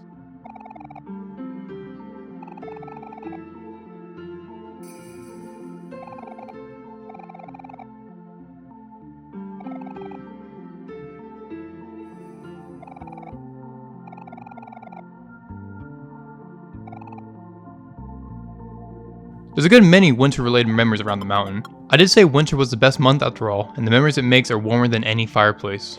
Wait, did I put that in the video? It's a little chilly up here with me.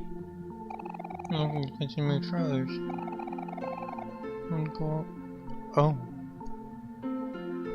Shit. Is she talking about me? As we progress forward through these puzzles, we make it cliffside again, and encounter the scariest non-something related enemy in the game.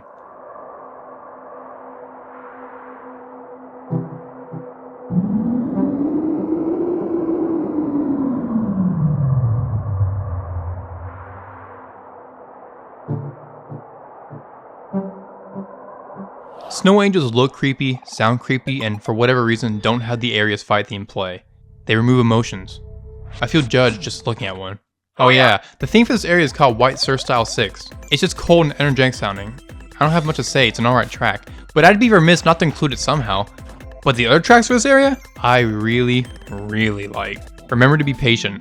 It's so warm sounding. The sounds of entertaining yourself in a stopped car, sliding down a hill, or just looking at the snow outside and the warmth of your home. It feels so wholesome.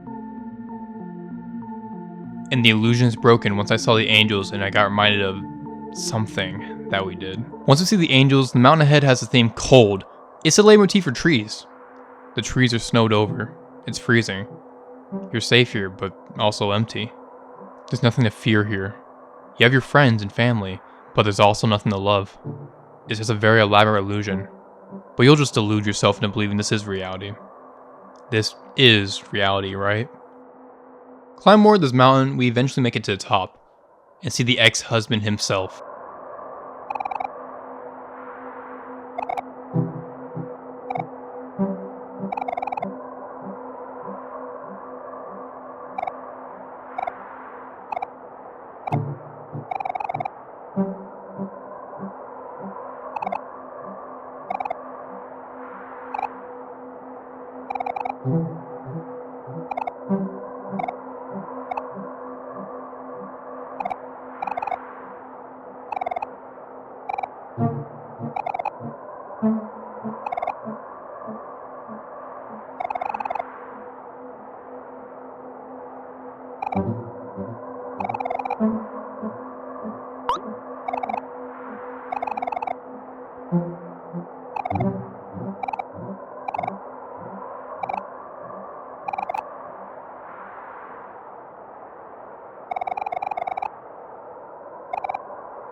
This is Space Ex-Husband, and he is a goddamn beefcake. Now you can't try to fight him normally, but it'll end up like...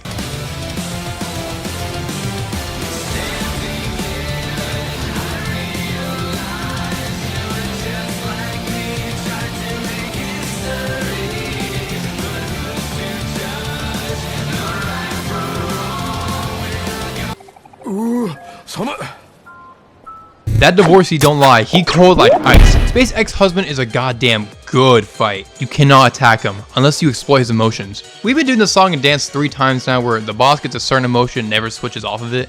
But what if it's flipped around? Space X has no emotions, not a single one. But he has memories of the good and bad times. The single day of him and Sweetheart as a married couple, where they kissed on their wedding day. The days he spent alone sobbing, when he threw away their mixtape. The times when Sweetheart would horrifically abuse him, when she would throw his things across the room, and we can exploit them. A happy memory? Encourage it. Make him feel again, and make him feel pain. Put the hurt on even when he shares his emotion as he sings it in a really goofy way. What the fuck? You know, his eyes look really familiar. Blocking out emotions from a passing of a loved one. Oh wait, I've seen this one before. But not in the way you're thinking. Yes, Omori will be brought up, but look at Space X's face. Kind of squint your eyes, think about Sweetheart being Mari, and what? He vaguely looks like Hiro? Now, especially obviously, but I'd gather the worst aspects of Hiro and Mari, both people Sunny looked up to a lot, are represented here in the characters that Sunny loved reading and watching growing up. Hiro being put in as his most trusting parts, and what I assume the little of Hiro Sunny saw before he came to shut-in. We know he went to school, or at least it's implied through a later scene after Mari passed for a short amount of time. Maybe Kel told Sunny in a worrying tone about Hiro. Space Boyfriend is a person who is far too forgiving even for someone like Sweetheart, and pins the problems of everything on himself. And when his Sweetheart left him, he became irrational and had outbursts. Now we know Hiro as someone who will give anyone a second chance with compassion nobody can match. He said he should have been there for Sunny and feels guilty about not trying to help during that struggling period even when he himself was still reeling from the loss of Mari. And when Mari left Hiro, he became an empty ball of tears and regret. And as Hiro was neglecting the outside world and sank deeper and deeper, Space X sunk to the bottom. He tried to stop feeling altogether. But you can reel him back in. Remind him of their Sweetheart. Remind them of the reason they feel nothing so they can feel something. But that's all Stretch Series. For all I know, it could be representative of how Sunny and Space Boy's themes are related to him. Space X's theme is both amazing on its own and is also a great semblance for Sunny himself. It's like the Space Boy's first theme those days ago, but colder, emptier, weathered. The song sounds slower with less power behind it. Yes, it still charges a bit, but there isn't any energy, no effort. Space X just gives up. He's almost telling you that you cannot go back.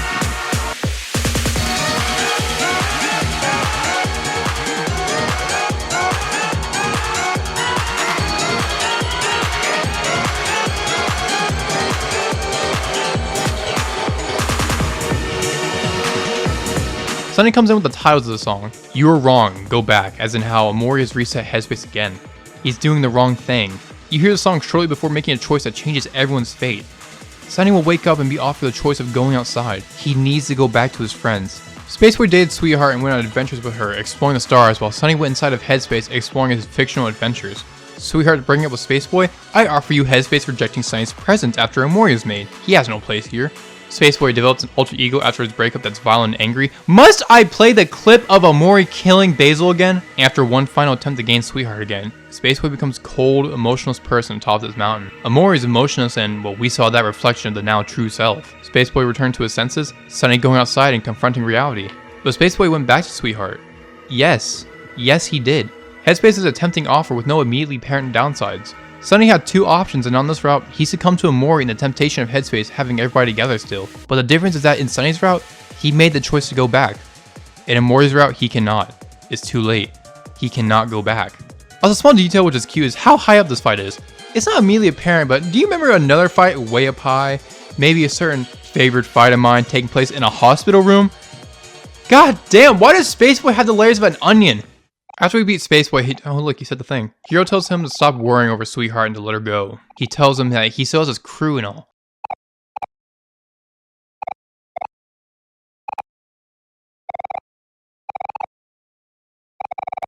It's just driving a salty knife in my stomach at this point, man. Take this. I won't be needing it anymore. Oh! It's day 304. Or I think it is. I've been looking around this wasteland for as far as I can remember. I don't even remember time before it. I just know that this key has to be out here, or this will all be for naught. I don't know where it could be though. I've searched every inch of this area. Oh hey, here's the Y key. Making our way back to the Captain Spaceways house, we see how his arc ends. After getting a stern talking to by his dad, he reminds him about his crew and to never change his name again. Something Sonny can never do now. Are you prepared for this moment? Are you prepared for this moment? Are you prepared for this moment? Are you? If I were to rank Snowglobe Mountain, it'd be an easy A. It's short on content, but that's it. Everything else is a net positive. The mood, the atmosphere, and winter theme is just goddamn amazing.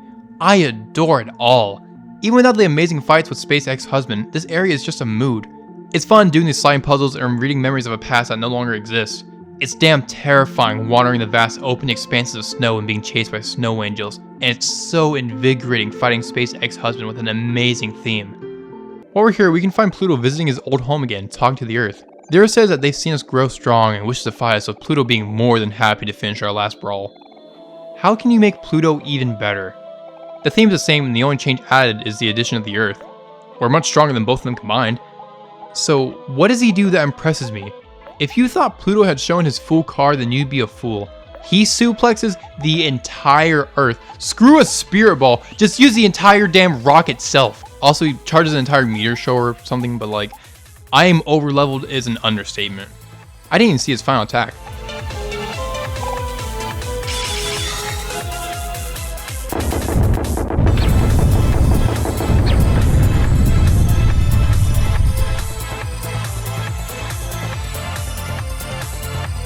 Pluto says something we've known for a while. The student has far surpassed his teacher. And he says a surprisingly deep sentence. Reminder, Pluto's the best goddamn thing in Headspace, which is funny, since he removes time walking around with your friends, which as we know, Omori does not rock with. God, Pluto was a rebel to the end. Well, since we need all black keys for a secret surprise, we head back to the last resort. This was a secret surprise! The piss pool! That's a surprise I mentioned like 2 hours ago! Okay, onwards and upwards as they say. And kind of downwards to Sweetheart's Castle. And we go really downwards as we go into the Lost Library. We still have fears in the back of our mind. Let's wipe them out. We can fight all three of our fears to gain their power. Where do we face them so we remain neutral to the horrors while our friends are scared? This is a shit Omori don't want you to see! Release me. Acrophobia gives you 10 turns till you plummet to your death, but it doesn't matter. We can persist past them. Arachnophobia will crawl and bite everyone, but it doesn't matter. We can persist past them. Thalassophobia can whisk you away and force you in every direction, but it doesn't matter. We can persist past them, because we have our friends, and they give us strength beyond our imagination.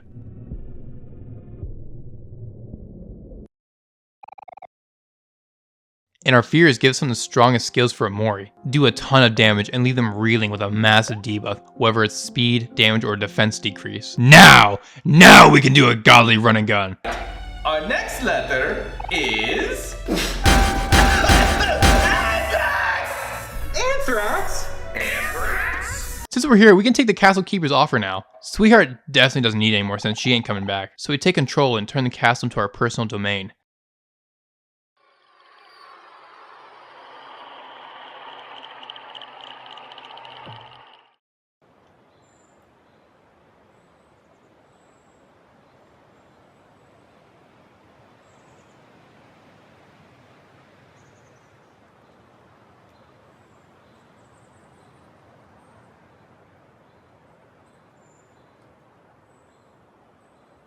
The air feels nice here. Sonny always wanted to go back, to have his normal life again. I guess this is an idea of what it'd be like. But we had to leave sometime. We did have a party to attend.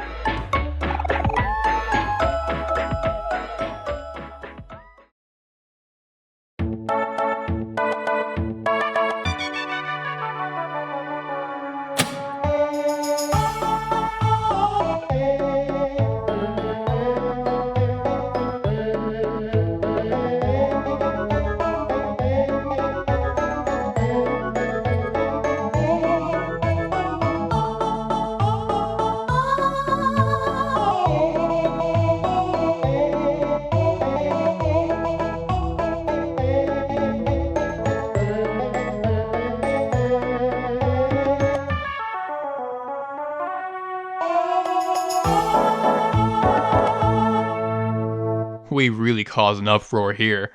I wonder what Mr. Jossum's up to. Looks like the only thing that's up is how tall the building is, and stocks are so low it's almost reaching the table. Money's going down and Jossum is thinking he ain't cut out for this life. He got other means to make money, thankfully, but he gives up at the last resort.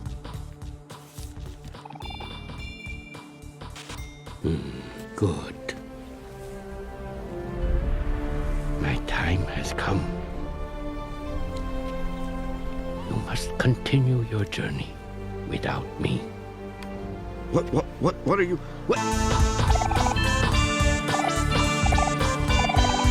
Only one thing he can do now. It's vacation time! Now Hiro gets his very own family business. A big ass picture of himself is included for free, so he's really getting a deal here. Long live Hiro! Hopefully the power won't go to his head. Look, he can even do the snap. And the evil chuckle. And the evil thoughts and working conditions. We have to stop him now.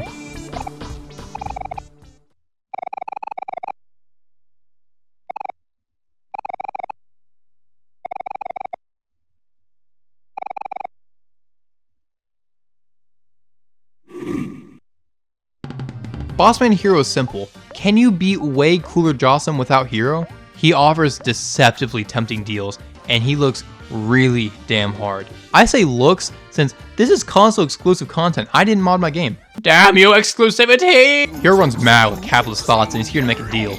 You don't even need to fight the guards like with Jossum. Money will be found on the floor alongside Hiro since if I don't need to stop the guards, then why would I?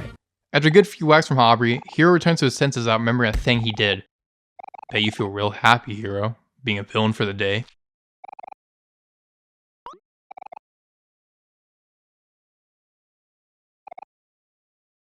Okay, Tony, put a really awesome transition here. As we talk to Humphrey, he smells a rather large check on us, which lets us go back inside of him without the threat of being eaten alive. I came here for only one thing, though. The final key.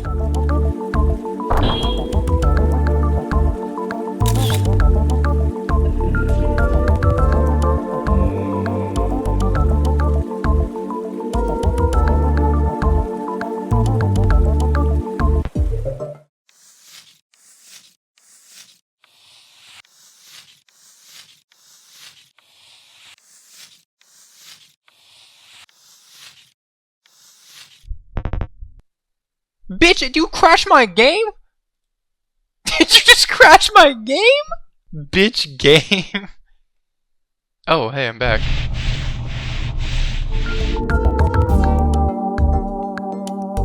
I think it's about time to show you that secret. At the end of the road is a creepy hitchhiker who takes us to a new place.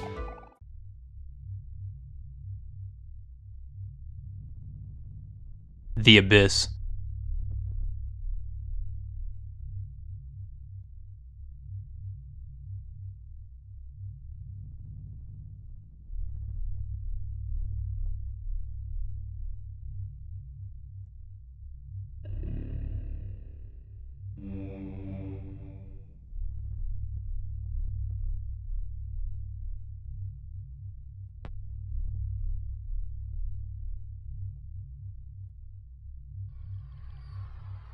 Since we collected every key, we gain access to its secrets. A creepy area that only gets worse the farther we go down. The deeper well doesn't even compare to the depths of water. This place is all just caves here, and the caves fill with progressively more creepy creatures. It starts piling with skeletons. I'm sorry, what? No, go back, go back. But after a short time, we make it to the bottom, a special prison deep, deep down. And we see the wisest one.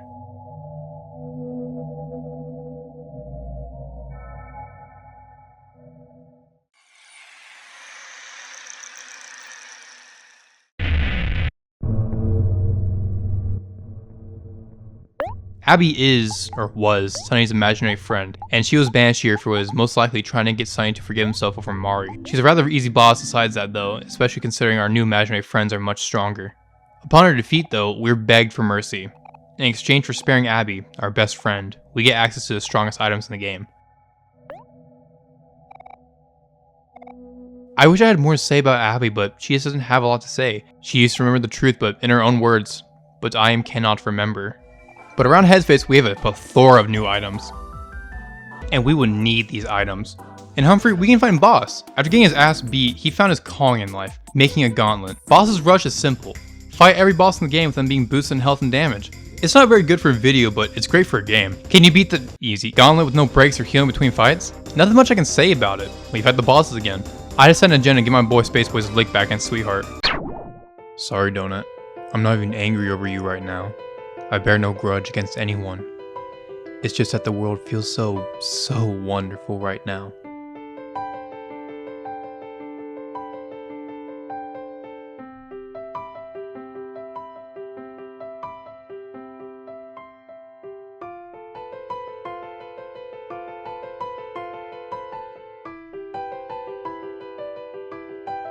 Throughout Headspace and Faraway, I alone am the cheerful one. The merit of having a technique that's passed down for generations is having a user's manual. The demerit is that information about the technique is easily leaked. You remember the Sweetheart clan, weren't you? That's why you knew so much about the Flex technique. However, even the Pluto clan, only a scant few know about this. Take Coffee and Flex, then smash together those two different expressions of infinity to create and push out imaginary mass. Imaginary technique. Run and gun.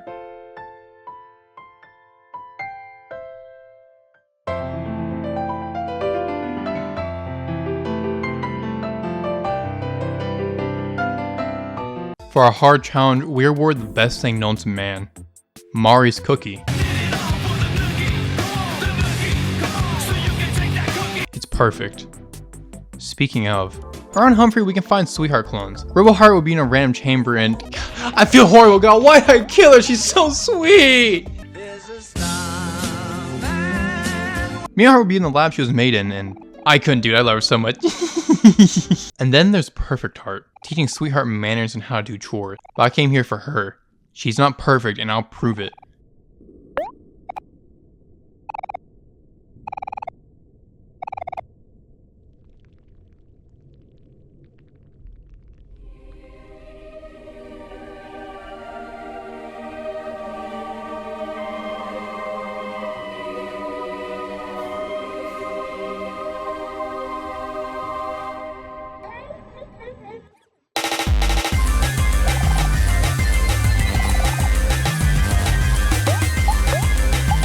Every game worth its salt needs a fight to have you on the edge of your seat.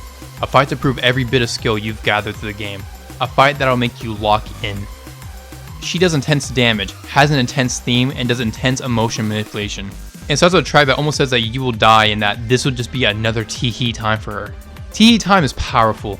The clashing of the solitary and scarily calm sprite of Perfect Heart versus this theme, its fast-paced breakcore ass theme, making you tell yourself, I'm gonna die young. What a goddamn song to hype you up for your death. It's so good. The choir going off the entire time, almost like a funeral cry preparing you for your toaster grave. It genuinely just has me stop and go,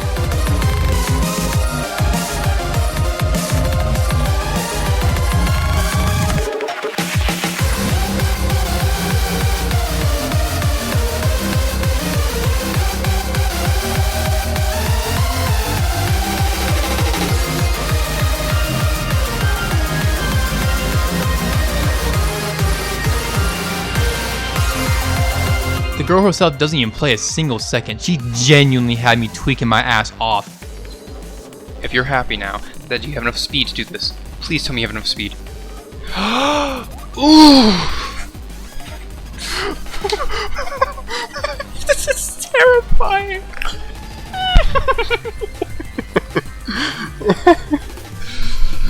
Oh my god! Yeah, dick! I don't regret a thing! Oh, that's dastardly.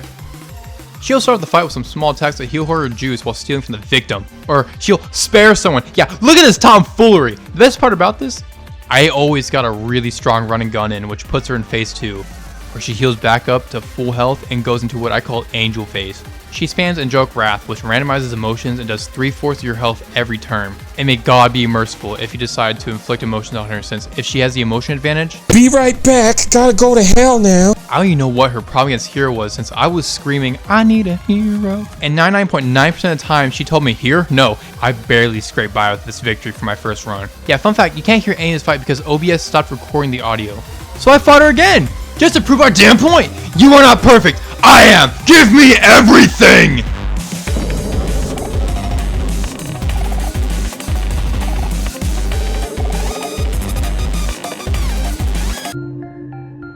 Oh, I just realized I did a toastless run. Hell yeah. Now that we're perfect, we've beaten Headspace. We've done everything we can do here. So let's do another boss rush. Going back to boss is a new option.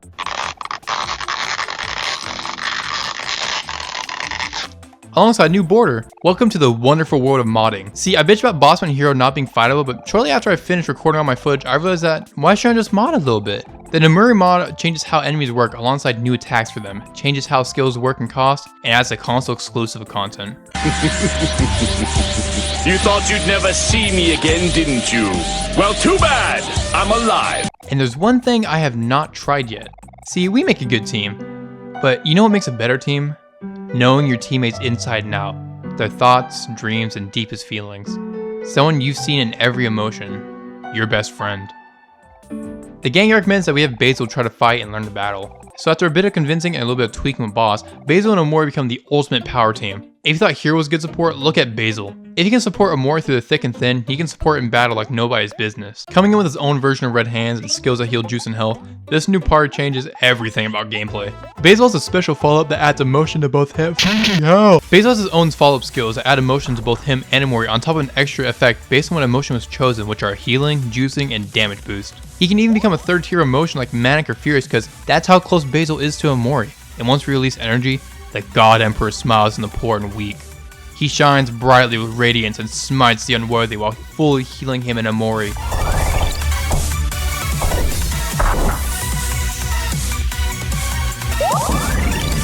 Aside from these changes, this is the same boss rush, but much harder.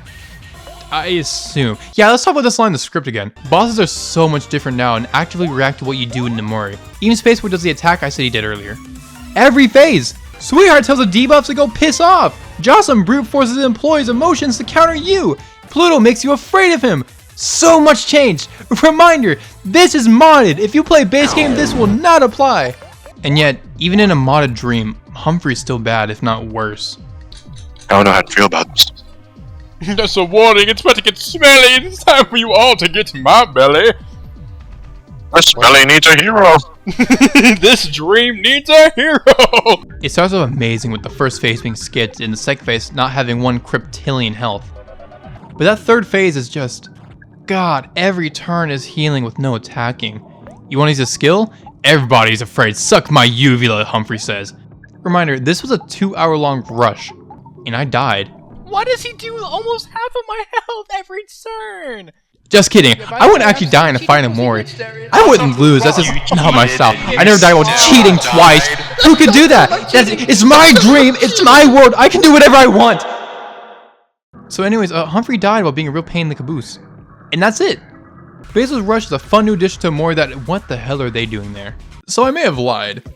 There are additional fights after Humphrey that make it so much harder than anything else in the game. Perfect can eat her heart out. What did you just say to me, you heartless little shit? On top of the hard-ass rush beforehand, we had to fight our party. And they don't play around. They will use every emotion and skill they have since they learn from the best. Kel flexes, gets happy, drinks espresso, and uses run and gun. And if footage online is anything to go by, yeah, thank God I was cheating. This boy can nuke. I better keep my ass in file save editor or I'm finished. Everyone using their skills is so goddamn cool. Aubrey was really pushing me with her defense piercing skills while I put my self-imposed limit of only regular attacking. And the theme is so damn good. Fight Your Friends is composed by Bowen and it's damn obvious. We hear a funky upbeat track with 4 main leitmotifs from them fight themes around Headspace.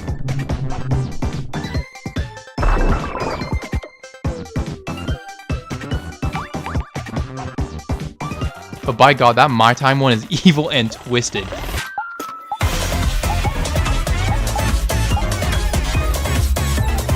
Oh shit, that's my time! That's my time! I'm grooving, but Lord, I feel conflicted. And of course, the rush doesn't end. Mari is the final rush, and she doesn't attack. But I'm going for... Oh my God! Jesus! Oh my God! But I'm going 2 for 2 here. I'm beating her ass. I don't want to say that. Hey Basil, your vines are looking a bit on the ropes there. Mari just heals you. Her defense is 1 for 3. I love you. Her theme is a light remix of the picnic theme. Mari could never harm you. Mari loves you. Mari wouldn't deserve that. It's a windy day. You can't move. Basil's there next to you and the both of you are scared out of your minds. But you can't calm down. You can't focus. You can't persist. You're too afraid to move.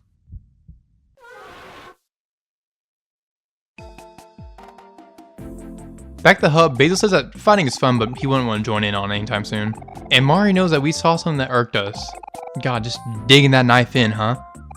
Well, we beat every challenge topside, but there's still more below. Let's go to Black Space again.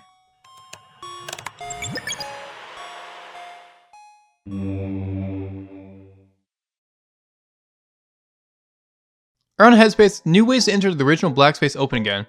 Things like the elevator in Jocelyn's office or touching the magic lamp 4 times. Can I please go to Black Space? No. You can ignore it all you want, but Black Space creeps into Headspace slowly and slowly. But we don't need these entrances. We've already seen the first layer. I'm more interested in the second layer. Black Space 2.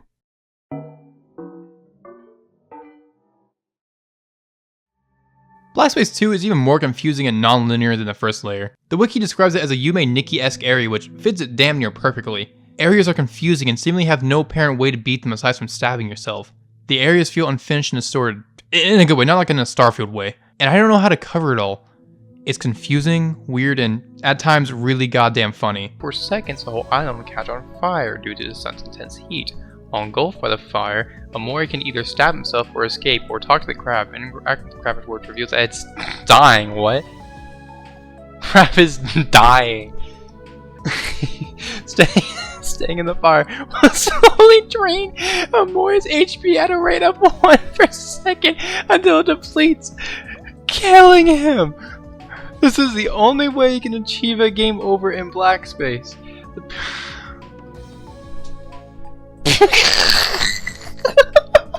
And I know it's evil, I know you hate to hear it, but I'm covering highlights of the area for 2 reasons. A, if you got this far in the video, then chances are you're interested in playing or watching Omori content like the good amount of videos going on in the depths of Black Space 2, or a video on the backstory of Omori's development. You know how ironic it is that Omori started as a comic, became a game, and then became a manga? And reason B, there genuinely isn't a lot of explanation for these areas, like, what the hell is this? My friend Jammy had an amazing way to describe Black Space which fits the second layer perfectly. If it went inside my head, there'd probably be a room filled with the number 40 because I remember in middle school, I guess the only number that was spelled in alphabetical order is 40, and the teacher said I was right, and I just remember that for some reason now. So to make it short, I'm highlighting Black Space 2. There are plenty of people who can explain it way better than me, or you can just find the stuff yourself. So let's start with an ocean. And someone turning on their PS4. Seriously, why are you this loud? You're running YouTube! Downfall, Diddy! Lost at Sea is a never-ending sea with a well in the middle that leads to 2 beds. Sunny's a movable bed, the bed that remained, and Mari's bed, the one that was removed. Under the bed are black keys that spell I'm sorry. Deep down, Sunny is still a kid. He never grew up like a normal kid, and this is all he could say about Mari.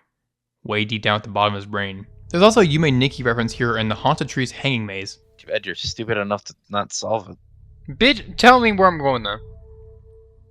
Okay. See? Don't talk to me, ho. He's got the maze Fuck. memorized. Yeah, keep your gay mouth shut, boy. Don't talk to me, ho! Yeah, you are definitely gonna put that in the shame clip. It really creeps me out since being near the bridge turns into Mari. I hate this area, it gets my ass far too much.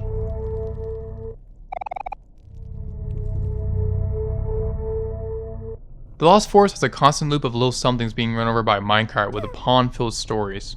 Small things and details of what Sunny saw after Mari passed, alongside what he did. Sunny was stressed out for days after Mari and was genuinely freaking out and losing his mind. I know it's obvious, but reading the exact things that happen are rough. There's a black playground with the most well-written character in the game. Woo! Also, our friends will walk away from us in a room here. Screw them, I guess I don't get to play on the slide.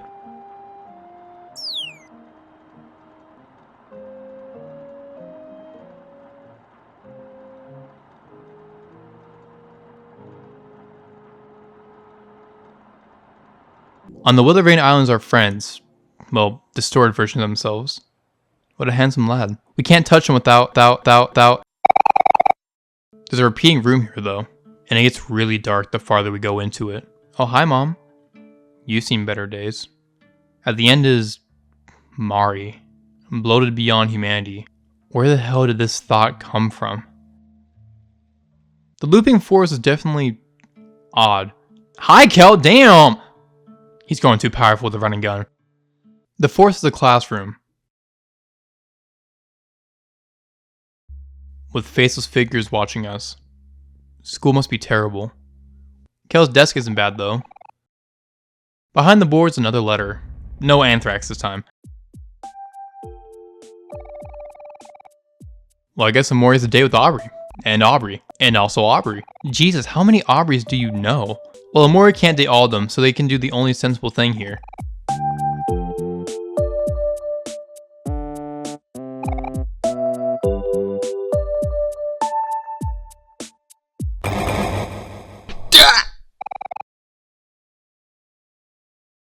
Death battle!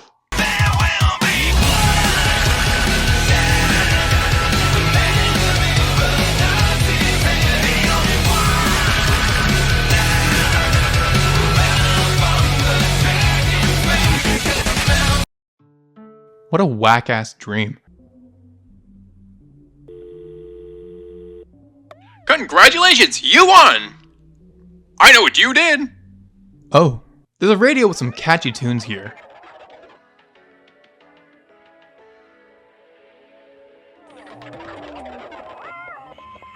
Morse code? It's... okay, Time to... Yes, recycle. God damn it. Recycling a concept from Headspace. Something that Omori does anytime he restarts Headspace. Recycle it all and reset. I guess the Morse code doesn't lie. Without recycling, you are nothing.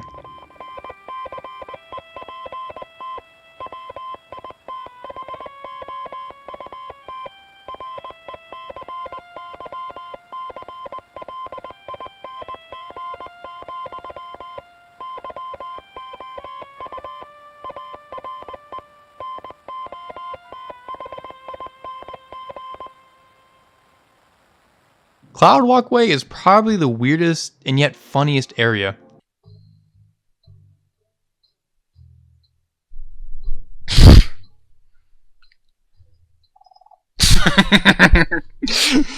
What does this mean? Even Pluto's here. He ain't feeling himself though. Mom's voice also echoes through a box.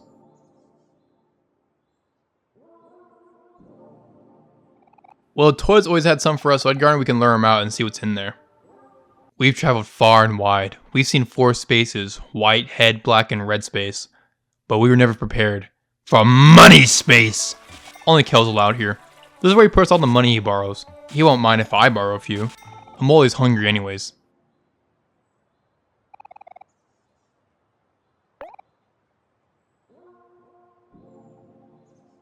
Headspace is only so limited, and so is black space. Mari will always follow us, and he will always be Omori.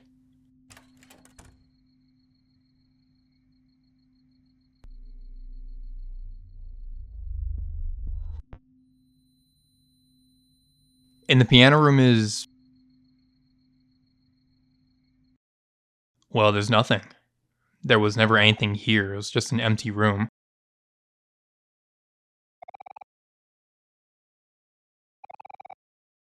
Walking out is a monster. He must have done something horrible.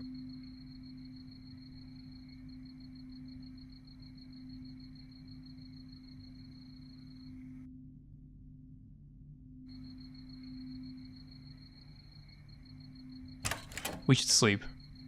We're moving away tomorrow after all.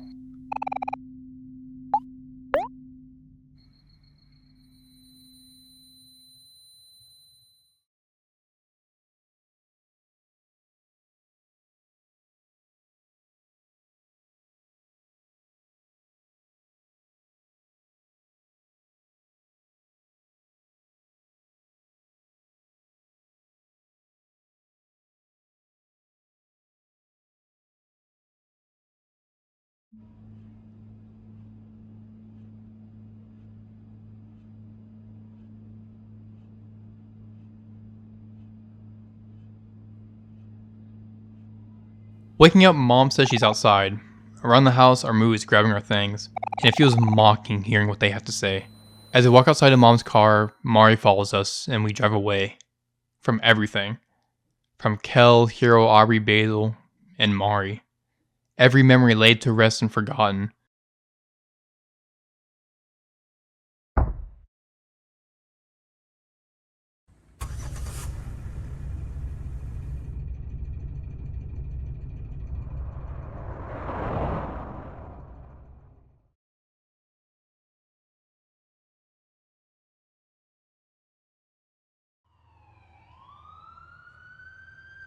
And a new file is added to our game.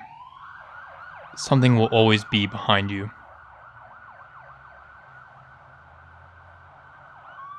This is a neutral ending. The ending you get for never facing the truth, or never confronting Basil at the sleepover. If you slept instead of talking to Basil, you'll wake up to see everyone horrified and distraught. Aubrey feels sorry and guilty about Basil. Kel can't understand why this is happening.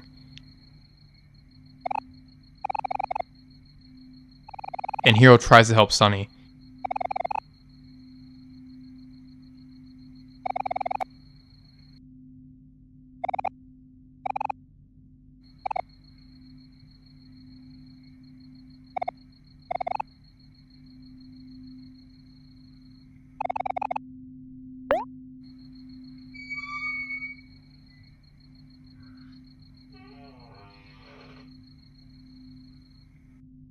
Sunny can't process what's happening. All he can see is something coming out of Basil.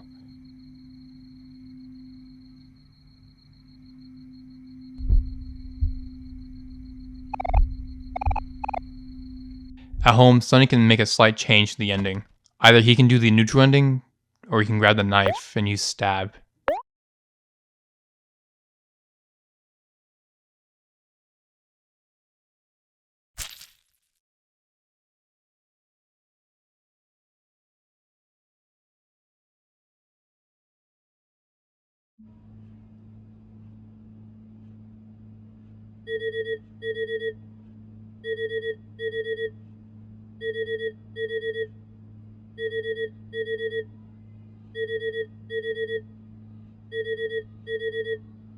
And he can never wake up again as Mom tries to call him to go outside. It's a depressing ending, the original 6 being reduced to 3, and hopefully never going farther than that, horrifically scarring the final 3 for the rest of their lives, even more. But that's not reality. We know the truth, the canon. Omori loses, Sunny and Basil are set free, and everyone knows the truth. The bad morning isn't real. It's a horrifying thought, but it's just that, a thought, a what if. Fiction. We can confidently say that I'll carry on and say good morning.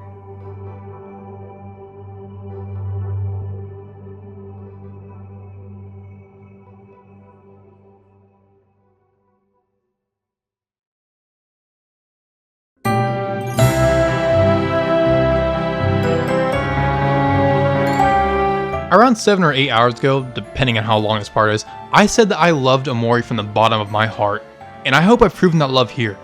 This was never going to be the ultimate retrospective or something, but just a video where I got to do something I've always wanted to do. Make a long form video and talk excessively about Omori. And here we are. Omori is a game about the two paths of trauma, confrontation and repression, and the consequences of both actions. You can repress it all you want, and it'll work. You'll be left alone on a mountain you made far away from the troubles of it all. You'll be safer in your white space, but you'll push everything away. And the mountain you made is cold, fake, and lonely. You can try, but this isn't reality. Omori couldn't replicate his friends he once knew, never perfectly capturing Hiro and his wittiness, Kel's undying spirit to help, or Aubrey's stubbornness and her adoration for her friends. It may have been close, but that was the closest he could get. It wouldn't matter how close he got anyway, since he would have to reset headspace, killing and recycling his friends, removing the flower boy and changing him and Mari so much to the point that they barely resemble who they might have once been, like when he changed the piano to be about him and not Mari once he took over Sunny's mind. And this cycle would repeat every time Black Space and the truth's secret crept into headspace as they got more and more ruined. Or, Sunny could confront the truth and see the world for what it is. Troubles never cease to exist, so why try to act like it all disappeared? Confronting the truth is all you can do. Accepting what he did and the fact that Mari, his beloved sister, is truly gone. Accepting that it was his accidental fault, and seeing his friends. Without Sunny's intervention, Basil would have been left for dead alone as the rest of the gang drifted even further apart. Ari would have become angrier and angrier. Kel probably would start slipping from his happier self, and Hiro would try to do what Kel did and keep everyone together while most likely failing due to college and other reasons. Confronting the truth is hard, but it's the first step on the right path. The first step to lifting a grand weight off your shoulders. The first step to having your guilt quit following you. And Sunny chose it. It may have been the most difficult thing he will ever do in his life, but he pulled through, and I'd bet Mari would be quite literally over the moon for him. Omori is also a game that has yanked my heart out of my chest and stomped it blue with its story. The game has brought every emotion in me. Every small detail hinting about Mari's death stabbed me alongside every time Kel would lend out his hand to high-five Sunny. It would just make me feel so warm and sometimes warmly grossed out. I laughed at all the stupid things Kel would say, cringed and kinda looked up at Hiro playing his charm, and giggled again at Aubrey's hard-headedness and failed attempts at a confession with Omori, then slightly weirded out when I realized this was just a weird fan. I felt nervousness and an immediately swell of relief and joy as Sunny got together everything he had to open the door for Kel. I felt scared and repulsed as I slowly pieced more pieces together about the truth of Mari. I felt a melancholic warmth as Sunny described his friends and how he'll miss them. Sunny will describe his friends and reminisce on his friends, by the way, if you look at them sleeping. I felt the saddest and yet happiest tears as Sunny forgave himself and let the horrible guilt of 4 years free from him and Basil. I felt annoyed every time I had to play Humphrey, like seriously, screw that asshole of a whale. We were this close to being able to skip him. Omori is the only game that can make me feel like that. It has a story that I can only hope to explain in a way that shows how good it is. I can pray, but maybe this will convince someone to play the game. I mean, I had the passion to make this long ass video, like, look at how long the video is. No, look at how long I've worked in this. 2.5 years. You understand the shame I feel for those who witnessed the first iteration of this video? Dart GS, I feel so sorry for you, man. Who paid you to comment this? Omori is a quiet and shy character who stands out in the group, being the only person in black and white, not vibrant hues the rest have. Anyways, to close things off, thank you. Thank you to everyone who stayed around to hear me ramble on about Omori, to those who joined the Discord, and to those who just helped make this video a reality. You could never know how much I appreciate you all. And thanks to Omocat and the team for making this, since we wouldn't be here without them. But seriously, some of the older trailers had some really badass stuff in art styles in it. Why did we cut that out? Except that one, we can cut that one out. So wherever you are, whatever time it is, good morning and good night.